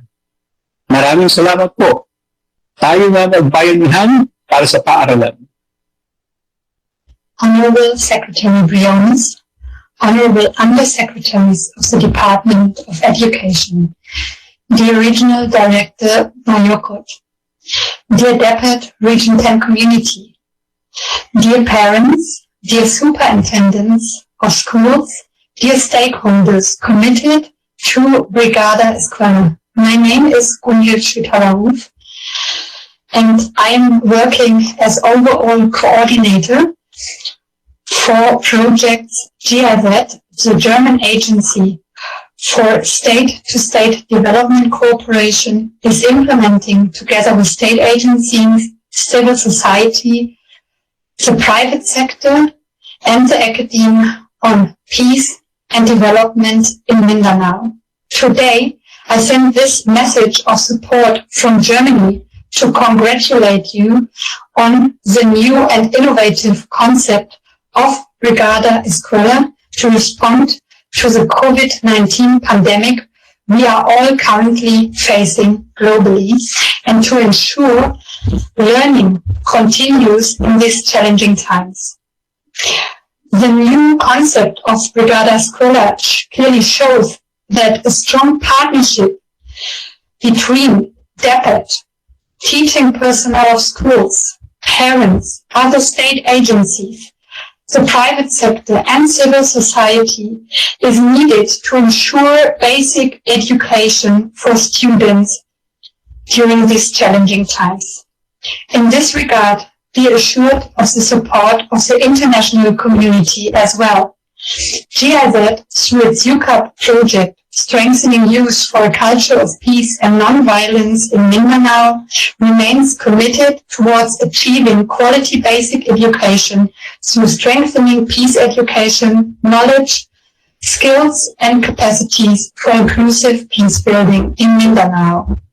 The motto, "We recover as one," set by the IATF to respond to the COVID-19 pandemic, is clearly reflected in your new concept on Brigada Eskwela. Be assured of our support to your goal, because we just can heal as one and united. Thank you. Good afternoon to Brigada. Since 2013, EWRD's mandate of advocacy is to provide exceptional customer experience to all our teachers. We also consider as friends and family. We always aim to help our teachers, not only financially, but also supporting DepEd initiatives that are beneficial to the community, especially to the builders of the future, our students.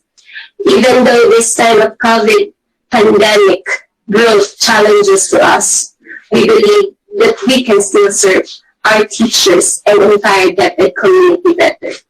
Because their welfare will always be our most and top priority.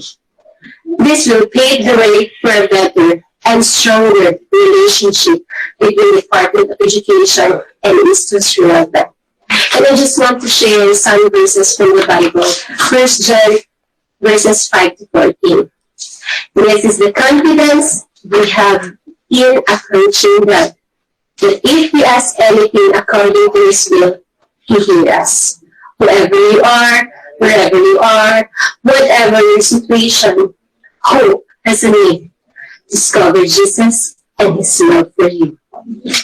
And USCCB response to coronavirus, God does not abandon us. He goes with us even now in this time of trial and testing. In this moment, it is important for us to anchor our hearts in the hope that we have in Jesus Christ. Now is the time to intensify our prayers and sacrifices for the love of God and the love of our neighbor. Let us draw closer to one another. In our love for Him, we discover the things that truly matter in our lives. In behalf of EWRB, we are one together sa pagpapanatili ng bayanihan tungo sa kalidad ng edukasyon para sa kabataan. Stay safe and strong, everyone.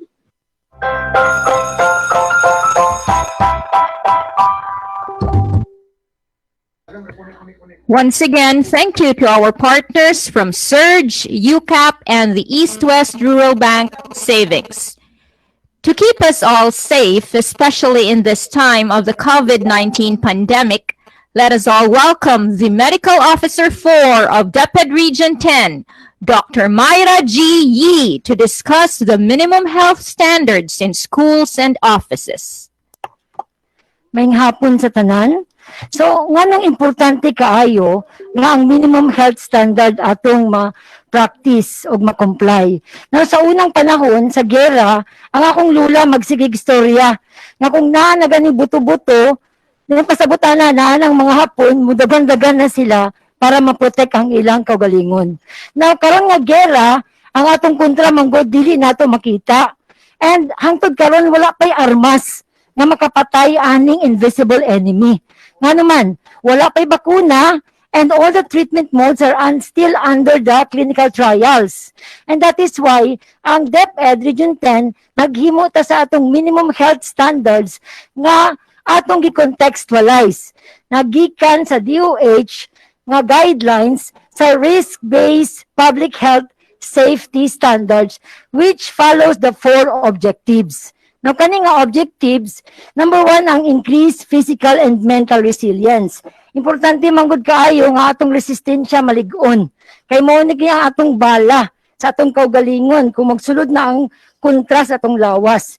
Ikaduha, i-reduce nato kinahanglan ang transmission, reduce contact, and reduce duration of infection. Ako ang i-emphasize nga, can you imagine ang atong mga eskwelahan sa Region 10, kung sa kada eskwelahan, sa public school lang, 2,505 kabuok ni nga eskwelahan. Isa kabuok bata, matakdan sa COVID. Ang kaning isa ka bata, pag uli niya sa iyang balay, isa lang kabuok ginikanan, kay na may uduhak ginikanan ng mga siblings, matakdan niya, then in 2 days, mahimo na ang 2,505, mahimo ng 5,000. And kada isa ka pamilya, naitakdan nga silingan. Pagkasunod adlaw, mahimo ng 10,000. And then pagkasunod adlaw, mahimo ng 20,000. So ma-imagine nato nga naa sa atong kamot actually, ang atong pwede mahimo nga atong ma-flatten ang curve or dili mahimo ang atong mga eskwelahan, ang atong mga learners, mahimong murag factory, silent distributor, no, or spreader aning kagaw. So adto ko sa next slide. Kung atong unahon, increase physical and mental resilience. Importante kaayo ni tungod ang atong bala sa kagong lawas nato muning atong resistensya. And kabaluman ta nga kung luya ang atong mental resilience, so atong huna-huna o ang lawas, sumpay ni sila. Gani importante ang resistensya gyud. That's why we are thankful nga ang atong uplan kalusugan sa DepEd, which is the 6 flagship programs, pwede nato ni siya gamiton. Kaya holistic approach ni nga ma-promote nato ang healthy lifestyle and safe environment. So pwede po nato mahimo sa mga eskwelahan ng health screening, pinaagi lamang sa health checklist under sa atong medical, dental, and nursing services. Now, part po sa uplan kalusugan ng school-based feeding. This time, dili lang hot meals. Fresh milk and snacks for the first 21 days ang atong pwede ihatag sa bata aron mulig-on ang ilahang lawas o resistensya. Muhatag po tag mga vitamins, vaccines, and deworming nga mga tambal para sa ilang kanang paglig-on pero in a staggered schedule. Plus, padayunon ang advocacy sa pag-exercise, pagkaon sa balanced diet, which is katong ato ang pinggang Pinoy, matulog sa 8 hours sa isa ka adlaw or 6 to 8 hours, mag-inom sa tubig nga up to 8 glasses of water. Importante kaayo ang psychological first aid, which i-discuss karon ni Richard after sa ako for the first 1 month of the start of school. Kay importante niini nga naapod tay mga hotlines nga i-provide sa atong mental health and psychosocial services coming from our trained personnel. Natay mga teachers ug natay mga partners in the LGUs nga pwede mo tabang sa ato ani. Padayunon nato ang coordination with LGU, DOH, and stakeholders para sa resource generation ug ang skilling up sa atong ende promotion kay importante manggod nga ma-maintain natong drug-free, tobacco-free, vape-free, and alcohol-free ang mga eskwelahan kay dako kaayo ang epekto niini sa resistensya gihapon. And of course, mas strengthen nato ang atong WINS implementation by making sure nga adunay mga hand washing facilities sa tanan 2,505 schools sa Region 10. So, next, we will go now sa reduced transmission. So, ang reduced transmission, pinaka-importante nga masabtan nato nga kailangan nato i-implement ang guideline or protocol sa pag-enter sa school and then sa sulod eskwelahan ang pagpauli. Dahil kaning 1 meter radius nga pag-queue. Importante kaayo ni kay napamatud-an manggod sa current nato nga mga statistics nga kung mag 1 meter distance lang ang isa ka bata o ang isa ka tawo sa isig ka tawo, adunay 80% reduced risk of transmission of COVID. Grabe kaayo ang epekto, 80% risk reduction. Ang mask, so no mask, no entry gyapunta. And they found out nga ang mask, kung magsuot ng mask ang isa ka tawo, pares akong gibuhat karon, no? Protected na siya because there is a reduction of 85% in transmission of COVID. So kana pa ba atong likaya pangitaon bayran nga prevention is much better than cure. So next is hand washing. Ang hand washing with soap for 20 seconds or 70% alcohol is still the most effective single preventive action nga pwede mabuhat to reduce transmission. And of course, non-contact thermal scanning nga na-cut off nga 37.5 ang temperature nga dili pa sulod sa atong eskwelahan. Foot bath sa entrance sa mga classrooms ug sa eskwelahan. And regular disinfection and sanitation daily for classrooms and twice a day sa atong mga clinic and isolation. And also ang cough etiquette.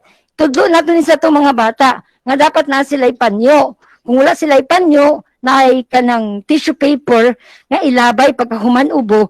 Kung wala gid tissue paper or panyo, pwede sila mag-ubo. Itago nila sa ilang elbow or sa ilahang sleeves sa ilang damit para nga dili matransmit ang droplets. Okay? So next, we will go to another mode, which is mo hindi kaganihan, number 1, no? Dili na nako na i-discuss, pero naatay flow from the entrance na ay health checklist, and then kung naay sakit pananglitan, dili na pasudlon. I-isolate siya, and then i-refer. Plus, kanang naka-green, naatay foot and hand bath facilities. Plus, ang katong na biometrics, before siya mag-biometrics, dapat na ay alcohol, no? Before and after. And then inside the school, kung masapnan na po siya nga naghilanat, nag-ubo, nagpangatsi, balik na po siya dito sa isolation area.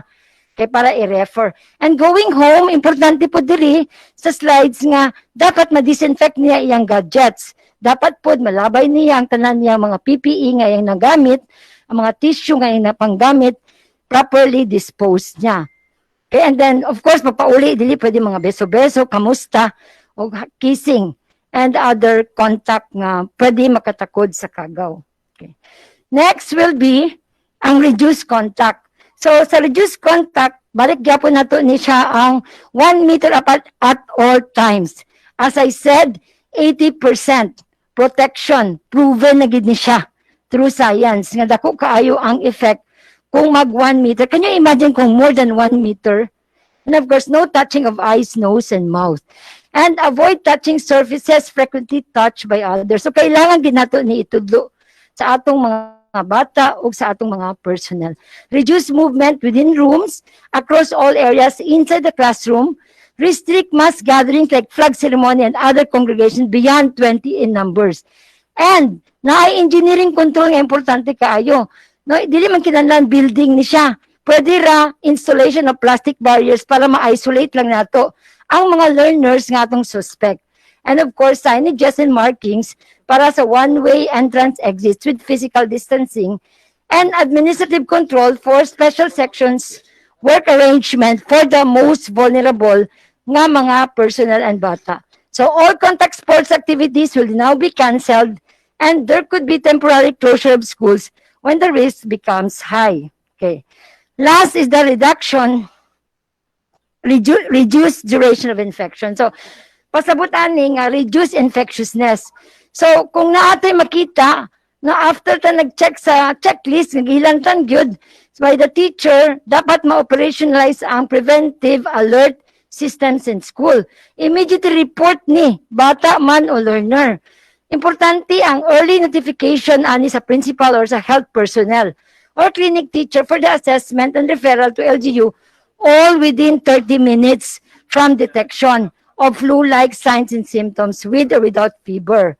Number 3, patients are placed in an isolated area or room before siya i-refer for testing facility or for home isolation or quarantine. Number 4, importante ang contact tracing, magtinabanga ni siya ang atong health personnel in coordination with our LGU for quarantine measures. And importante po madumduman nato ang wearing of prescribed attire para ma-prevent nato ning mapaspas o madugay ang infection. No repeat use of clothing, short sleeves for hand washing, pants instead of skirts, and close comfortable shoes, avoid jewelries and accessories, and always wearing facial mask at all times. So, that's the last slide and ako lang panglas nga kada gera man good, whether we like it or not, naagid casualties of war and napod survivors of war. So naa sa atong kamot nga kita makapili nga pwede ta mahimong survivor sa ani nga gera. Kinahanglan lang gid nato i-master or i-train ang atong kagalingon nga ma-follow ning atong minimum health requirements. Kay kaning minimum nga health standards can actually become maximum health protection para dili lamang sa ato but para sa atong mga learners and all the personnel sa DepEd Region 10. Because our priority, yes, we want quality education, but we can never compromise the health and safety of our learners and our personnel. Thank you. Thank you very much, Dr. Myra G. Yee, for your inputs on the minimum health standards in schools and offices. Still on health matters, ladies and gentlemen, please welcome the Regional DRRM Coordinator, Mr. Ricardo G. Dragon Jr., to discuss psychological first aid in schools and offices.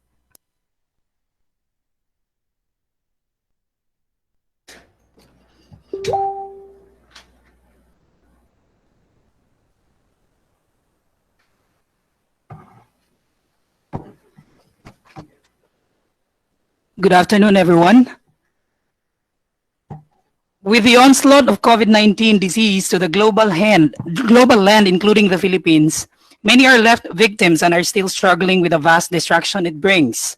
Simply, it conveyed us an ultimate disruption, reshaping people's work lives, family dynamics, and even finances. No one knows how long it will last. No one knows who's contagious. And confronting all of these issues at once can cause emotional and psychological stress, affecting ourselves and our relationships and our mental health integrity in general. Thus, these do not exempt the young populace, including our school children. With that, it is my honor to present to you Psychological First Aid, Upholding Mental Health Integrity in Schools and Offices.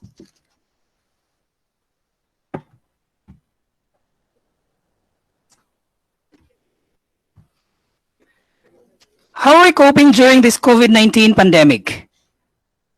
Fear and anxiety about this disease can be overwhelming and may cause strong emotions in adults and children. In fact, according to Lawrence Palinkas, a professor in social work, what we are living through now is very stressful and most people are not prepared for this. With all of the psychological uncertainties it poses against all of us, psychological stress is inevitable and is apparently normal. I'd like to quote the statement from our very own Secretary of the Department of Education. If you teach anxiety, if you teach fear, if you teach insecurity, and you are so fearful that you cannot move anymore, let's just wait for this thing to blow over. But we don't know when this thing will blow over. We have to work around that fear. The good thing with fear is we know exactly what we are afraid of, and we know how to get away with it. Yet, bringing you all with a humane, supportive response to fellow human beings who are suffering and who may need support is psychological first aid, with emphasis on contextualizing it through school and office settings. This is in coordination with the Psychological Association of the Philippines. What is psychological first aid then? Psychological first aid is a method of helping people in distress so they feel calm and supported to cope better with their challenges. It helps normalize worry and other emotions. In fact, it also promotes healthy coping and provides feelings of safety, calming, and hope.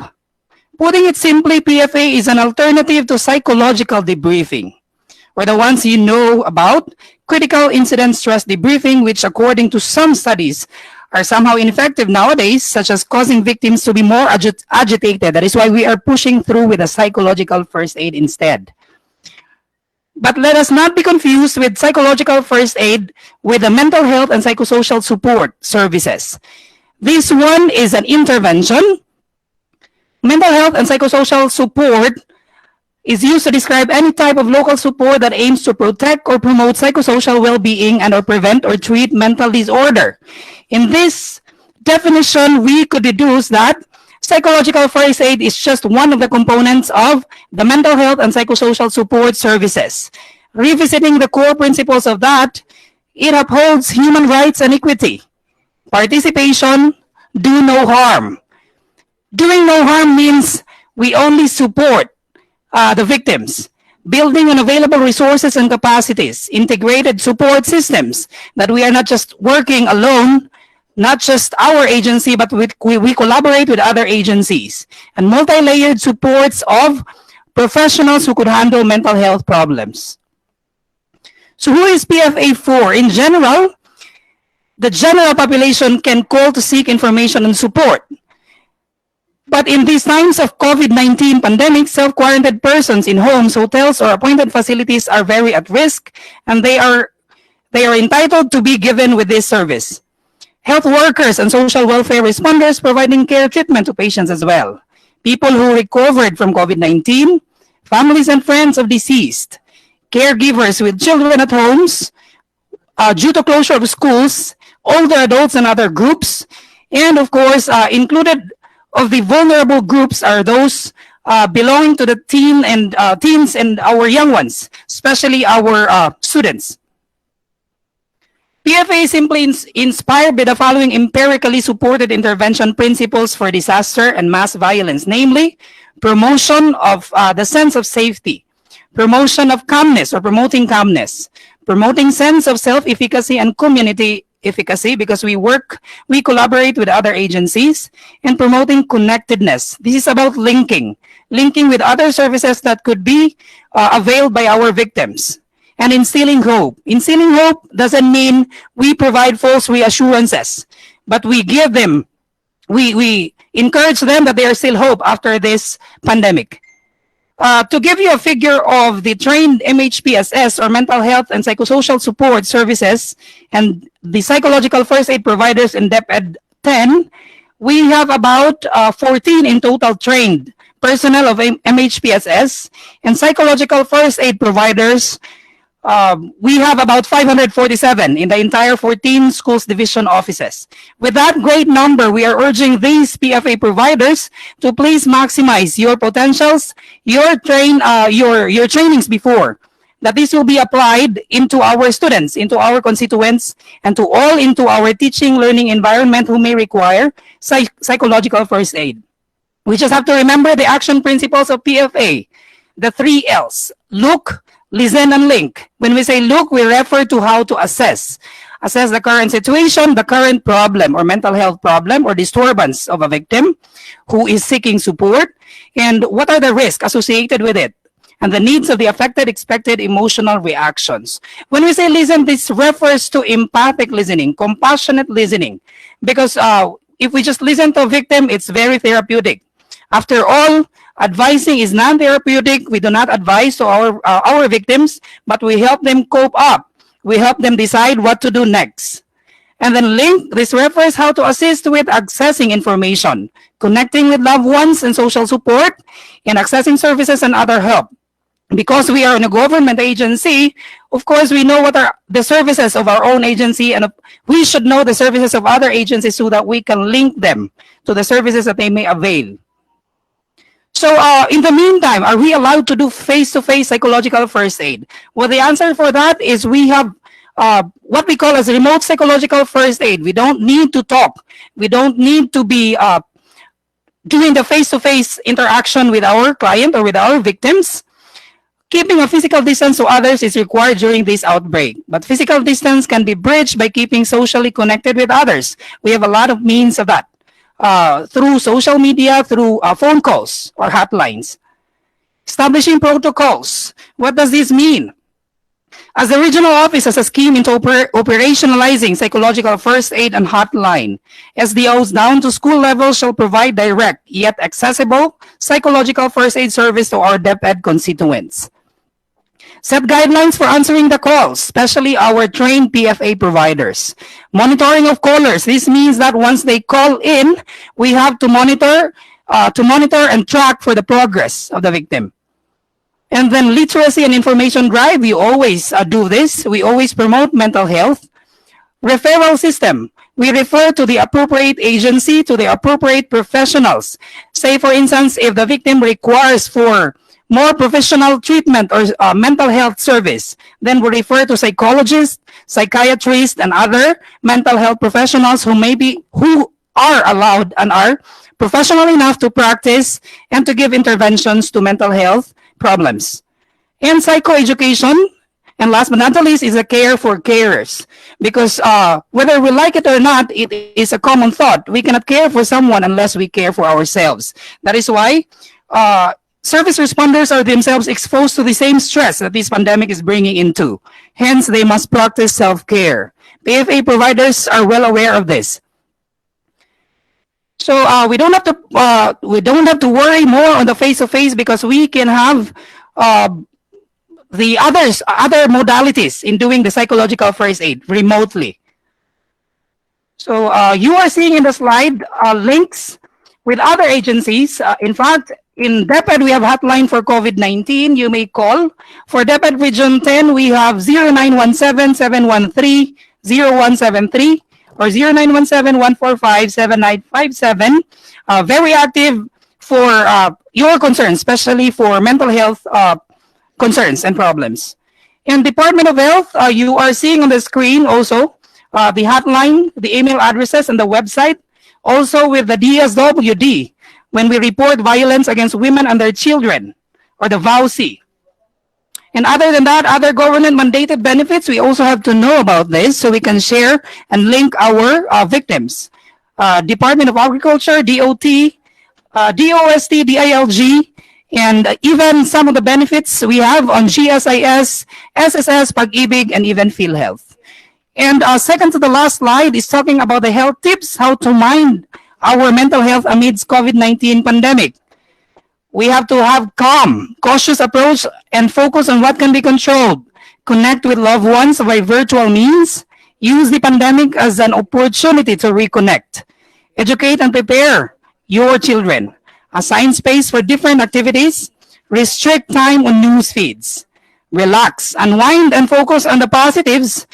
But this does not mean that when we unwind, we visit the malls oftentimes. Challenge yourself to stay in the present. Do an act of kindness and show gratitude. And take one day at a time, but keep up with your schedule. Identify normal distress reactions. Get to know well yourself. And reach out for help and try to online counseling services. Also, research shows that our perceptions of the frequency of negative events, like contracting the virus, are heavily influenced by what we see and read in the news. Consciously dial down bad news.